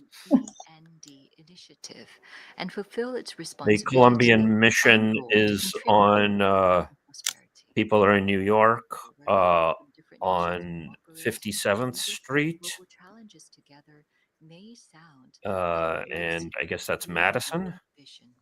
However, On 40 East 57th Street. People are in New York at 2 o'clock. not merely the It's in an absence hour. of armed conflict, but the realization of a community where differences are respected and people coexist. As long as respect and aspiration for diversity is inside us, we can always unite and embrace one another. K culture is connecting people all over the world beyond borders, language, and cultural differences. The success and spread of K culture prove that universal empathy is possible, transcending differences in all backgrounds. I mean, the Gathering the energy of technological solidarity, aspect of coexistence, Israel is and really consideration. remarkable. I've written recently about Larry Ellison, the head of Oracle, who was briefly the richest man in the world, a strong supporter of. I think he's the largest personal funder of Friends of the IDF. Trump is trying to make him effectively key figure, if not the primary backer of TikTok USA, so that they can further gut big tech platforms of content. I remember Craig warning about this, that they weren't trying to ban TikTok. They were trying to purge TikTok of content critical of Israel, especially among young people. The head of the ADL said, we got a Gen X problem. So to hear the South Korean representative talking about technology and so on, it's been such an insidious technology tied to military and surveillance efforts and methods of spying and surveillance and control that Israel, it's another dimension of the special role that Israel plays in terms of projecting power and fostering oppression. Yeah. Amir of the state of Qatar. I request protocol to escort His Highness and invite him to address the assembly. All right, let's see what Yes, Squid Games taught us so much empathy, says Emily. I don't follow pop culture enough to fully grasp that, but Oh, you should watch Squid Games.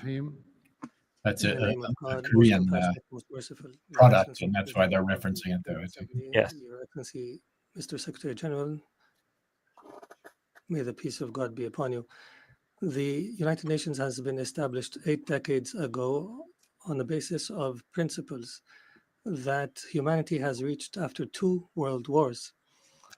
These rules are based on the maintenance of international peace and security, and I don't know that any respect for human Qataris were dignity killed in the bombing. Yes, they were. They were. internal affairs, and to cooperate. Yeah, they were staff, the civilians mostly in the building. Our peoples. I think I there knew it were. was staff, but I didn't know the This will- nationalities of the staff. If we allow There were, I think, 5 along actual the Qataris. I believe I might be wrong, but rule of the jungle, where they perpetrators and violators enjoy benefits. they had the martyrs wrapped in the Qatari flag.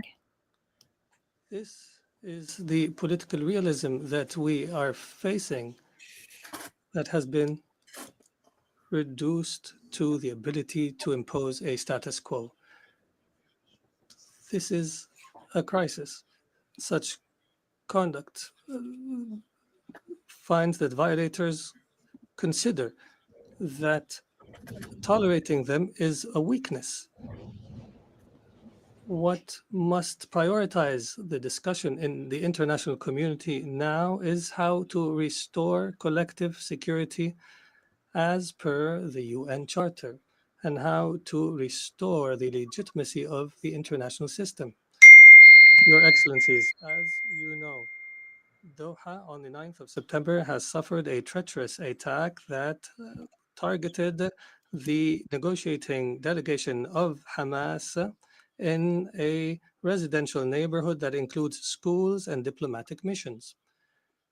As a result of this attack, 6 martyrs have fallen, including a Qatari national who serves in the internal security forces, and 18 people have been injured.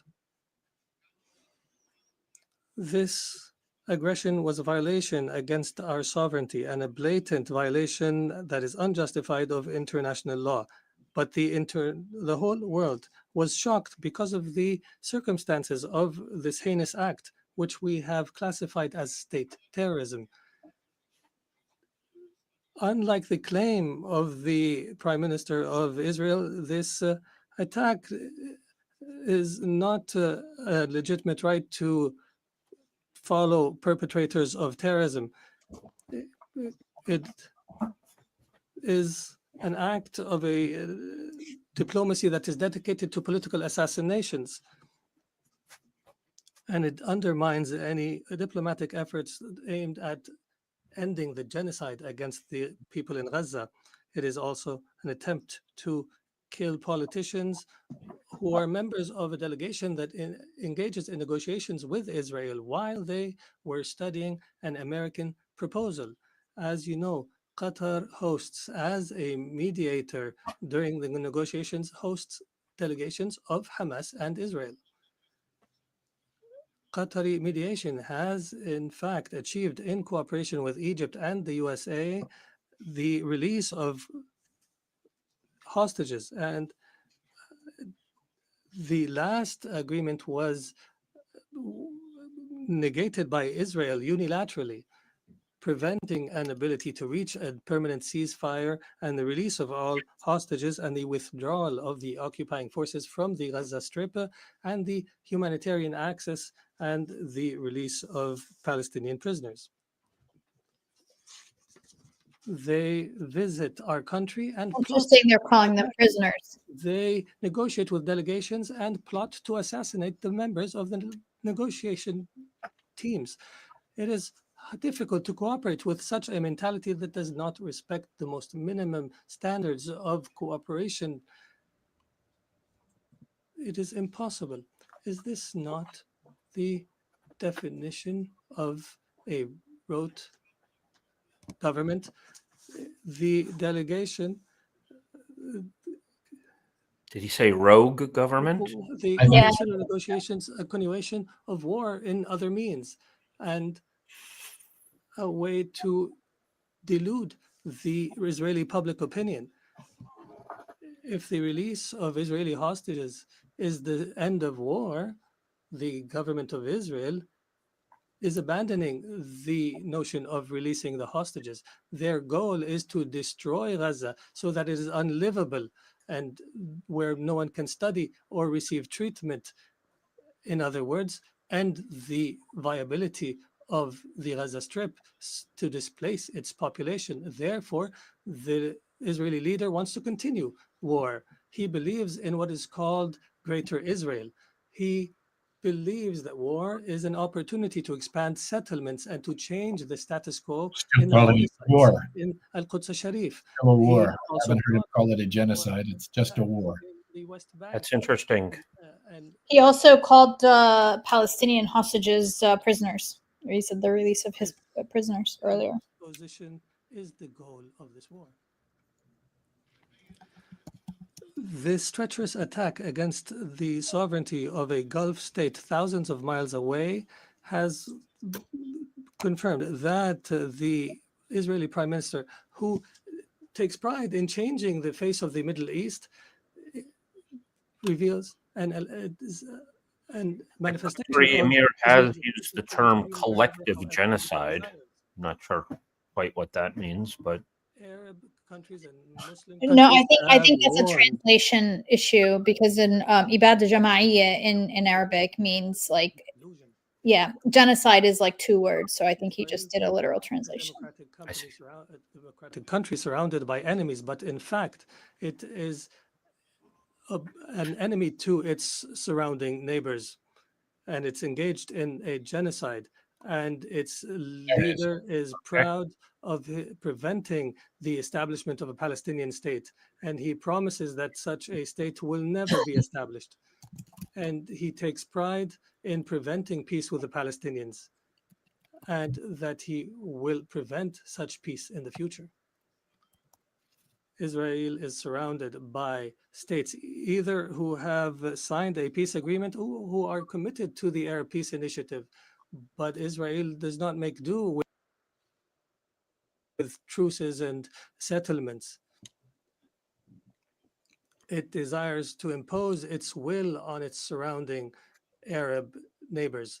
And everyone who believes its will is either anti-Semitic or and everyone who opposes its will is either anti-Semitic or a terrorist. Even Israel's allies realize this fact and reject it.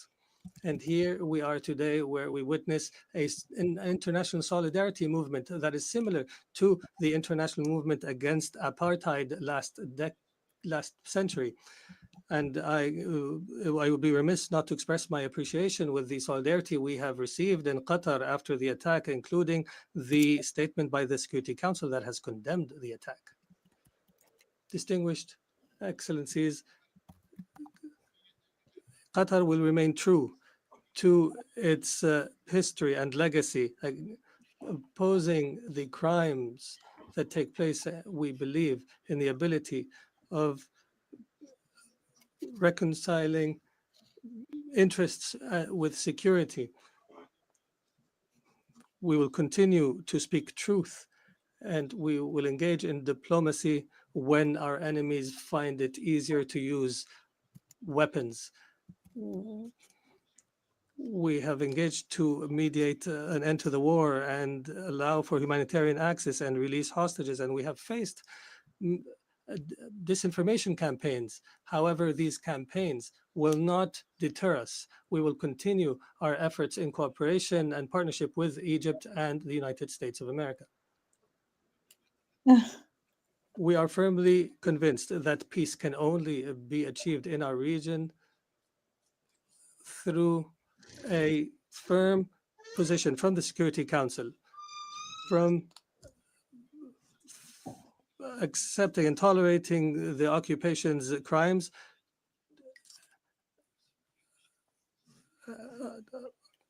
until allowing to the Palestinian people to enjoy their right to self-determination and establish their state with East Jerusalem as its capital on the borders of 1967, as per UN resolutions and the two-state solution that has been the consensus of the international community. We appreciate the role of states that have recognized the state of Palestine. There is no doubt that such recognition is morally important because it sends a message that violence and more violence will not succeed in liquidating a just cause such as the cause of Palestine, and we urge more states to recognize the state of Palestine. We believe that instability knows no border and that humanity's destiny is intertwined. Therefore, Qatar has continued its diplomatic efforts to contribute to the settlement of other crises, such as in Ukraine and wars in Africa. And our persistence have continued with partners in Africa in order to draft peace agreements. Most importantly was the signing of a declaration of principles in Doha between the DRC and the Congo River Alliance in March. Our efforts support the leadership of the US to achieve a peace agreement in the east of the country, and Qatar will continue to engage as an international partner in order to achieve the peaceful settlement of conflicts and to seize opportunities to establish global peace. Your Excellencies, some states in our region still suffer the lack of security and stability. However, there is hope through some positive developments. In our dear Syria, since the end of last year, is going through a new phase.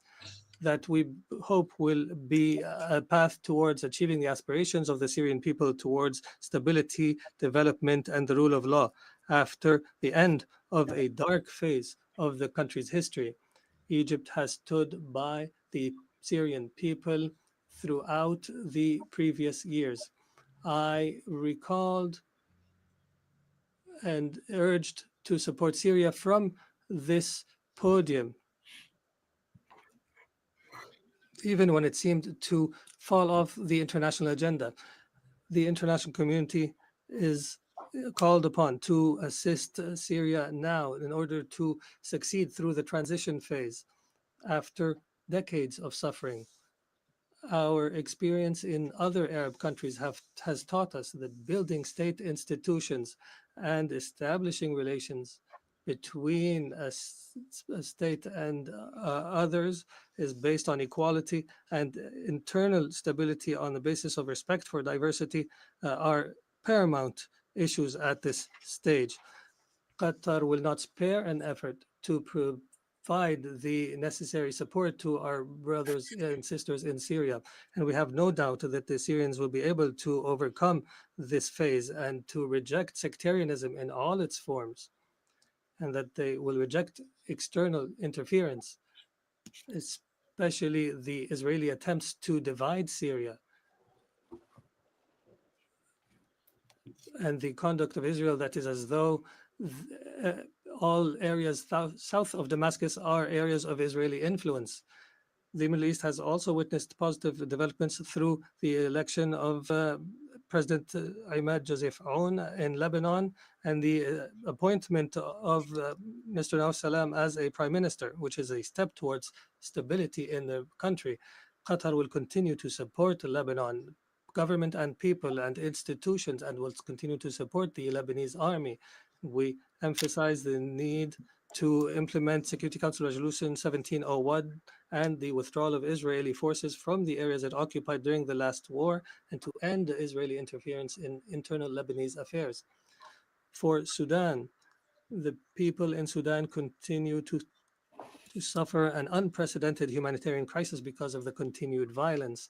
We call once again on all parties to prioritize the national interest and to engage in a comprehensive dialogue that leads to a permanent peace and that preserves the unity of Sudan and its territorial integrity and independence, and that achieves development and stability.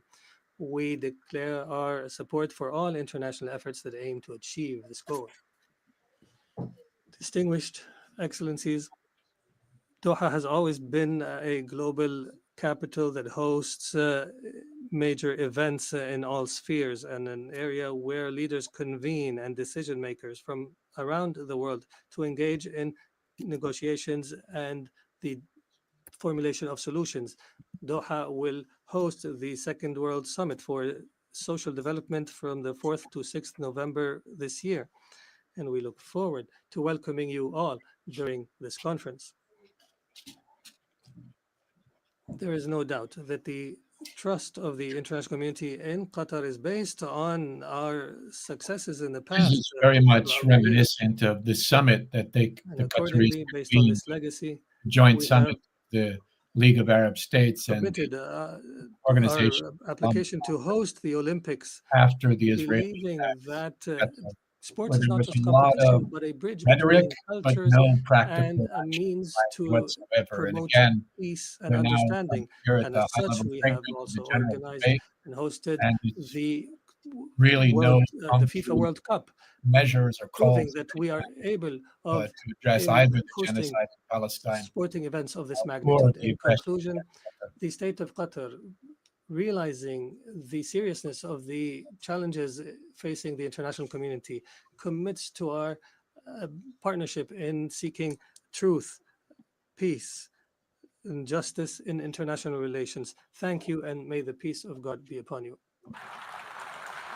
It's kind of striking to me how halting his speech was. I don't know if that's typical for him or not, but I don't think it was him. I think that was the interpreter. Yeah, I don't think the interpreter was very good, but he wasn't halting in Arabic. Okay. He did do the perfunctory, you know, that progress can only come from a firm position of the UN Security Council, which to me is, code for handing it over to you, USA. Similar to saying two-state solution is a way of precluding a democratic one-state solution, saying UN Security Council effectively is a way of hindering action through the General Assembly, this very body, through Uniting for Peace. Please, I'm sure you folks have some observations. As we celebrate the United Well, Nations. I think that's absolutely right. I think there is, amongst more conservative delegations, there is this unspoken commitment to going through the Security Council, where the P5 and the US especially have a veto, have a yes or a no.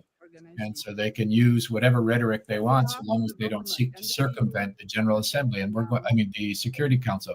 And we're going to see during this session how well that holds, because if we don't see a Uniting for Peace meeting convened in the General Assembly, not to just once again call for a ceasefire and humanitarian aid, but to actually mandate action, whether that action is a protection force or sanctions or a military embargo or a criminal tribunal or the reactivation of the anti-apartheid mechanisms or the rejection of the UN credentials of the Israelis. If that doesn't happen, then we will know that the opportunity provided to the global majority by Uniting for Peace has been abandoned because of pressure from the Americans or a lack of principle on the part of these other governments. What's remarkable to me is, as you say, the Arab League and so on not constituting any action in the role I keep going back to of Algeria, when the final order from the International Court of Justice came down in May of 2024, ordering a halt to Israel's attack on Rafah. And the Algerians actually drafted a resolution at the UN Security Council to implement that order, which should have been voted on, and presumably the US would veto it, of course, but that would have been a tipping point for galvanizing action, because you would have had an order from the ICJ, not an advisory opinion, an order from the ICJ that the US was vetoing. But right then you had Biden come out with his phony Netanyahu has agreed to a ceasefire, which Netanyahu himself disputed, and they actually got a UN Security Council resolution through to bless their phony negotiating process with Qatar and Egypt, which is almost like an Oslo-like process, because the hope, we wanted it should have been resolved using international law, and then we had the Oslo process. And the ICJ orders, especially from the genocide case, were basically an attempt to reassert international law here. And with that maneuver in May and June, they effectively brought it back to this so-called negotiating process that the US largely controls. And then it ends with Israel literally bombing it. So it's quite a trajectory that they've had, and it couldn't have been done without the complicity of the elected members of the UN Security Council, like Algeria, not forcing a vote. They should have forced a US veto. As far as I'm concerned, they should have forced a US veto every week. And then that would have built up the momentum for a UN Assembly Uniting for Peace resolution, which still might happen. But it's at least a year too late, and the galvanizing forces need to be there. All eyes now are on Colombia and what they're putting forward, which is of critical importance. But the complicity of the elites in Arab countries, whether Jordan or Qatar, even if they're under the gun, they're not able to raise up enough stamina to seriously challenge the U.S.-Israeli domination.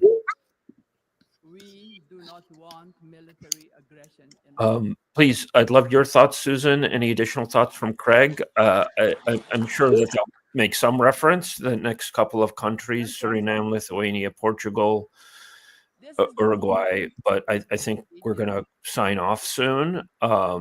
Maybe if we have the Chi, we'll come back for Slovenia and later. So folks, please stay tuned, but I should regroup with the volunteers and so on, and figure out where we take it from here. But please, Susan. I was just corresponding with somebody on the floor at the UN right now, and says, it's been a surreal day, especially as we listen to Trump speak. Indonesia pledged for troops to secure the peace for Palestinians, heartening, but his impassioned affirmation of the right of Israel to security was a bit shocking. The Uniting for Peace resolution will be pursued after the high-level week. So we don't expect movement on that until it seems so. So what I'm hearing is that they cannot they can't convene an emergency General Assembly session simultaneous with the GA plenary. However, before that, the veto initiative might be convened because of some procedural requirement to do it within 10 days of a veto being cast. Craig, you might be more. Yeah, is that necessary? I thought the session is always in session. It could always be called. Yeah, I don't know. I'm just sort of repeating what I was just told. I don't know the procedures of the UN. Yeah, I don't know if it's that they can't. It might be that they won't. The 10th emergency special session on Palestine has not been closed. It's just temporarily suspended, and it can be reconvened without all of the usual steps necessary, and it can be convened within 24 hours. Whether or not they would consider doing so during the general debate, the high-level portion that we're following now, is another question. There may be some procedural hurdle there that I haven't heard of, but in general, there shouldn't be any hurdle. The whole idea is it's an emergency special sessions can be convened at any time. They're emergency sessions. So yeah, but I mean, what I'm hearing is that that the emergency session cannot be convened during the GA plenary. I don't know if that's if that's a procedural thing, or it could be just a strategic limitation. Or even a logistical limitation. Everybody is all taken. This is like the busiest moment of the year for all of these delegations, and so it might be practically difficult for them. But what is the veto initiative, though? There is I don't know which veto initiative they're talking about there, but there is an initiative, a reform initiative, to get the voluntary abstention from the use of the veto, where you have certified genocide, crimes against humanity, large-scale war crimes, and so on. But it doesn't have any. It's not been adopted. It's an initiative, I think, of like Liechtenstein, Switzerland, some states that have been pushing this for years. I don't know the reference there. I don't know who you're corresponding with. Yeah, I don't want to say it publicly. Person. I mean, I can tell you offline, but but yeah, I mean, what I know is that there are a number of states that, in connection with this General Assembly, are planning to call, have been calling offline, like in their capitals, for the convening of an emergency special session under Uniting for Peace, specifically to look at issues like the mandating of a protection force. There's an expectation that we'll hear another call in connection with the Assembly today, and I don't know what the venue is, from the President of Colombia, and that there is support for that coming from others, as we heard from Indonesia and others. What the timing of that will be is to be determined by the diplomats themselves. They could do it now, or they could do it in the coming days. But the announcement, the calls for it, I think is going to be important. And the most concrete information we have so far is that is going to be coming at some point today, perhaps at 4:00 in the afternoon, somewhere, from the President of Colombia.